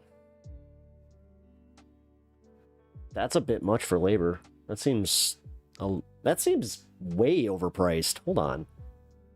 $120 for a tire change? No. Oh. That's the price. Okay, never mind. I'm dumb. Never mind. That's not that bad. All right. Politics, or he's dragging our ass off shopping. I'm not dragging you shopping. I'm off screen here. We got the politics going. This is live. Guys, like, this is a live counter. I don't know what you want from me.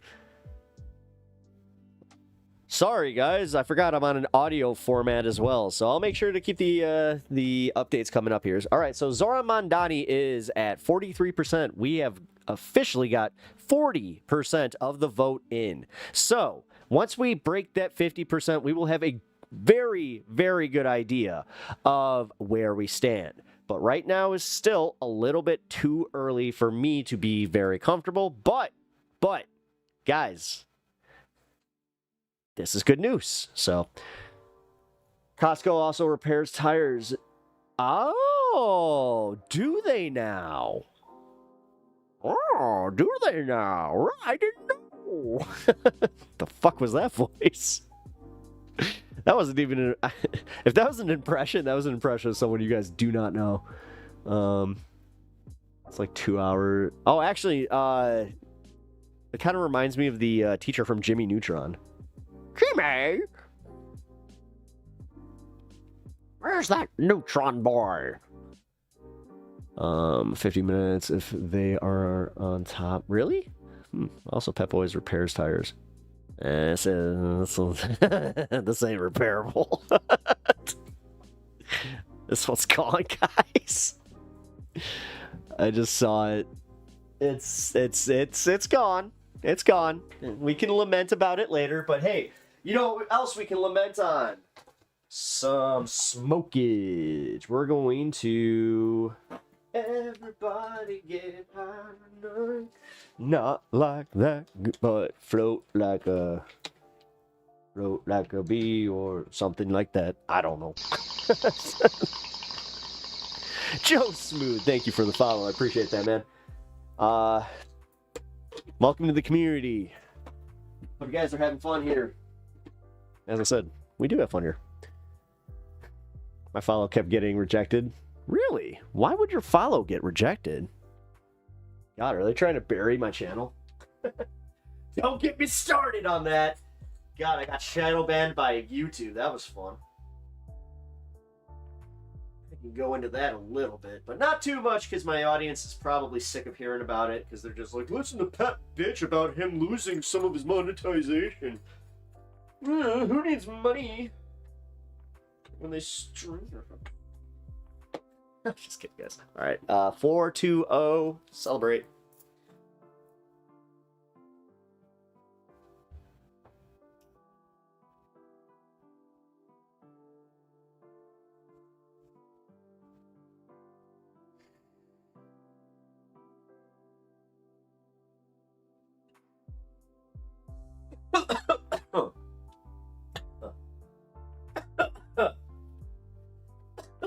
KACEYTRONing.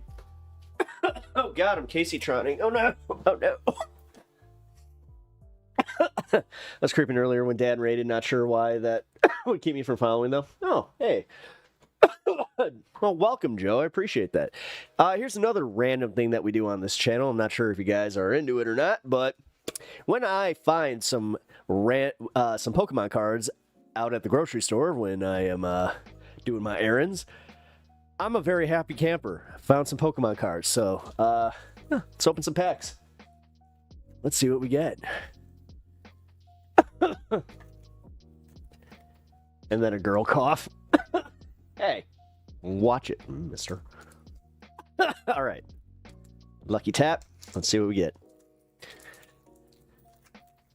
Lately, I've been finding shows I normally watch. Yeah, Jeff, that has been happening. They've been doing a little bit of a YouTube purge, but I know that you also happen to watch like some more left-leaning political content. They're kind of going after us. It's not like a conspiracy or anything. It's just happening. All right, so we got Florgato. Dude, all right. I like the energy. Hops Rookity. God damn it, I gotta get like something to put behind these when I can reveal them. It's like better if I go like that. There we go. Ooh, nimble. Combustion. Oh shit. Really? Oh yeah. Fallen Golem. I don't know what this is. I've never seen that, so I always love when I'm like, oh, I'm old. Oh, shit. Okay, so we got 3 foils. We got a foil Paldean Wooper, which is actually way better than you'd think. We got a Zorora, which is a shape-shifting Pokemon. And then, not Charizard, but not bad. Not bad. Magmortar. Not bad. Not bad. All right. And then, we got one more. And this is the newest one, Destined Rivals. For everybody that needs to know, I am actually a dork who, when I have time, I do have some Pokemon decks that I like to run. Alright, lucky tap. Let's see. I like these new trainer decks. I've always appreciated when they bring the trainers into the game. Alright, Arven is the shit, so I'm already happy about... Oh, hell yeah. Team Rocket's Nidoran. Morotan has a beard and a Pokemon card collection. Yep. Growlithe. Ethan's Pinseer. Ethan. Sacred Ash.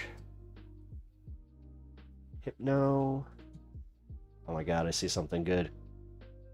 Team Rocket's wheezing. Oh shit, oh shit, oh shit. Hell yeah. We got a good one. Cynthia's Garchomp. That is a good pull. Full art too. Hell yeah. All right, guys. Success. That was a good one. Not a foil Charizard, but also, like I said, not bad. Yeah. All right, guys. Let's, where are we at? 54%. All right, guys. I think Mondani's going to do it. I think he's going to pull it off. That's crazy. Johnny QAM radio guy here says, not in Yahoo. Nut in Yahoo. I said that in the Discord earlier. I thought I was pretty cheeky about it. Guess not. Guess I'm not that original. You play Battlefront 2 by any chance? I do, Swagmaster. That's actually kind of wild that you asked me, because I do play Battlefront 2. PlayStation? Because I play it on PlayStation 5. Unless, is it crossplay now? I'm not sure if they opened up the servers. If it is, then hell yeah, I'm down. Oh.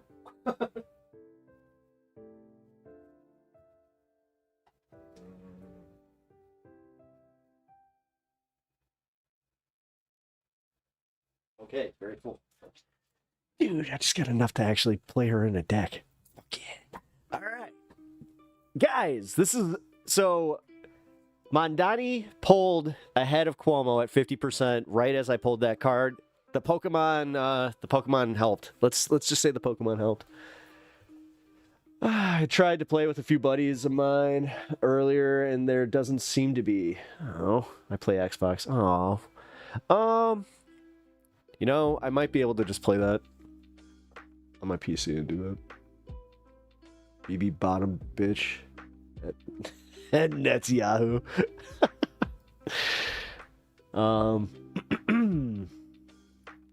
Let's see. Do they have any live coverage for this election?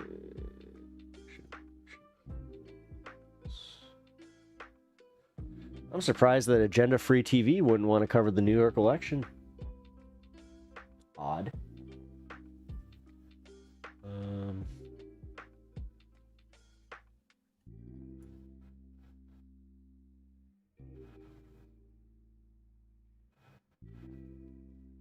Shit.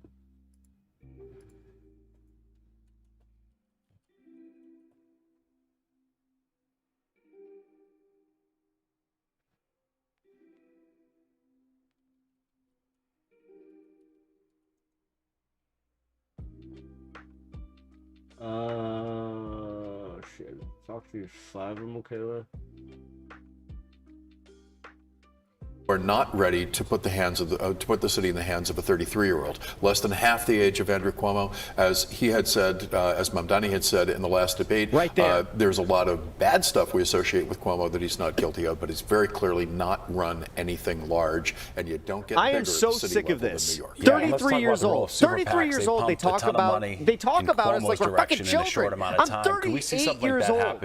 I am starting to gray, and people still talk to me like I'm a fucking kid. The role of President Trump in this case, who may well endorse and not endorse the Republican Curtis Sliwa, who doesn't stand much of a chance in this case unless something tectonic changes in the election. Steve must be tired. We know that there's already been a relationship largely around immigration enforcement. He's gone pretty hard. So that's a dynamic to look at too. That could be this is Fox, and difficulties. So let's take it with a grain of salt with who we're watching. Donald Trump is not popular in this city, so that remains very much to be seen as we. All right. Yeah, fuck this coverage. We'll find something else.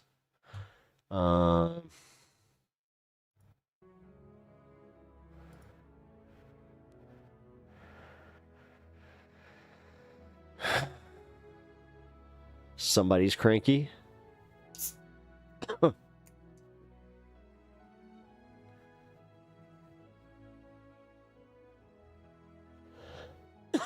kind of glad that they don't have any Is that music? That's music. I gotta mute that. Sorry, guys. There we go.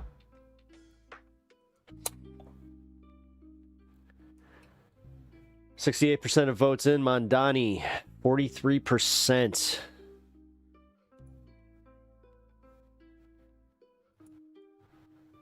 Yes, but Cuomo's at 35%. Here. I'll take this top corner. We're going to find some coverage, like I said. Hello, what car? Hey, my the same car that was actually having the problems last time. That thing it's got over 300K on it, man. It's almost there, guys. I don't want to get a new car. But I also don't, like, I'm at that point where if I can't justify putting anything, like, even, like, at $1,000 into this car. Ugh. Because it's at that point of where, like, if I do that, then it's just going to crap out. I did that with my last car. I spent over $3,000 on repairs on my last car, and then the transmission dropped. I was so fucking pissed. You're still a kid until you think about nose trimmers. I have nose and ear hair trimmers. I have nose and ear hair. Ooh. Yeah, kids. Yeah, get ready. Get ready. It's coming for you.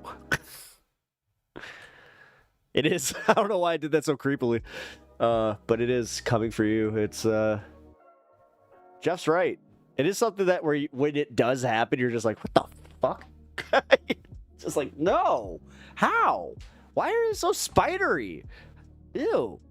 And then the ear hair. The ear hair is the one. You put in your earbuds and you're just like, nope. Okay.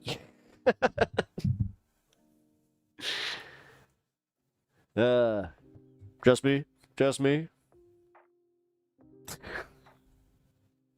I hope Mondani wins. I hope Mamdani wins. We will see, though. We will see. Here, I gotta find some fucking coverage for this. There's gotta be something. Who's live? Drop site news. Here we go. Drop site's good.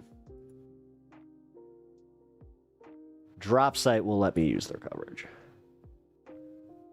On the west side of Manhattan for Stringer and in southeast Queens for Adrian Adams. I think a lot of those ballots are just going to Cuomo, which again I think lends itself to a very high number in the first. But in some ways that doesn't lift Cuomo's ceiling. It he's just cannibalizing from his future rounds, right? Exactly. Yeah. So if the number can still be if the margin can still be close on election day, it would lend itself to potentially a Brad Lander a Brad Lander runoff, helping Zoran be put over the top. Yes. And Michael, what's the number? Like, wait, are at we the end already of election talking day, about when all the votes are counted before we get to ranked yeah, choice? because Cuomo said he was going to run What as do you an think would independent be if he doesn't win this. A good deficit for Zoran.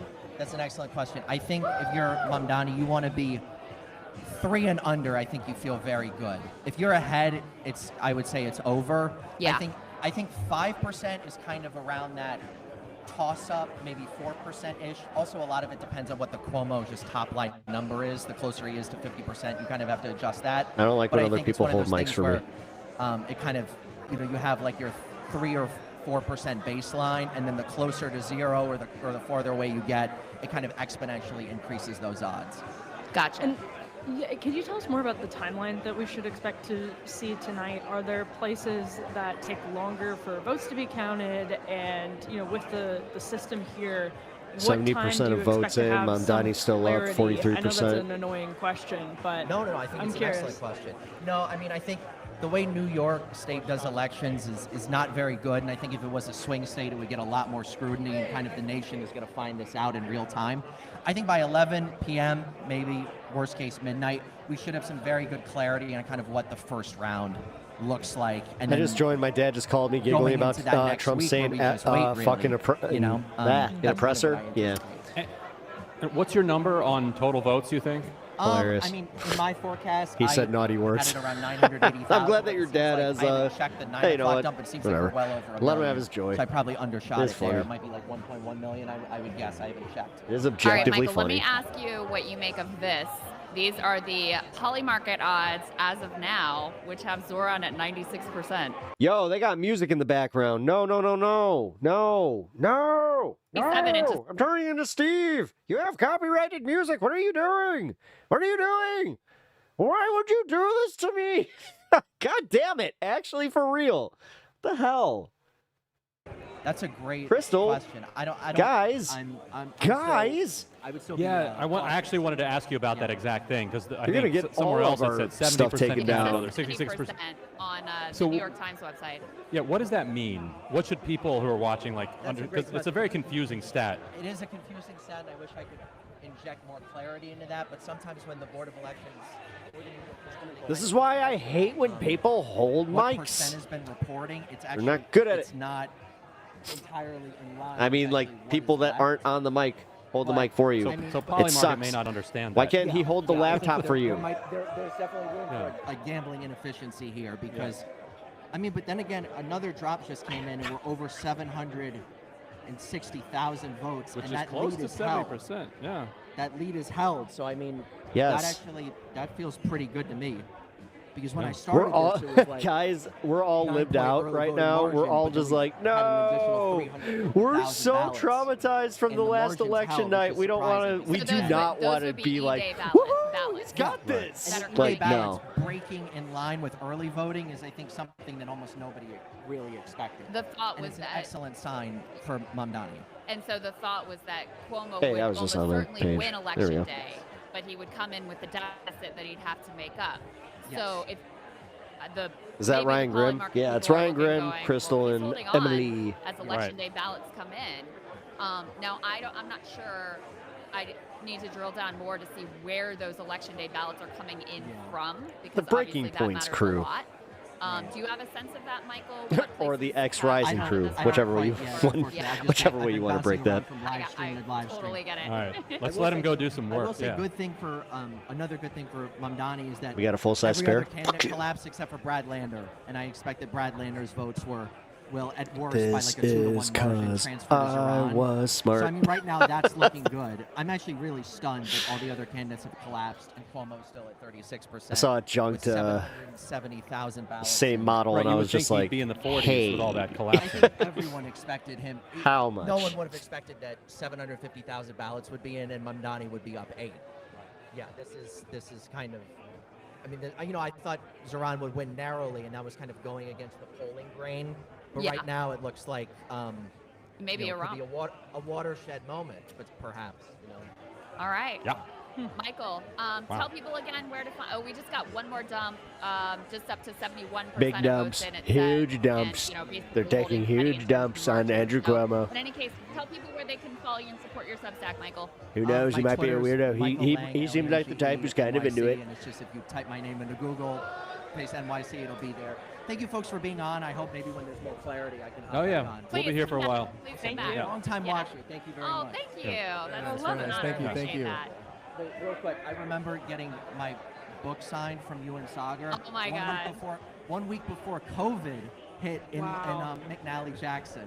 Michael, we remember that so well. But I mean, what a time in the world, So it is a thrilling experience to get to be on with you guys 5 years later. Well, Did you get COVID at that show? I actually had COVID in late February of that He brought year. COVID to the show. Maybe I did. You're a super spreader. Well, that's where I met Kyle for the first time in person. Wow. So Whoa. that show was very consequential. Crazy lore here. Yeah, And wow. you're making my father's day watching this. He's going to be very happy. That's Big awesome. fan of the show. So thank you. love that. Thank you guys very Dude, much. And, I mean, and hey. again, we all can be part of history. Another ballot drop came in. We're at 825,000 Oh, votes. boy. Something and Mamdani happened. is still Oh, no. up over 8%. He's up. He's even climbing. 43%. Yeah, He's 44% almost to almost. 44. 2%. Yay. We're seeing him him What's advance. why am I going into full Steve voice when I'm actually breaking news? This is very with 77% of the We'll take vote it. We'll in have to talk to you again Pep in a can little bit. talk. Yeah, thank you, Time to Michael. Not. crunch some numbers. Yeah, we'll see Always you a in a pleasure. bit. Take care, you guys. You Thank too. you. See you Thank soon. you. Oh man.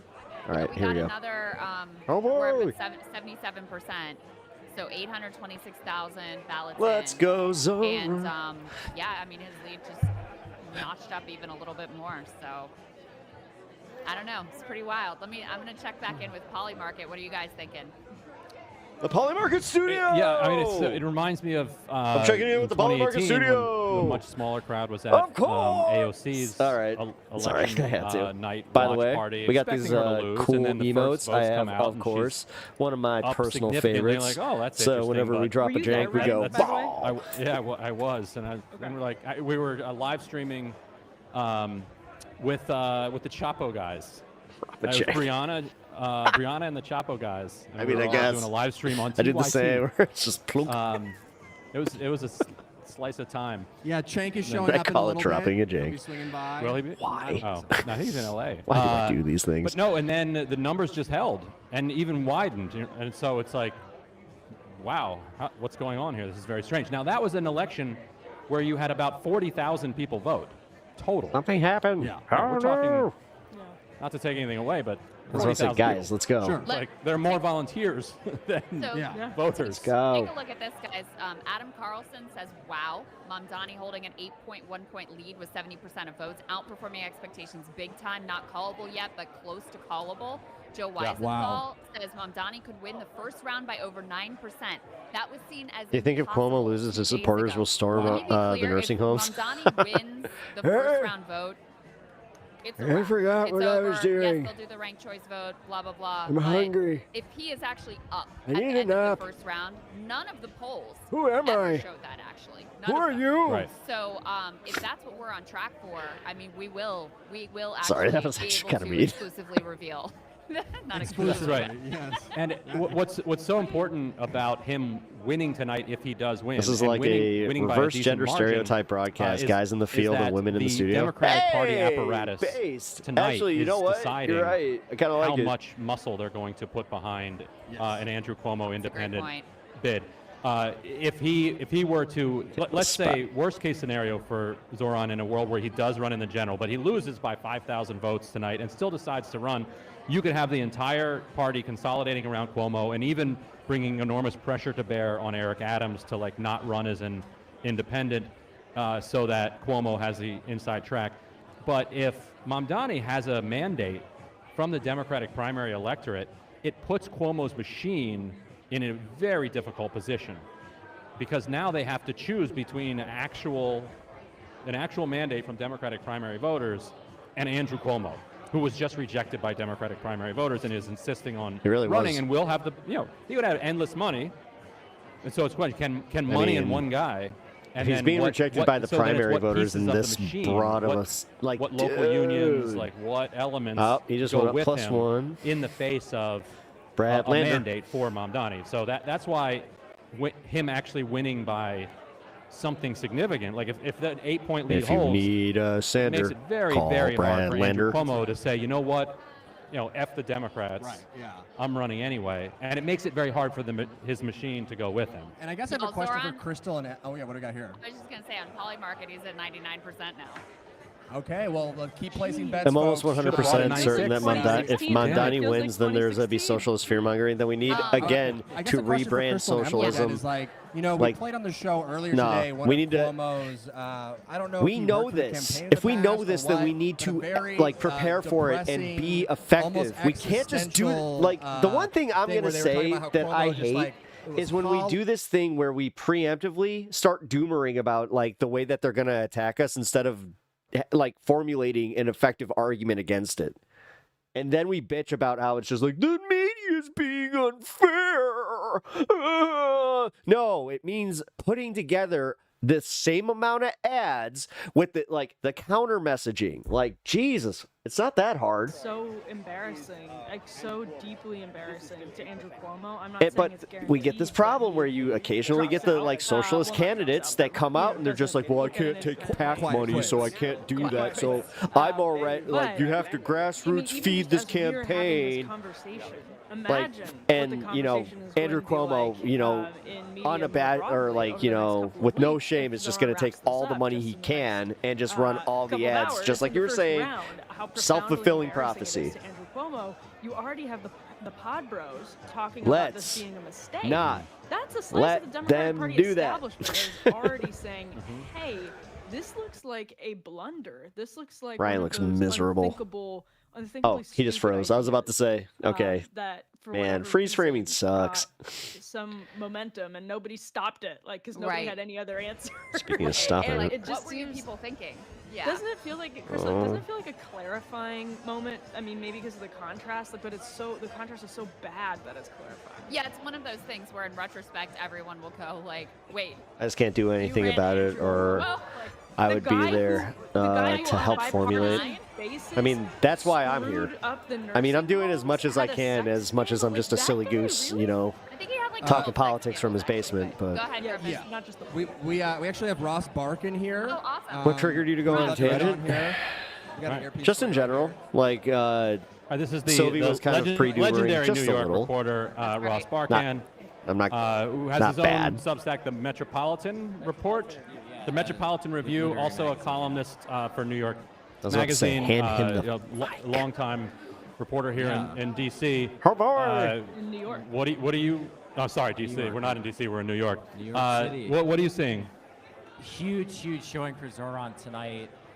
Honestly, I am taken aback by how large a lead he has. What's the current number? It's almost like we get shocked when we have a lot of support, but then we fucking trip on our dicks. Let's not do that. With 81% of the vote in. So Zoran, I feel because I was Zoran asking Anna earlier in the broadcast, does PSL support Zoran? Apparently, no. They do not endorse Zoran Mamdani. So, don't know what to say. Maybe there's some last burst in these when this guy's the closest thing we can get to a socialist candidate in a high position of power, and we still can't there's just nah, you know what, can't put my little difference aside on this one. Because I'm assuming PSL is gonna run a fucking candidate. Election I can remember far more than AOC Joe Crowley. Do they have ranked choice in the general, or is it just in primaries? Some gubernatorial race somewhere. There has been a massive this election is over. Gotta go. It is at 82%. I mean, the fact that they're not willing to call it is kind of funny when literally Trump would already be there. Guess what, guys? I won. I did it. Everybody praise me. Maybe I could start up a YouTube video channel and start doing little videos on, for my politics. You should. Sylvia, I keep saying it. You've got the tools. Even the wildest I will help you. Forecasts could not predict. With a candidate like Zoran, I don't think PSL would run a candidate in the general. You don't think so? Okay. All right, then I will walk back what I said, and if that's the case and they support Zoran, then I am fucking all about it. It was the gentrifiers. That's the kind of you have this coalition building that I was talking about. Multiracial coalition. You are getting a working class coalition. You are getting just organize your own council. No, it's just one of those situations where even organizing your own council, I've hammered this one into the ground, literally beating a dead horse, but it's just about marketing. It's different marketing. Literally giving them the win by just saying, well, technically it is so, we always mince words and have to, redefine, or not redefine. We just have to explain the definition of socialism, but then they're just like, but I'm scared of the red communism. Hammer sickle things scare me. What? Oh, go ahead, Crystal. I was just gonna ask. They may not endorse, I don't know, but they probably won't run a candidate. They should definitely endorse. Why not? What's the harm in endorsing somebody that literally is just a short hair from being would likely have like been on the same successful. platform. Like that's Would weird. have been a See, very that's where. difficult thing to overcome. Yeah, no, that's why I was getting critical the other day. So 10 years ago, maybe even 5 years ago. Saying, why can't you live as a socialist, though? I mean, I do. Openly pro-Palestine, and had been an I try. anti-Zionist. Does not identify it like And is a that Muslim. currently. Yeah. And is a Muslim. At least in my values and like the way that I can apply them to my life. No way. And now he has run up a I have this thing where it's like, I don't know, I have enough like at a point where like it's just you don't need the absolute fuck you money. You need just enough to like have a comfortable living.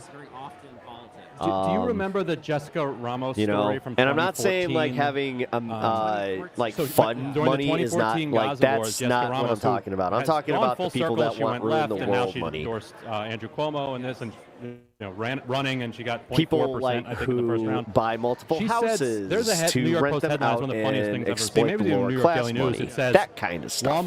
Lawmaker Once you're at expresses that point, sympathy yeah, I think for there's a people in little bit Gaza. of a problem. You know, that was the headline. Yes. No context was needed. That was a scandalous. It was understood to be a scandalous thing. Yes. She had to apologize Yeah. because she wrote a Facebook post that said like, "It's sad that so many people are getting bombed." And I remember that 2014 summer very well. Mr. because Pepper, you can't the have that entire much gray. Democratic Cover it with the with Sharpie lined like the up rest of us. with Israel. Literally, you had Oh, are you talking about my massive my beard? rallies. Every so-called Is progressive it this or Democrat is was it? there I, cheering on actually, you know Israel, what? My mother-in-law cheering on just bombardment. like she was just And- like, "You're and starting to the gray." I'm shift like, from there has just been seismic. "Thanks." And we know the generational shift. is Mind you, my happening. mother-in-law That and is I not have, ongoing. you know, But we're now cool, but you have an election like this. I just one, that was you pretty see- funny. you Where see I was just it's like, bigger. I It's actually appreciate bigger. that. Thank you. So I am really, as someone who thinks highly of Zoran's political talent and saw him for a long time going places, to see this kind of result. I don't know and with the current state of things. I don't know if the PSL endorsement is beneficial.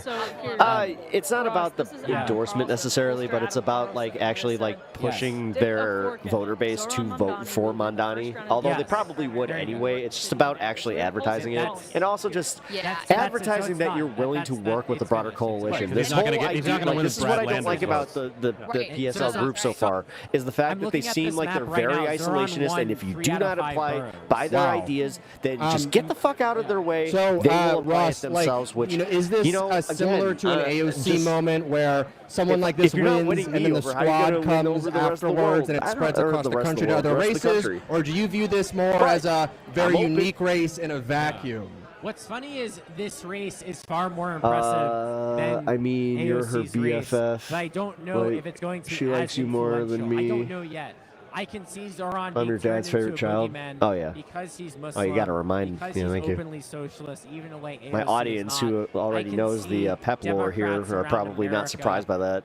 Some excited. Hey, and what are some feeling mother-in-laws for? consternation. Yeah, I don't right. know. 2018 was sort of the height of resistance, blue wave We're politics. literally sitting I actually across do the not fucking know. table, I and think she's Zoran just is like, undoubtedly a leader on the left. He might be the leader in this. You have a little bit of gray. Leading the largest Like, city in America if he wins yeah. the general election. Oh, wow. But That's a really good- I'm just saying. I think Didn't though, notice it how before. other Like- Democrats approach him is going to be Great. fascinating. Some are going to be That's very great. Thank excited you. and embrace it.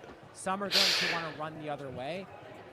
Oh, you can It's barely gonna be hear me more compared to the video? complicated, But the scales Really? this race was waged on Why? is like Wait, a what? statewide race. Hold on. New York City is larger than I got most on a states 7. in There we go. America. Right. And it's a very diverse city. Is that better, It's Legend? ethnically diverse, Or Sean? religiously diverse, politically diverse too. It's not I trust just you all because, lefties. yeah, It's a very that's weird. complicated city. Because I have So for this someone to volume win all the way and down. win so convincingly, to come from behind. Like, I can barely hear it. Tomorrow Oh, you're shit. gonna- I'm Give sure me a you're gonna minute. hear a lot of explanations from That's what it some is. The center are going to say this, that, but it will. I think because I don't have my headphones on. That's why.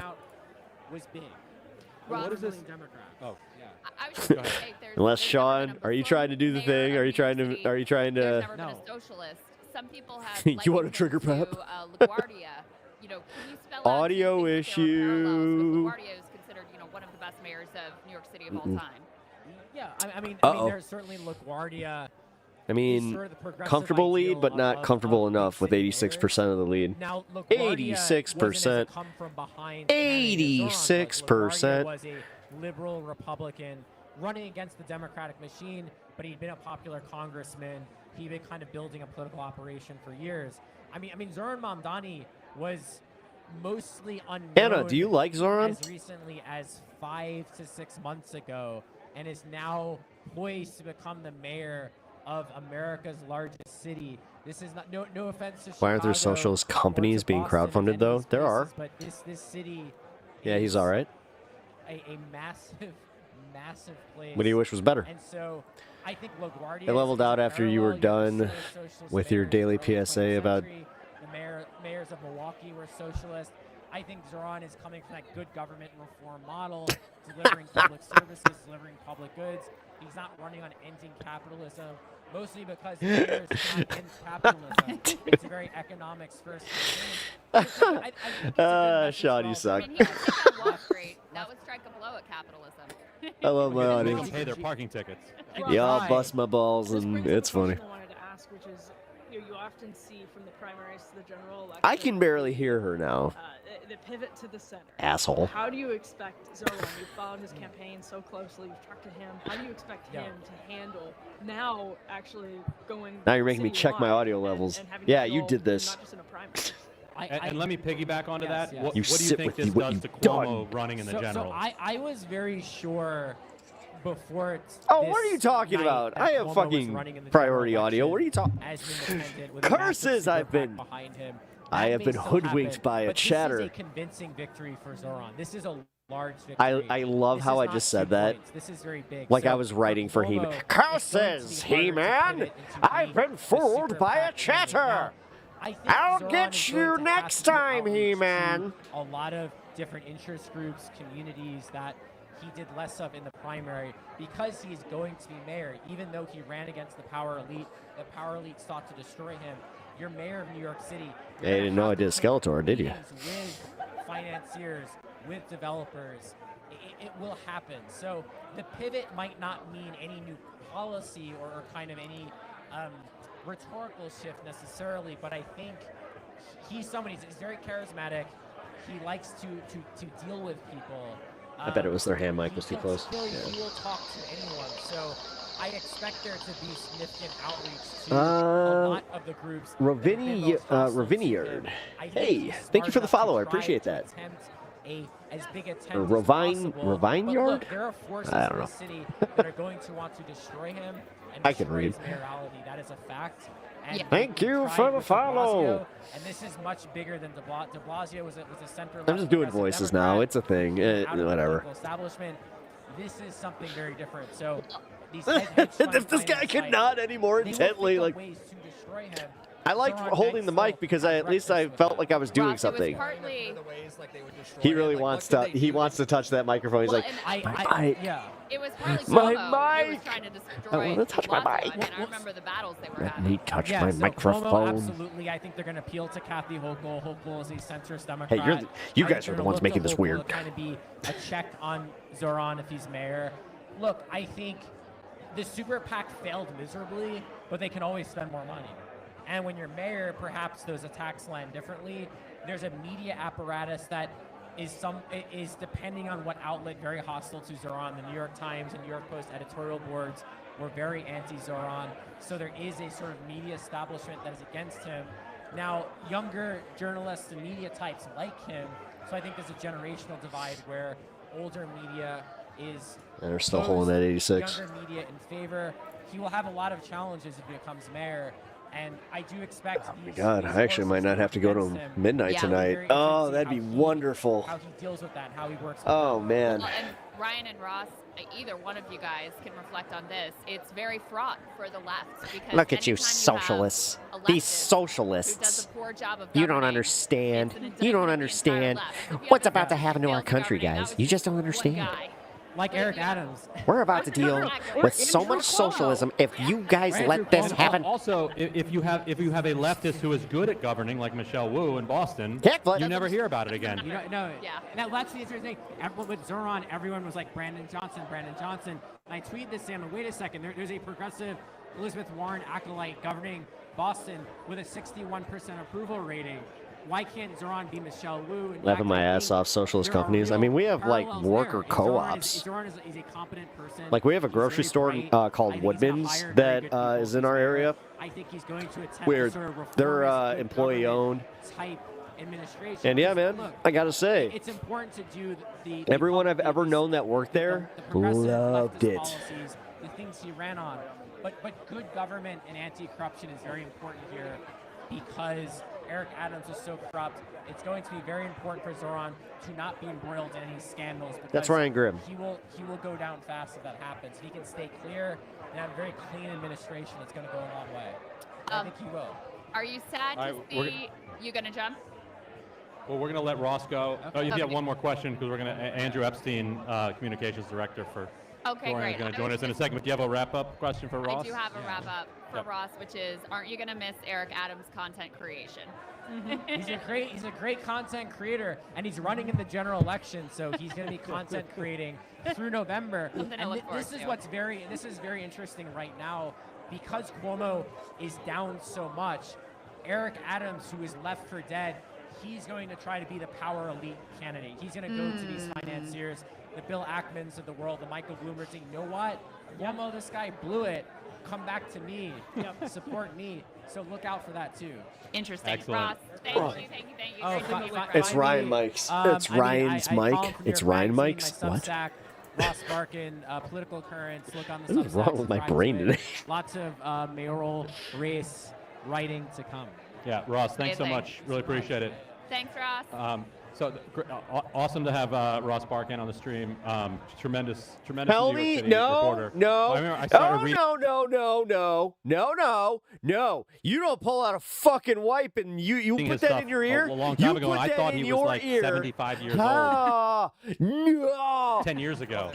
That's what a grizzled veteran he is. We've got No, broadcasting sin almighty. Andrew Epstein here. He was, what's your official title? Communications director. Communications director. How are you feeling right now?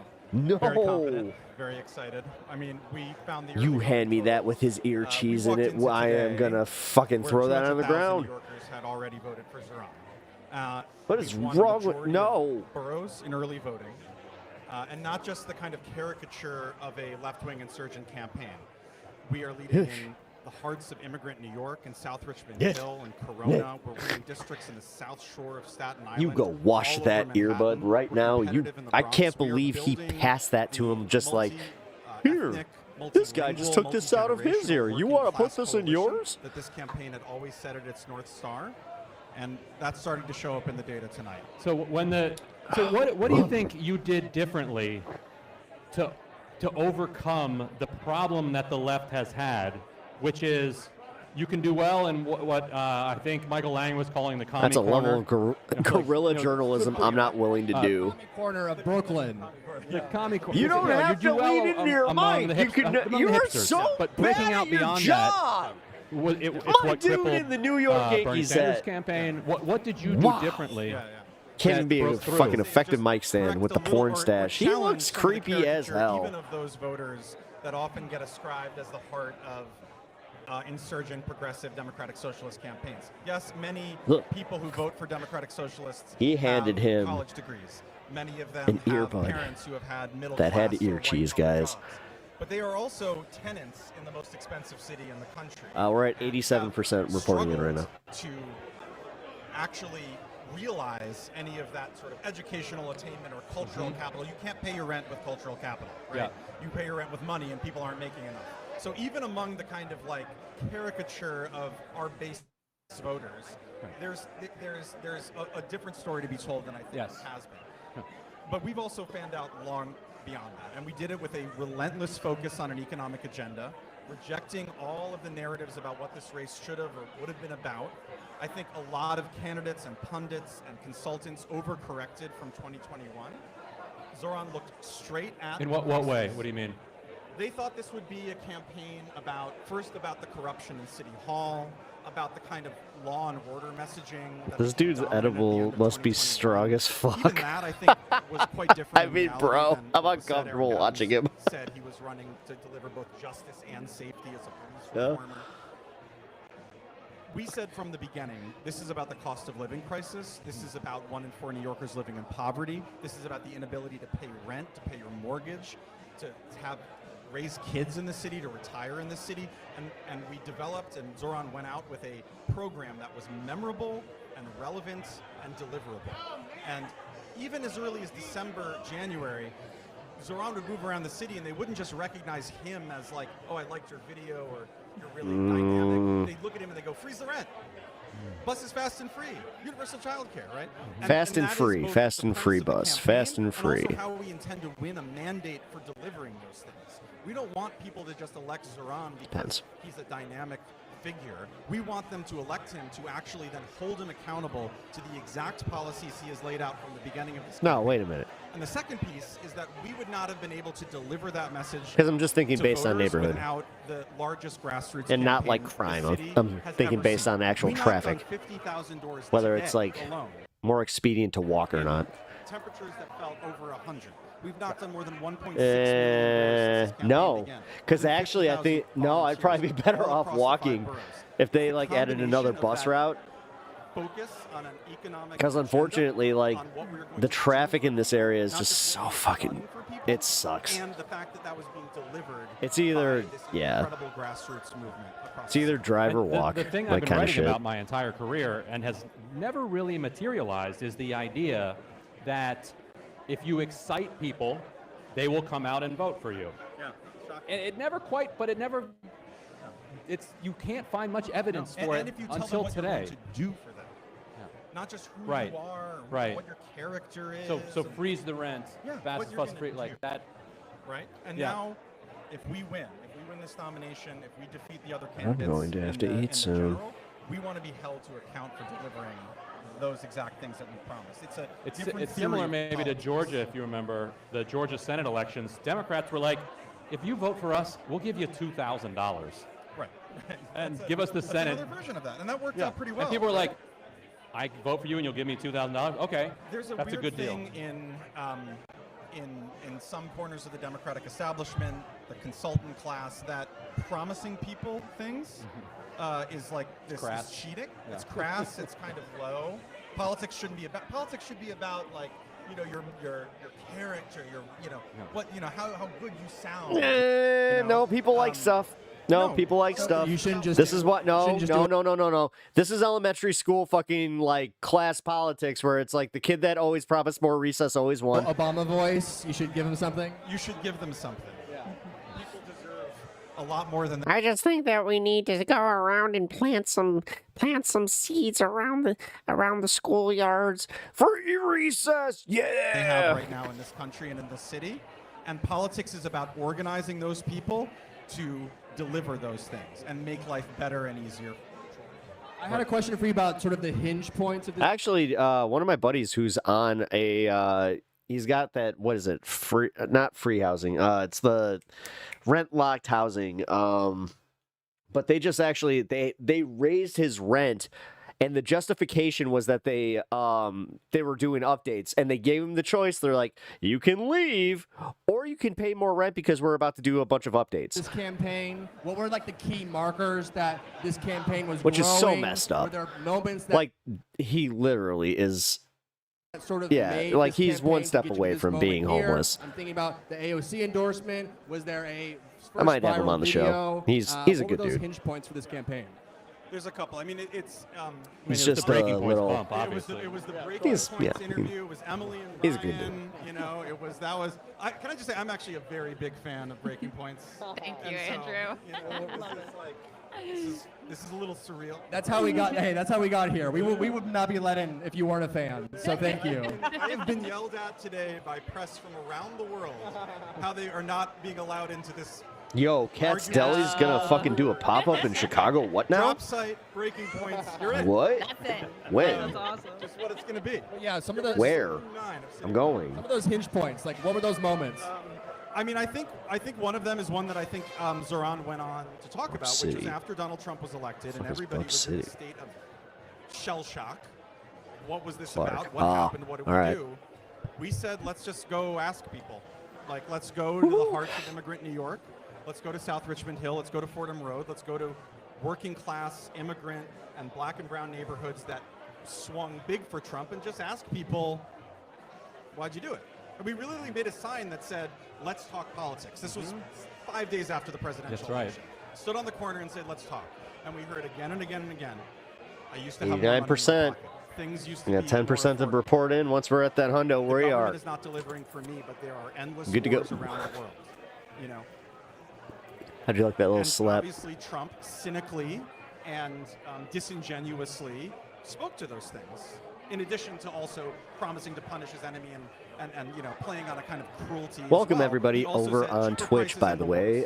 And if you are new over on all over the YouTube, city, especially in those also welcome to you guys. Hit that like button and subscribe to the channel if you haven't already. And They said, I'll come back and I'll vote for you. And we are actually seeing that tonight. How much of that, and then if you guys don't have a question, but you know, how much of that agenda, affordability, freeze the rent, buses fast if you're free, over on YouTube and you flowed out have of those not followed over on conversations? Twitch, please consider giving me a follow over there, and vice versa over on YouTube. If you guys are also interested in helping out the program, you guys can leave super chats, get a membership, leave a prime, or you can also leave a donation at this link. And those have always stayed the same. And I think it's that focus, that relentless discipline. I gotta get a chat bot. At this point, I have got to get a chat bot. But every little bit goes a long way, and I really appreciate it, guys. Like Thank Bernie you. with the Medicare for All thing. That's the phrase that let's we. see if Crystal or Here we Emily go. Yeah, Emily, do you have any questions? Can you hear us okay, Really? Andrew? Yes, Wanted to make sure. Okay, absolutely. perfect. I just wanted to ask you a little bit about all the attacks on Zoran as, you know, anti-Semitic, and how you guys thought about those attacks, and also how he coped with them, because I know we saw a moment where he got emotional on the campaign trail in response to a question about that. It's painful, you know. It's really painful to have those accusations, terrible accusations leveled at you when they're not true, and they've never been true, and they've never been who he is or what the spirit of this campaign has been about, which has always, in all of his politics, has been about universality. Every single person deserves the same thing: freedom, justice, dignity, peace. Everybody, no exception.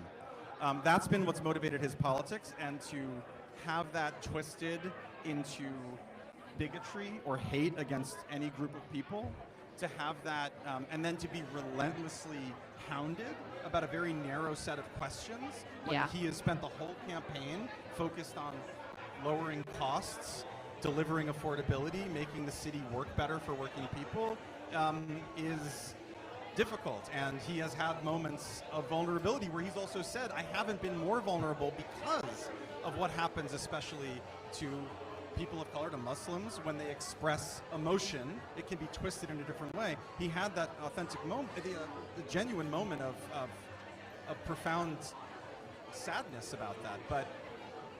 But he's incredibly resilient and has spent, and just every single time gotten back on why we're running this campaign. And that has broken through. It really has.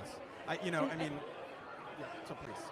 Oh, no, I was going to say, actually, now it looks like you guys are in a position, remarkably, to be talking to New Yorkers who are voting outside of just the Democratic primary. Why If does that's everybody the have a case, headphone people except for him? have been sort of relentlessly battered with that message from This guy, the Cuomo this man campaign, perplexes and also me. the message that businesses As are about to flee en someone who masse, has a that the little bit city's of going to audio collapse if engineering Zoran experience, becomes mayor. So as you guys I don't. may have There's to so broaden many your messaging questions. to people outside the Dem primary, what is your message? Who is to this people who man? have heard all of the scaremongering What is his about what background? could happen under a Mamdani mayorship? Why doesn't he have his own One thing headphone? Zoran has said throughout this whole campaign is there is not an ideological majority in New York City, but there is a majority of people who feel disillusioned with the political system and alienated from the economic system, and feel the strain of the cost of living crisis. And so I don't think All the right, let's message give it a really look. changes. I think it continues to be this. We have got 89%. Oh my God, we almost have a 420 on screen. Let's go. Let's effing go. Man, I got the radio voice on like pretty hard today. All right, guys, they're calling it. We've got over 90%. What's up, Brad Lander? Let me move. Okay. Zoran Mamdani is about to make a victory speech. It looks Here like we there's go. a little bit of chaos. All It seems right. like is Brad Lander taking the stage. And We Griffin, don't can have you thank audio yet Andrew on for this, us? but Emily, what were you saying? Can you thank Andrew for us? Of course, yeah. Thank you, Andrew. My pleasure. This has been Thank such, you. such a pleasure and honor. I can't wait to listen to the pod. We'd love to have you back sometime. My pleasure anytime. Thank you. He's a producer, okay. All right. Look out, you're stepping on new. Some chaos is happening. It looks like Brad Lander is about to speak, but I'm not sure where he is physically. But it looks like the crowd is turning to hear Brad here. Might be a good time to throw it back to you guys. It's up to you guys, whatever you like to do next. Why don't we do that? You guys can go, you know, talk to folks there and come back. I don't to like this guy. Emily and I will. That was profoundly gross. Okay, all right. See you soon. All right, see you soon. I was just gonna, yeah, that was crazy. I was just gonna throw up. Oh, hold on. I was just gonna throw up the results, the latest results, so we can just get an update here. But I mean, everything is holding strong. 89% of votes in, and you've got, you know, still Zoran holding on to a lead, which again, no one expected him to be ahead in the first round vote. No one expected that. No one expected him to be, you know, hanging in and even potentially winning the election day vote. So Rank choice tally is expected next Tuesday if necessary. Upset that it looks like he's pulled over at this point, and I think you know at a it truly is, and especially at a moment when the Democratic Party is so lost and searching. You know, the fact that again they try to put up this failed has-been candidate, and he just gets completely wronged. It is a sign that, you know, the Democratic leadership, the elites that tried to prop this guy up, Isn't Emily a little bit more right-wing? wildly at odds with the Democratic base, and not just the lefty insurgent Bernie folks. You know, if you look at the numbers of congressional leadership, they are wildly underwater with the Democratic base. And so, you know, I don't think that this result is really possible up until this moment when Democratic voters feel so failed by their own leaders of the past. You know, it's amazing how sometimes they stumble into this. Emily describes herself as a class-conscious conservative, but yes, that's what I thought. But then the question becomes, do they listen to this lesson that has been? I was about to say, I've listened to enough of her to be like, wait a minute. No spoilers. Unless she like completely switched. Whether now that we see the polling it looks like the polling was not great. What we were working with, not great polling. But that could just indicate that there was a big surge at the very end of the race. And what I'm really interested in looking at is, I don't know if we'll have good exit poll information or we'll be able to pull out more data, but I'm actually curious if those numbers we talked about roughly an hour ago, when I put up on the screen Cuomo 60-40 leading with people without college degrees, I'm very curious how accurate that was on election day. And Me too. I'm really curious how Zoran started polling perhaps higher numbers from different minority groups. That will be all right. pretty Thank you critical to the lesson that thank you for the meme. ultimately take from this too. That's what I want to know too, is which groups did he overperform with relative to the All right, Emily needs to get better internet. Where did those new voters come from? Because clearly he expanded. She's got to get the fiber beyond what any of the polling was Strawberries so are packed was it with that he fiber. was winning more women, right? The women got it together and were like, wait a second, we're voting for Andrew Cuomo? What? No, that can't have, like, maybe that was it, right? Maybe you had some of those, you know, Cuomo was winning Time to go mobile. significant margin. Maybe God there damn was, it. I want to watch that with you guys so a vote there bad. that turned down. Maybe more non-college educated voters. We came into the evening talking about, is there a shy Cuomo voter, right? Where, you know, some of the demographics. Hey, we hit the 420 mark on the exact demographics that. Here we go. We got 420, 172 people reporting in right now. That means that we're going to celebrate at 420 on the screen because we're lame like that. Why not? Let's go for it. And Cuomo was playing this kind of like prevent defense Dude, somebody was just like, "Oh my god, you just don't play the 4-2 game. What are you doing at school?" He's too young. He doesn't know what he's doing. Plus, he's an anti-Semite, and all the millionaires are going to leave Manhattan. That was the playbook. And, you know, it's... All right, guys. Historically, at what point am I supposed to just, like, not have fun? At what point am I supposed to just give up? You know, start wearing suits. I don't know, cut my hair. Just like, what did I miss? Because I obviously missed something where I was just like, you know what? No, I signed that Toys R Us contract. I don't want to grow up. Eventually, he would have a chance at prevailing. So it could just be that the momentum shifted that much. I think the Brad Lander cross endorsement, I think was a really, I think that was very significant, both because Brad Lander is the highest elected Jewish official in New York. So at a time when those attacks were coming fast and furious at Zoran, to be able to go on Colbert with Brad Lander and say, like, why are you calling me an anti-Semite? Let me have this man sitting right next to me vouch for me. And, you know, the image of having a Jewish elected official and Zoran, who now looks like he may well be the first Muslim mayor of New York City. Nice swag. You know, in the city that was hit by Well, know what else is funny? and all of the racial profiling. I know a Republican guy who is also wasn't a Mamdani fan, obviously, but who is anti-Cuomo. So he said he'd rather have Osama bin Laden as mayor. So that's gross. Assert his rights and ask for a warrant because they were trying to arrest an immigrant. Mamdani might win. Looks like it. Part of why he performed so well. So I think that was probably a pivotal piece. You had the AOC endorsement come in relatively late, but that's been in for a few weeks. You had the Bernie endorsement come in, quite last minute here in the last several days. So I don't know if that had a significant impact. I don't know. I'm like you. I'm very curious to dig into what the demographics actually looked like and what this coalition was made of, because there are undoubtedly going to be some surprises there, judging by the numbers. Yeah, it may be that the polling was actually. Does Crystal actually see her kids? Significant change in maybe the 48 hours before election day. We don't know, and it could be also the heat. I mean, Sam Cedar is live, and he's reporting on this. Let's go to the man himself. All right. We're going to go with Sam Cedar, our favorite correspondent over at the Majority Report. Now, let him know that Pep Talk sent you. A real twofer. One, it stops Andrew Cuomo not quite. Let me check in here. People who are smarter than me, who follow New York City politics, who look at the numbers, are saying that the decisiveness of this victory, not in the second round, not in the We're alive and love you all. round, the sixth round, the eighth round, the 10th round,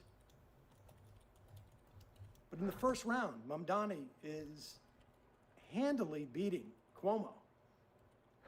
And I suspect in the general election, you're going to see Mamdani and Lander campaign together often.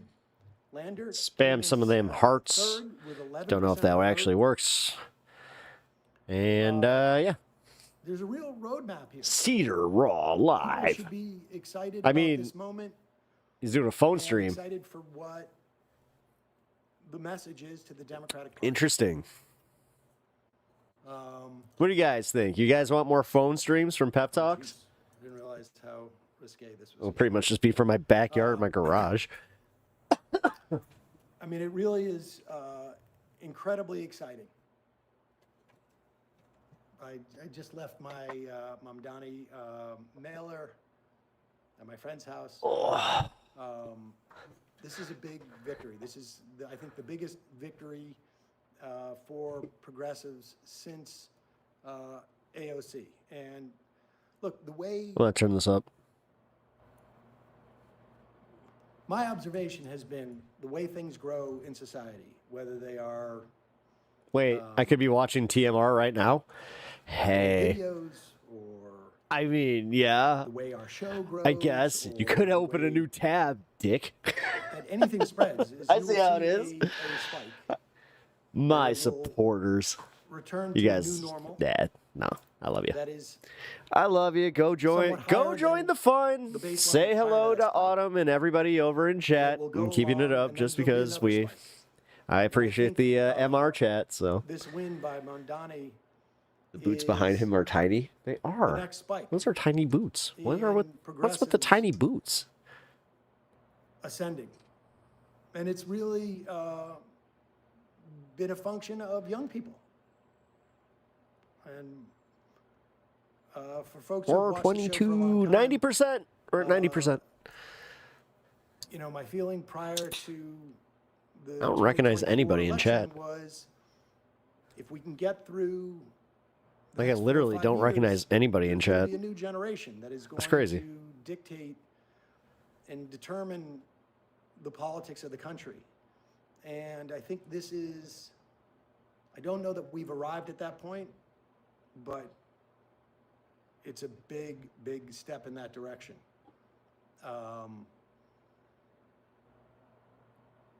The young people, hopefully, will have time to save us all.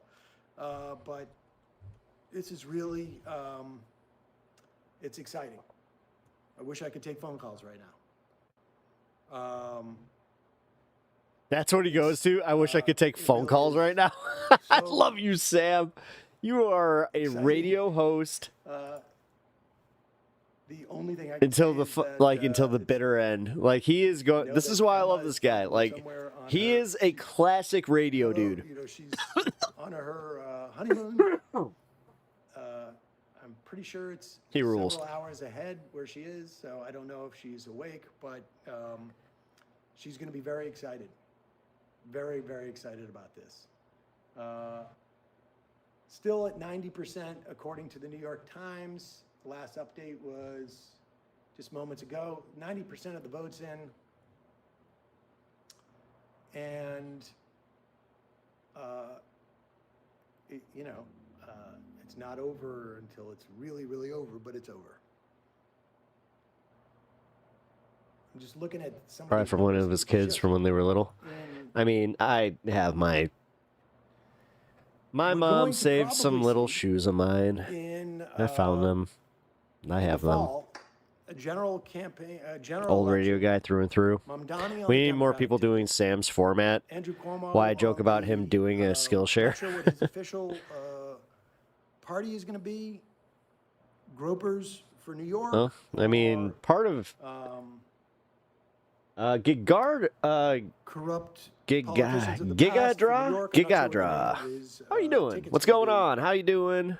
Welcome to the program. We are watching the New York election, where Zoran Mondani has just pulled ahead. I'm not sure what. Well, just pulled ahead. He's been ahead since they tallied in with 43%. Curtis Silva. But Silva? I can never remember. He was very. he is holding steady at 43%, ironically. And we're also watching Uncle Sam Cedar. Since that time, still wearing the beret. He really is just like the perpetual Unk. Do we like Zoran? I like Zoran. He's better than Cuomo. He's a socialist candidate in the vein of my, you know, the type of socialism that I am all about. Like, where we, you know, I'll try and read some. we expand on programs. We do I guess you can keep a little bit of your capitalism just because, you know, Mamdani has not won the general election yet. Eventually, we'll just. I don't think anybody should rest on their laurels. But yeah. It's got to be a full court press. Oh, is this a socialist stream? It is a democratic socialist stream where I welcome everybody. So, yeah. In my apartment building, we had to shut down the AC from I hate labels. 4 to 8. I hate it. But yes, if I have to be honest, fine, I have a little bit of a leftist bias. But even if you're a Trump supporter, there's a lot come of and work to be done engage. before November. This has got to be a slam dunk, and the only way that's going to happen if or if you're a centrist, come and engage. Engaged and get out the vote. Tell your We friends, have a good time here, and I'm very welcoming. Donnie has run just such an amazing campaign. I think we're going to get the story at one point about, and I don't know when that will be, with Colbert. Yeah, more on that DSA. It would be interesting to see like what. Me too. Hate labels when it comes to right left. I'm a pure capitalist. That was just so Well, I mean, masterfully done. as I said, For people like you, fine, keep it. But I want more socialist programs, and I want to decommodify healthcare. If I can meet these goals, then I'll move on. Like, I'll calmly move on to something else. Whereas, Alirda and Chet has more, she has broader ideas where I'm more willing to go on vacation after I get what I want. Stories that come out of this, but one of them is while also still simultaneously being like, all right, I'll be back. between the Democratic Socialists and I'm laser focused till death. Hey, progressive. That's why I love your gumption. Show a path to victory. So, yes, people are saying props to Landers too. Absolutely.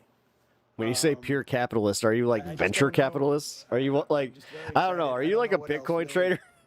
That's where I'm like, all right, I'm cool to a degree. If you're one of these dudes that like does like day trading on like the backs of other people though, I don't know if I'm cool with that. Uh-oh. I'm trying to read the. I made a lot of money on Bitcoin, but I don't day trade. Well, I do have this thing where I say for people who have made a lot of money on Bitcoin, drop some bits over on Twitch there. I almost said YouTube because I thought you were on YouTube for a second, but yeah, if you could support the stream. No, congrats on your Bitcoin wins. I'm happy for you. I'm happy that the alternative currency worked in your favor, but you are in a very, very small minority. So doesn't look like they were planning for victory. as long as you're not one of those dudes that like goes out on and does like this thing where you're just like, if you're like me, you can make as much money. Yeah, fuck you. It's essentially pyramid scheme shit at that point. Really, really impressive. Dang. This apartment's bigger than the house.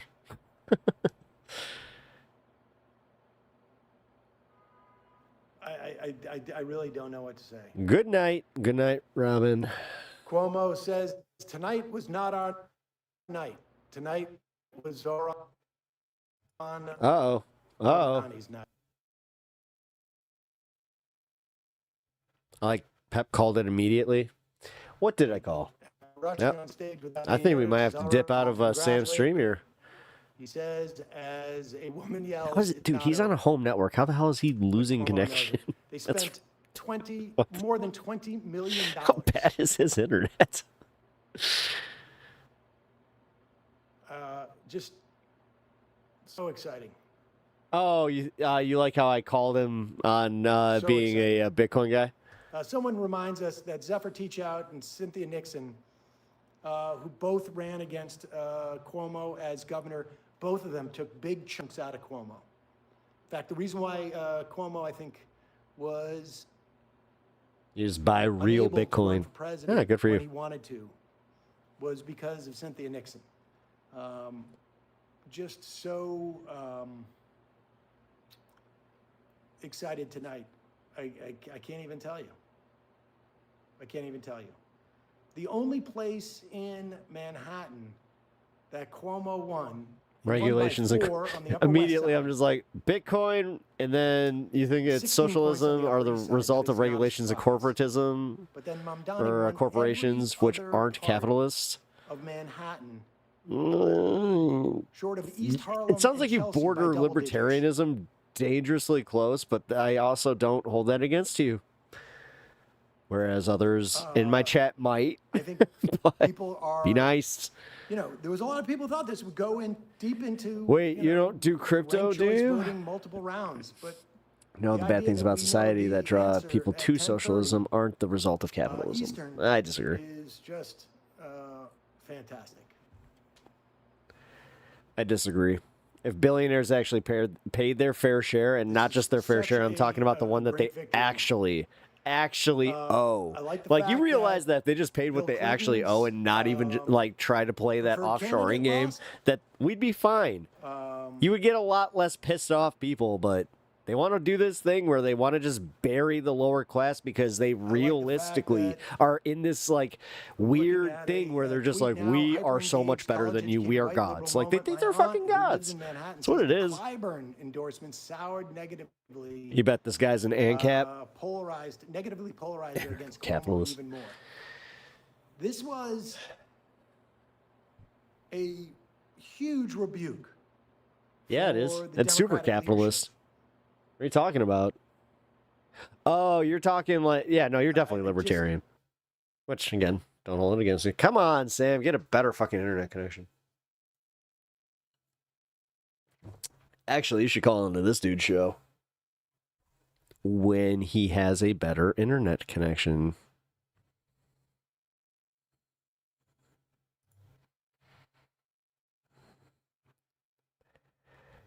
He froze. We done.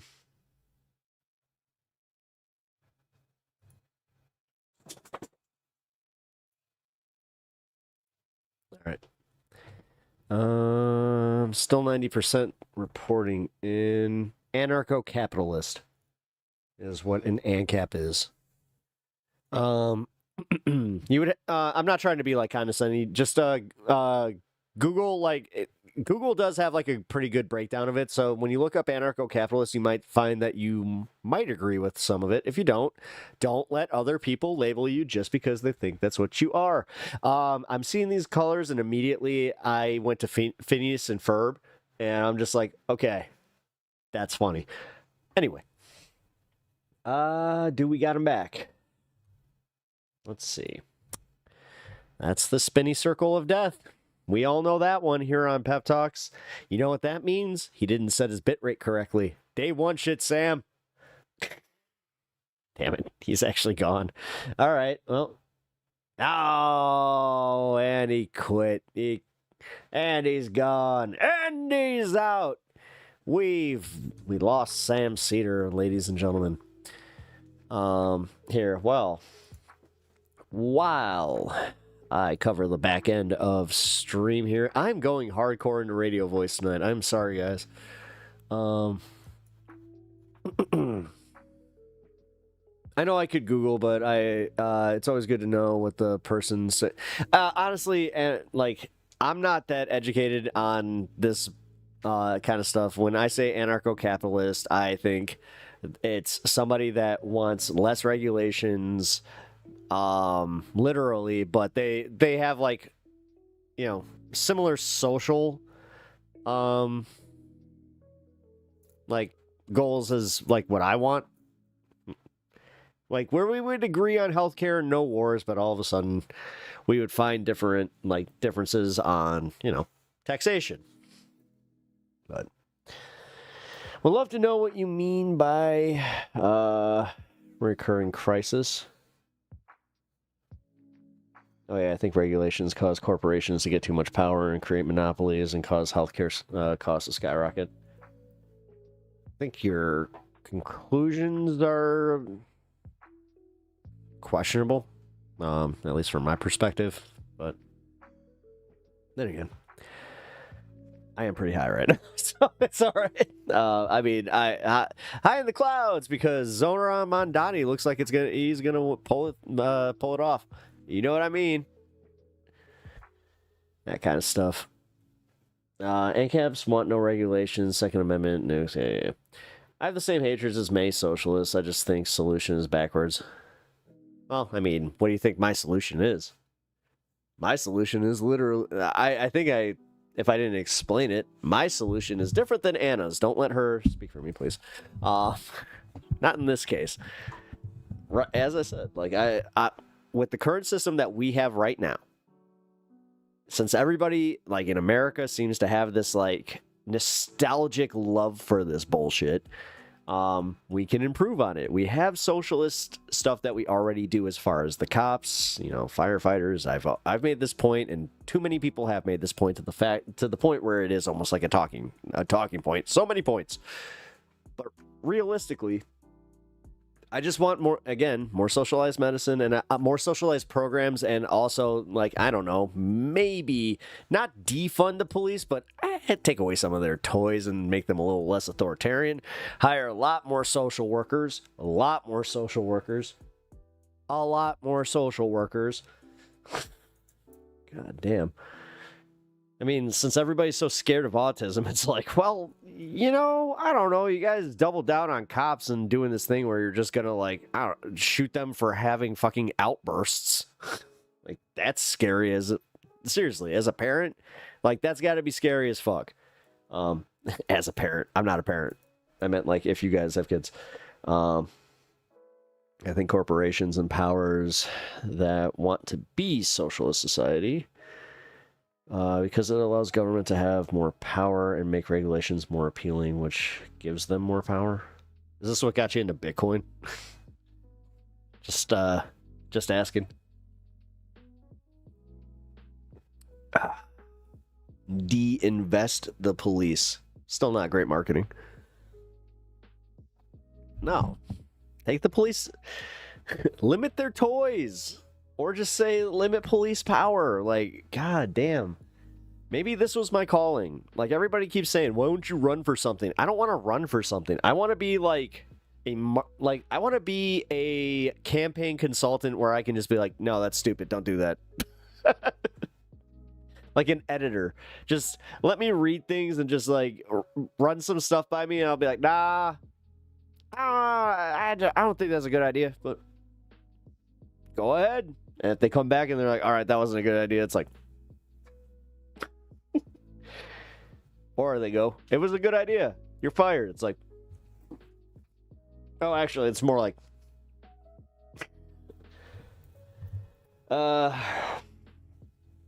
it's perfect. Fair currency, which takes power away from the powerful.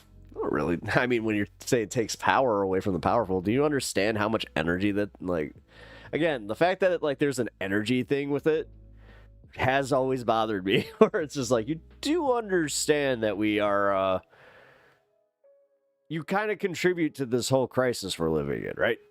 Like with the whole pollution and all this bullshit.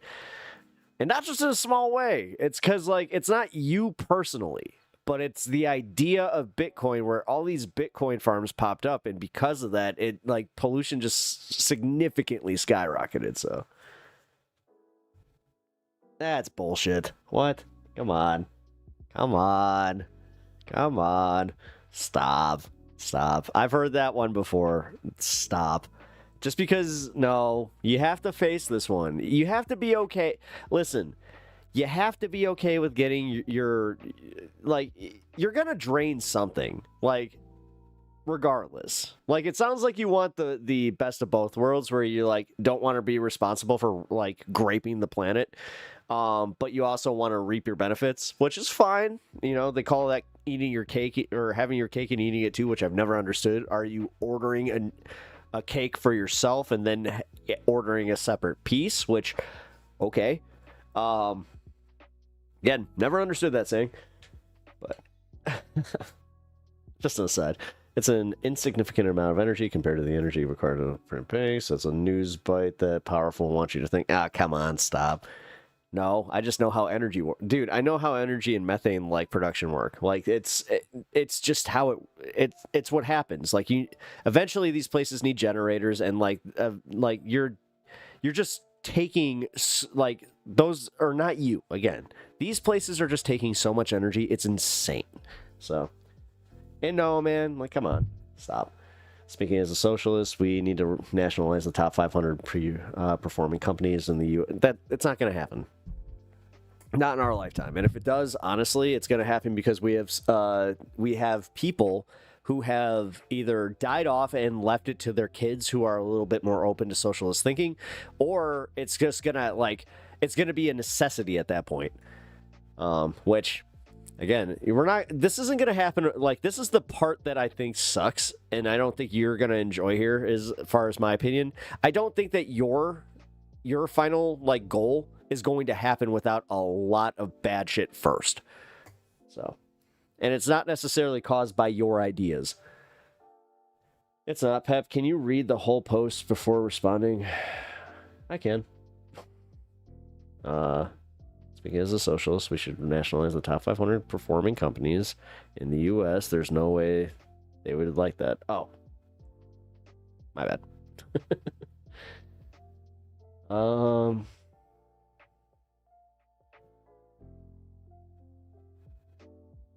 seriously, it's insignificant. It's not. It's not. I can tell you right now, it's definitely not. God, when you see how much it's draining off of just like the Indiana grid, it's no. There's a dude, it's a lot, man. In my line of work, I'm looking for my angles.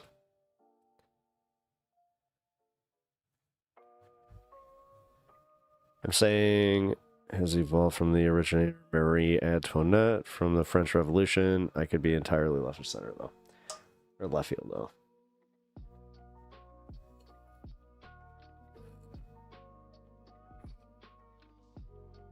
Well, this is where I'm a little bit personally confused.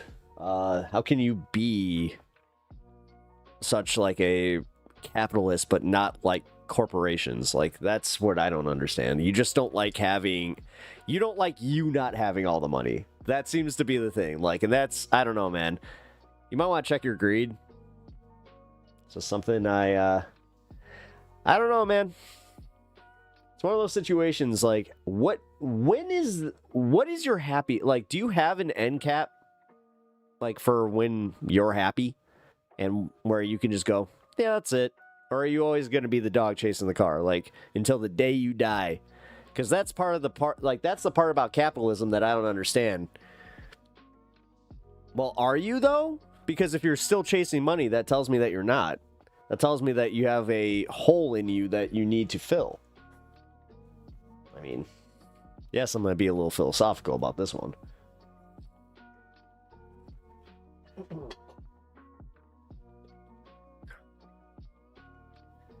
Another about 25 minutes. I'm not just chasing money. You said, hey, you said it yourself that you are just a capitalist.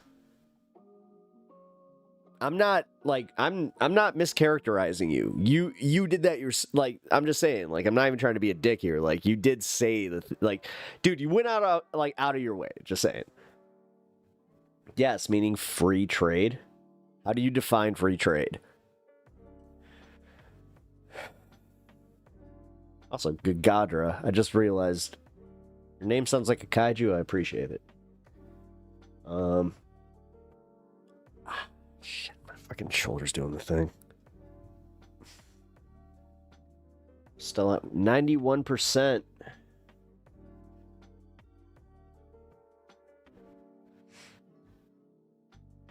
Consenting parties can trade goods and services with each other as they want. It sounds like communism. Wait.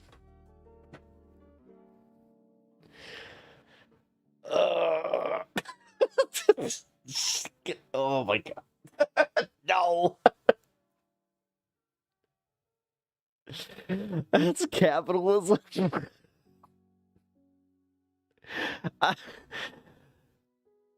You broke, Pep. I'm done. I don't know what to say. I don't know what to say. I don't know what to say. I just don't know what to say. I'm just kind of, all right. Okay. Okay. Okay. Okay.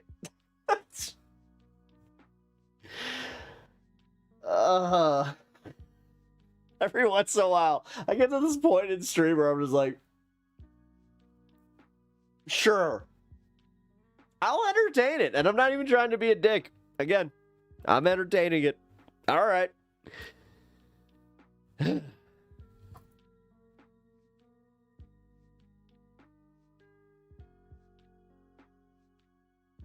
Community deep cut. Entertaining what?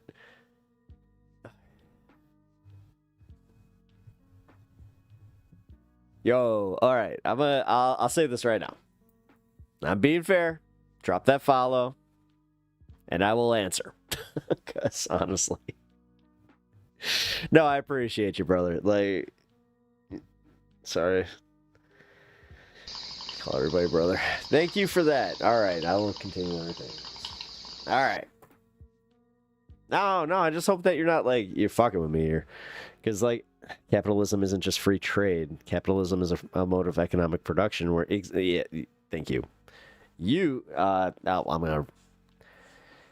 You are better at explaining this, but capitalism is a mode of economic production where property is privately owned, goods and services are sold for profit in a market economy and produced with wage labor.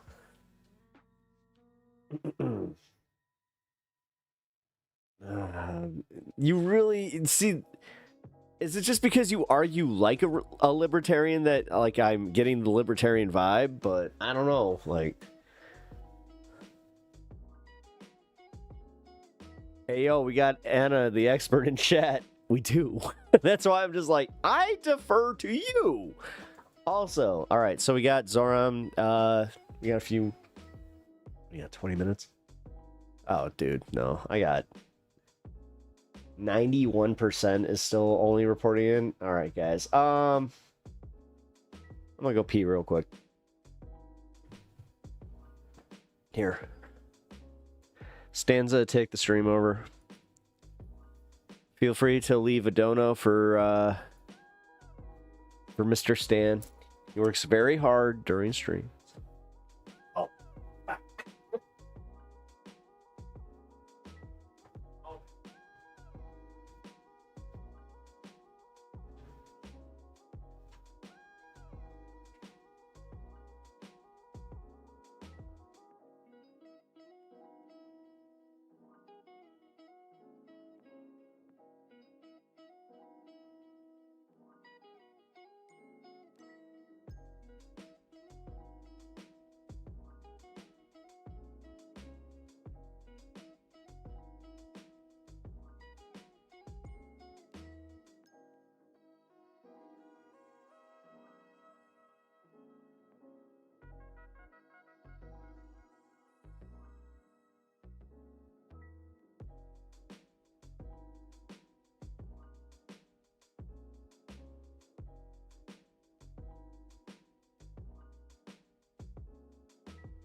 Man, it is significantly colder down here than it is upstairs.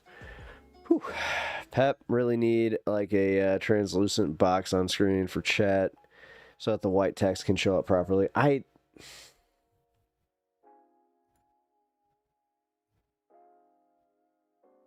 There. How about this? We're gonna do this. There. How's that, guys? Better? My bad. I forgot how many of you guys actually rely on chat on screen, which should probably just start this with the Oh shit. I just realized I forgot to do something. Here, while we do that, every crisis of capitalism is a crisis of overreduction. Planning is necessary to prevent those crises. White text always gets its way. What's the magic tech? Like what? Yellow? I don't do yellow. Ew. I did the white with the black backing. I didn't like it. But yeah, I see what you mean there. Anyway. Sorry, guys. I kind of abandoned the conversation over here. Thank you for taking over, Anna. Work. Either way. Gigadra. All I hope is that these capitalists donate to my stream. That's my biggest thing. You know me. And it's not even a call out at this point, where if y'all are the capitalist type and you want to support a streamer who provides a lot of entertainment. God. All right. Maybe, like, I'll work with one of you guys. I have a feeling you guys are much better, where you might have some pointers for me on this part, where it's just like, you have got to get better about this the whole self-promotion bit. Wow, I just stuttered. If you're socialist, you can't take my money. You don't need my consent. It's not how it works. No. Don't you do that to me. I am a streamer who has to live in this capitalist society. I'm trying to make this my full-time gig. And brothers got to eat. So, come on, man. That's how it works if you're good at it.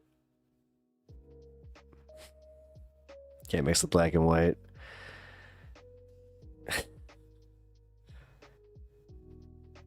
Gotta step up my loot game.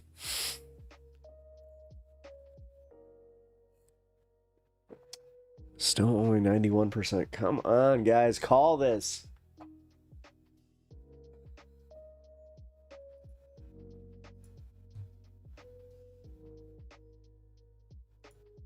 Do you have any thoughts on how the rest of labor is going to respond to this win tonight? I mean, we're going to have to see, but I think this is an opportunity for labor to really see how things have changed. Workers don't want, especially young workers, don't want status quo politics. They don't want status quo politicians. They want a new generation of leaders. And it's time to engage with Zoran Mamdani and a lot of other bright young leaders that are coming up that are demanding economic and social justice.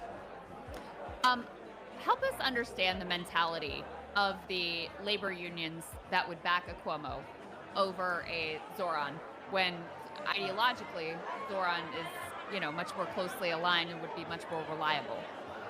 Well, I would say that a lot of labor unions really rely on, having a relationship with a politician, and that history matters a lot to them. They don't want to take a risk on someone like Zoran, who, let's remember, when he was starting up, he was pulling at 1%, 2%. So we took a chance, they said, when we... Well, I am making something here, Anna, so I can say this much. If you enjoyed the stream, please consider donating and maybe compensating the streamer. When we back them. Or just hit that damn like button, because it really helps me out. Yeah. We knew his potential. We knew that once he got in front of people and talked to people, that things would change. I'm pretty sure I pissed somebody off so bad they were just like, you know what I'm going to do? I'm going to unfollow you. Fuck you. We really led the way. More and more labor unions came out in support, including DC 37, which ranked them number 2. They're the union of the largest. They're the largest union for city employees in the city, and I think that made a huge difference as well.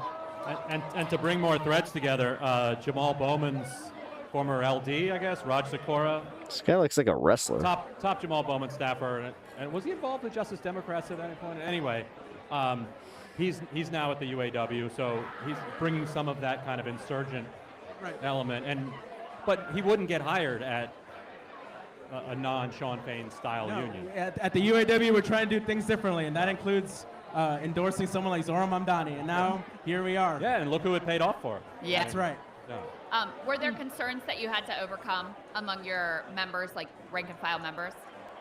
Well, I think you should know that, we did a press conference recently with our members up in Rochester and Buffalo, who also despise Andrew Cuomo. Andrew Cuomo, as governor, never showed up to any of our picket lines, including when General Motors workers in upstate New York, Western New York, went out on strike. And he also crushed bills and legislation that would support our members in auto and manufacturing. So it's not just the workers in the city who did not want Cuomo as governor. So I think the UAW really had an opportunity to lead in this fight, unlike other unions. And so our members are pretty clear that they did not want Andrew Cuomo as mayor. A lot of our unions had a great working relationship with someone like Brad Lander. Brad Lander fought, a lot for UAW members in the city as comptroller, and I think that's why we ranked him number 2. Yeah, that's actually really interesting because it speaks to how crucial on the local level Brad Lander's coming in and making that endorsement of Zoran. Absolutely. When we endorsed Brad Lander and Zoran in December, we told them that we wanted a cross endorsement. We did not think that you can go up against Andrew Cuomo by yourself as an individual. You needed to run as a slate and cross endorse each other. And that's exactly what they did. And we're so happy to see it. Brad is awesome. Last question that I have for you is, the left has sometimes struggled with working class voters, with non-college educated voters. What do you think has gone wrong there? What do you think that Zoran did right that was able to really expand and build on this coalition? Yeah, so I know a lot has been made about the generational fight here and, what backgrounds people have that voted for who. But the results tonight are clear that when you center your campaign on economic issues, on issues that affect working people, no matter what kind of work they do, whether they work at a dealership, an auto dealership, and are a mechanic and are a blue-collar guy, or whether you work for a law firm and you're a white-collar worker, or you work at a museum. One thing I get really tired of is when people are like, "Oh, you're just making this like personalized for your position, or for what you do." It's like, it's called lived experience. So I think what Zoran was able to do was not just really energize young people, he was also able to energize people who had really lost faith under in the political socialism, I'd be able to do this because I wouldn't have to. You wouldn't have to tip me because I'd be getting everything I need. No, exactly. Zoran, had a vision, exactly. And that's what this was well, all that's about. not necessarily socialism, though, Sylvie. A vindictive politician. Isn't that communism? Did he signal to you guys anything he was going to do? I mean, properly compensate. Yeah, I mean, properly compensated. Yeah, that's a big one. We haven't had a relationship with Andrew Cuomo since 2019, since that GM strike that we talked about. And I think that's when the relationship effectively ended. They're all fighting for contracts. So we never ever thought about engaging with Andrew Cuomo throughout this mayoral race. Yeah, I wonder how much of this race came down to Cuomo just being an awful candidate.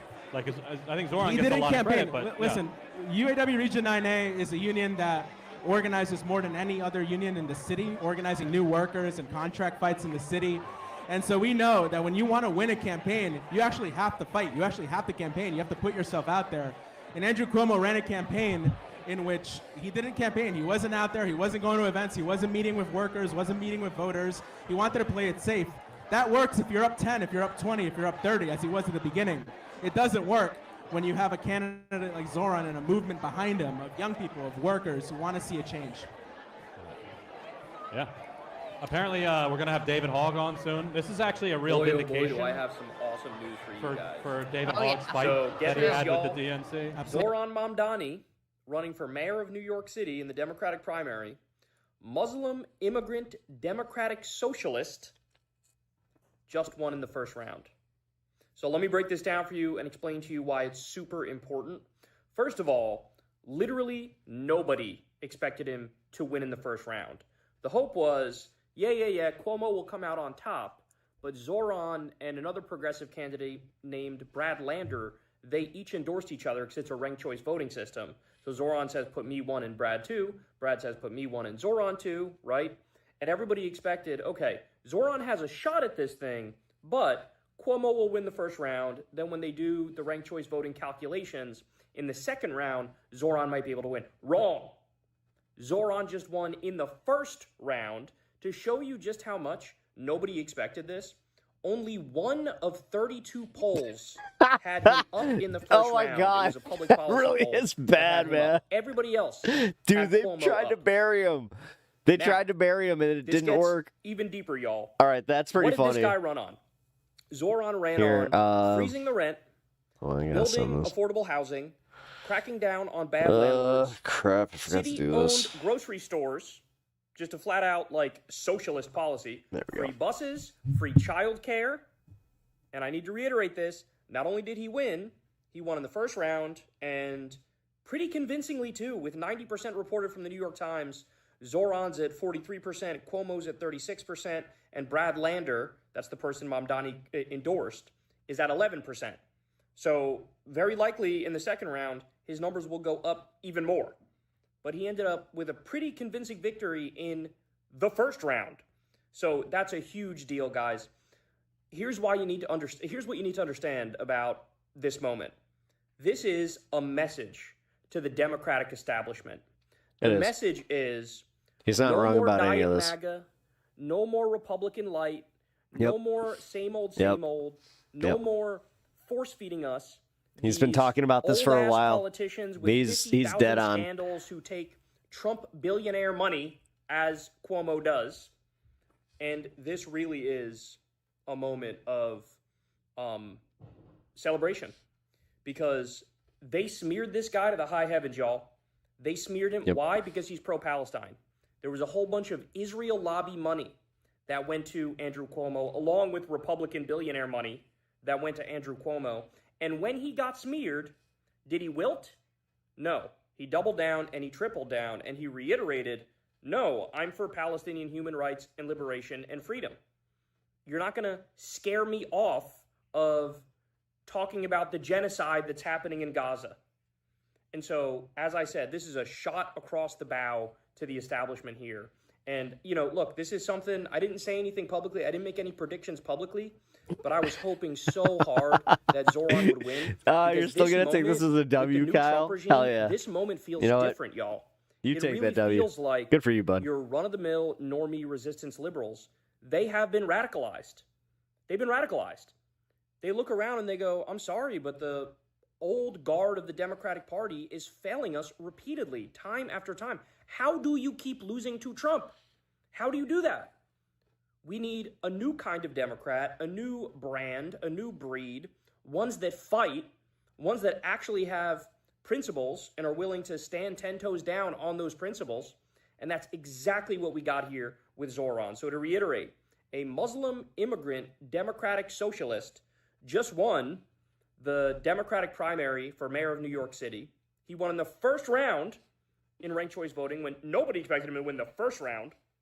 And he ran on amazing policies like freezing the rent, building affordable housing, cracking down on bad landlords, city-owned grocery stores, free buses, free childcare, and he was cracking down on bad landlords in New York City will win you, like, so again, that's like running on recess. Money, they lit it on fire.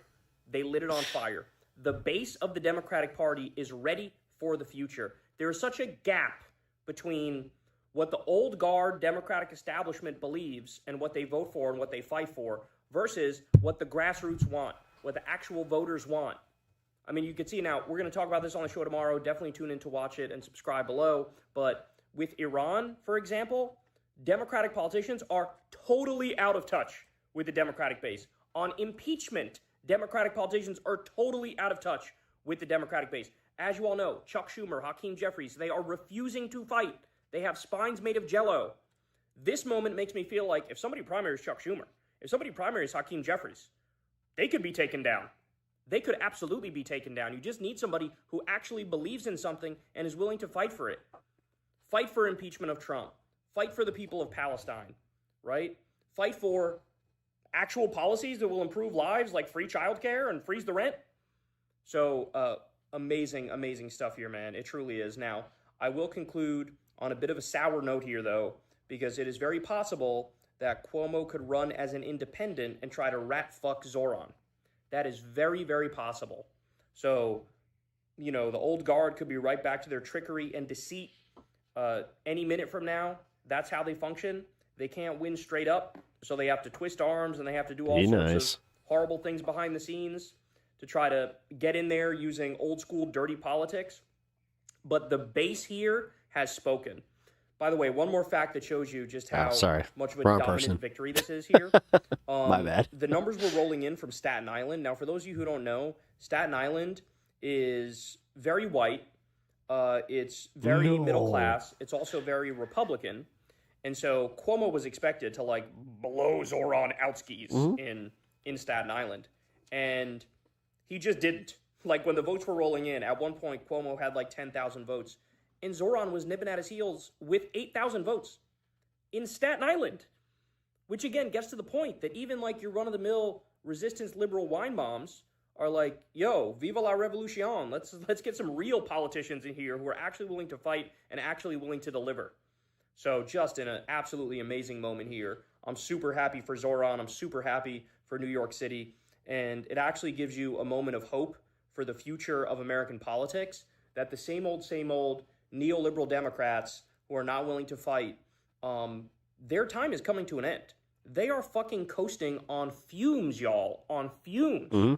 And this is a little bit of a teaser. Yeah, Chuck Schumer has got to be sweating, y'all. In, number one, the midterms, but also the next Democratic primary for president. Yep. Some Alyssa Slotkin type has a 0% chance None. of actually winning. None. You need an Yeah, if absolute you try to do crusader. Slotkin, good You need luck. somebody who's going to destroy Trump, and you need somebody who's going to represent the Democratic base, which means we are anti-war, we are pro-Palestinian human rights and liberation and freedom, we're for universal health care, we're for free college, we're for raising the minimum wage, et cetera, et cetera. So there you have it, man. Zoran Mamdani, amazing, amazing.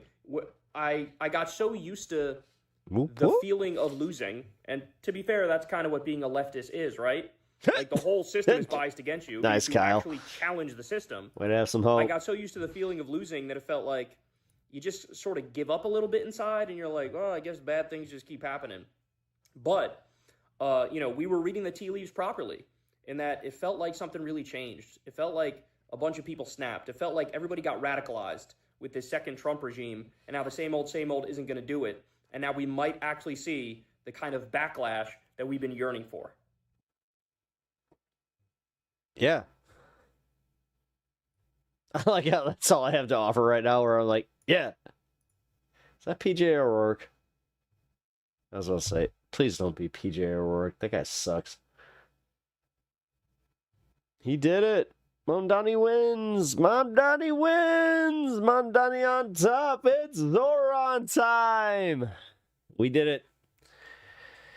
We did it. I mean, you guys did it. Anybody that is a New York resident did it. I am quite happy with every single one of my viewers that was able to participate and help change the world in a very, very... Oh, Andrew Cuomo concedes New York Democratic mayoral primary to Zoran Mamdani. It's official, folks. It's official. No, it's fucking badass. GOP lawmaker nominates Trump for Nobel Peace Prize. Yes, anybody can nominate you. Stop it. We get it. Dude, yeah. Cheers, Mamdani. You know what? Let's do a quick cheers, but then, yeah, I gotta go. I promised that I was not gonna do a extra long stream if Mamdani was called as the winner. So let's do a quick cheers, guys. I see you guys are don't celebrate yet. There is still the general. He beat Cuomo. Can I? Damn, man. Can I just have tonight? Fucking shit. Like, I get it. He ain't the mayor yet, but damn. Let me have some joy. Un poquito? Most homeless in America is transitory too. No, they're not. What? They're only transitory, like under necessity. Like from my understanding, they usually get shipped out, kind of situation. Trust me. Otherwise, you wouldn't have you wouldn't have the homeless that still live here during the winter months. Trust me. All right, but yes, let's cheers for Comrade Mamdani.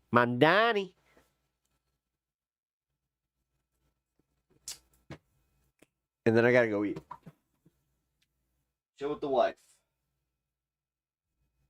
Which, everybody shout out Unimoogle in chat, please. She is awesome. She has been going through it, and yeah, she did get her car home. I did jump to conclusions. She did not ride it on the rim, so don't mess with the Zoran. I was waiting for it. movie's not as bad as people.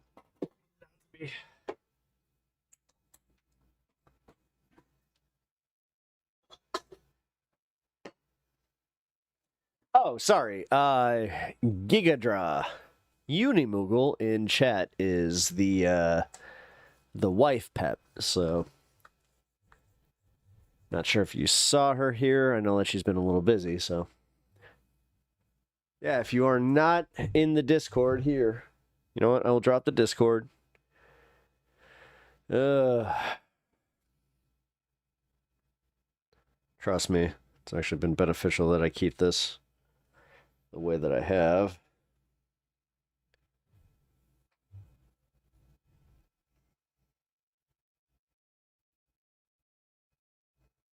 Join the Discord. Join the conversation, and you guys will have some fun. Also, Gigadra. I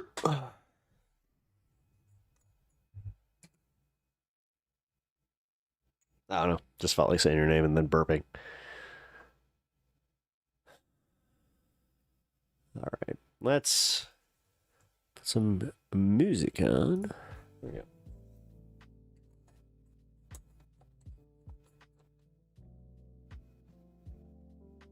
No, hey, Gig, definitely join the Discord. You guys can continue this in the general chat.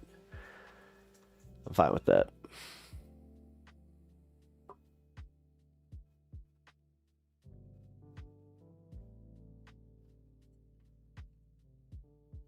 All right. Let's celebrate Zoran, though. Oh, it's fine. You don't have to continue the chat. Definitely join the Discord, though. Bank executives? Ooh, Mr. Big Shot! Oh, shit. What do you think you are?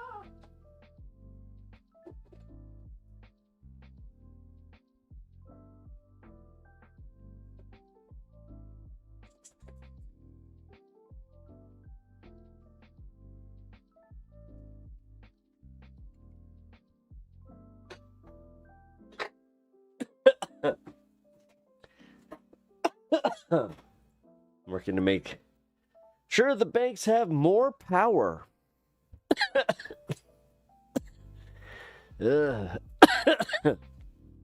Well, I don't know. I feel like you're still not here in bad faith. Maybe I just have bad judgment, but we'll see. Nah, I'm just kidding, bro. Thank you for enjoying the stream. Thank you for chatting and all that. No. You're in good faith. Cool. No. Well, thanks for chatting in good faith. Thanks for having some fun. Definitely come join the stream again. We will have some more conversations. Yeah, but the concept is you build socialism by forming community. Sorry, guys. I hate to, none of y'all even know your neighbors. This is true. I don't know my neighbors because they also tend to, like, kind of shift out. Like, like, it's one of these situations, man. I just, you know. Yeah, okay, actually, I was about to say, I know my immediate neighbors. I'm not close with, like, either of them necessarily, but I do have one where she's an older lady, and I help, you know, if her dog needs anything, I'll help with that, and if she needs, like, the trash taken in, I'll help her with that, but that's, yeah. She's also very standoffish, like, where if you ask if you, like, do you need help, she's very much like, no! It's like, okay. Then occasionally her caretaker will be like, but yes, guys. All right. If you guys enjoyed the stream, please leave a like and subscribe to the channel and follow over on Twitch. I really appreciate it, guys. Thank you. You guys can support the stream through the links in the description, but I really do appreciate you guys being here for everything and having a good time during the stream tonight. Tomorrow is Wednesday, so that means a 2 o'clock stream, and we're probably going to about 7. So, it's going to be a good time. Hope you guys can join, and you know what? We're gonna have some of that members-only content being dropped. Is it tomorrow or Thursday? Shit, hold on. When did I set that for? Thursday. Haha. That's right. All right, guys. But like I said, I appreciate you all being here, hanging out, having a good time. Say goodbye to Stan, and I will see you tomorrow. All right. Love y'all. Bye.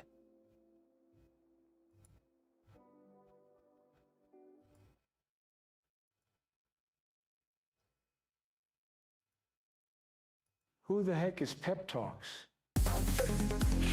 I'm not gay, but I fantasize about Marco Rubio. Pep Talks. Pep Talks. Pep Talks. Let's eradicate the Kung Flu. I'm literally coming. Pep Talks. Pep Talks. Who the heck is Pep Talk? They want our women.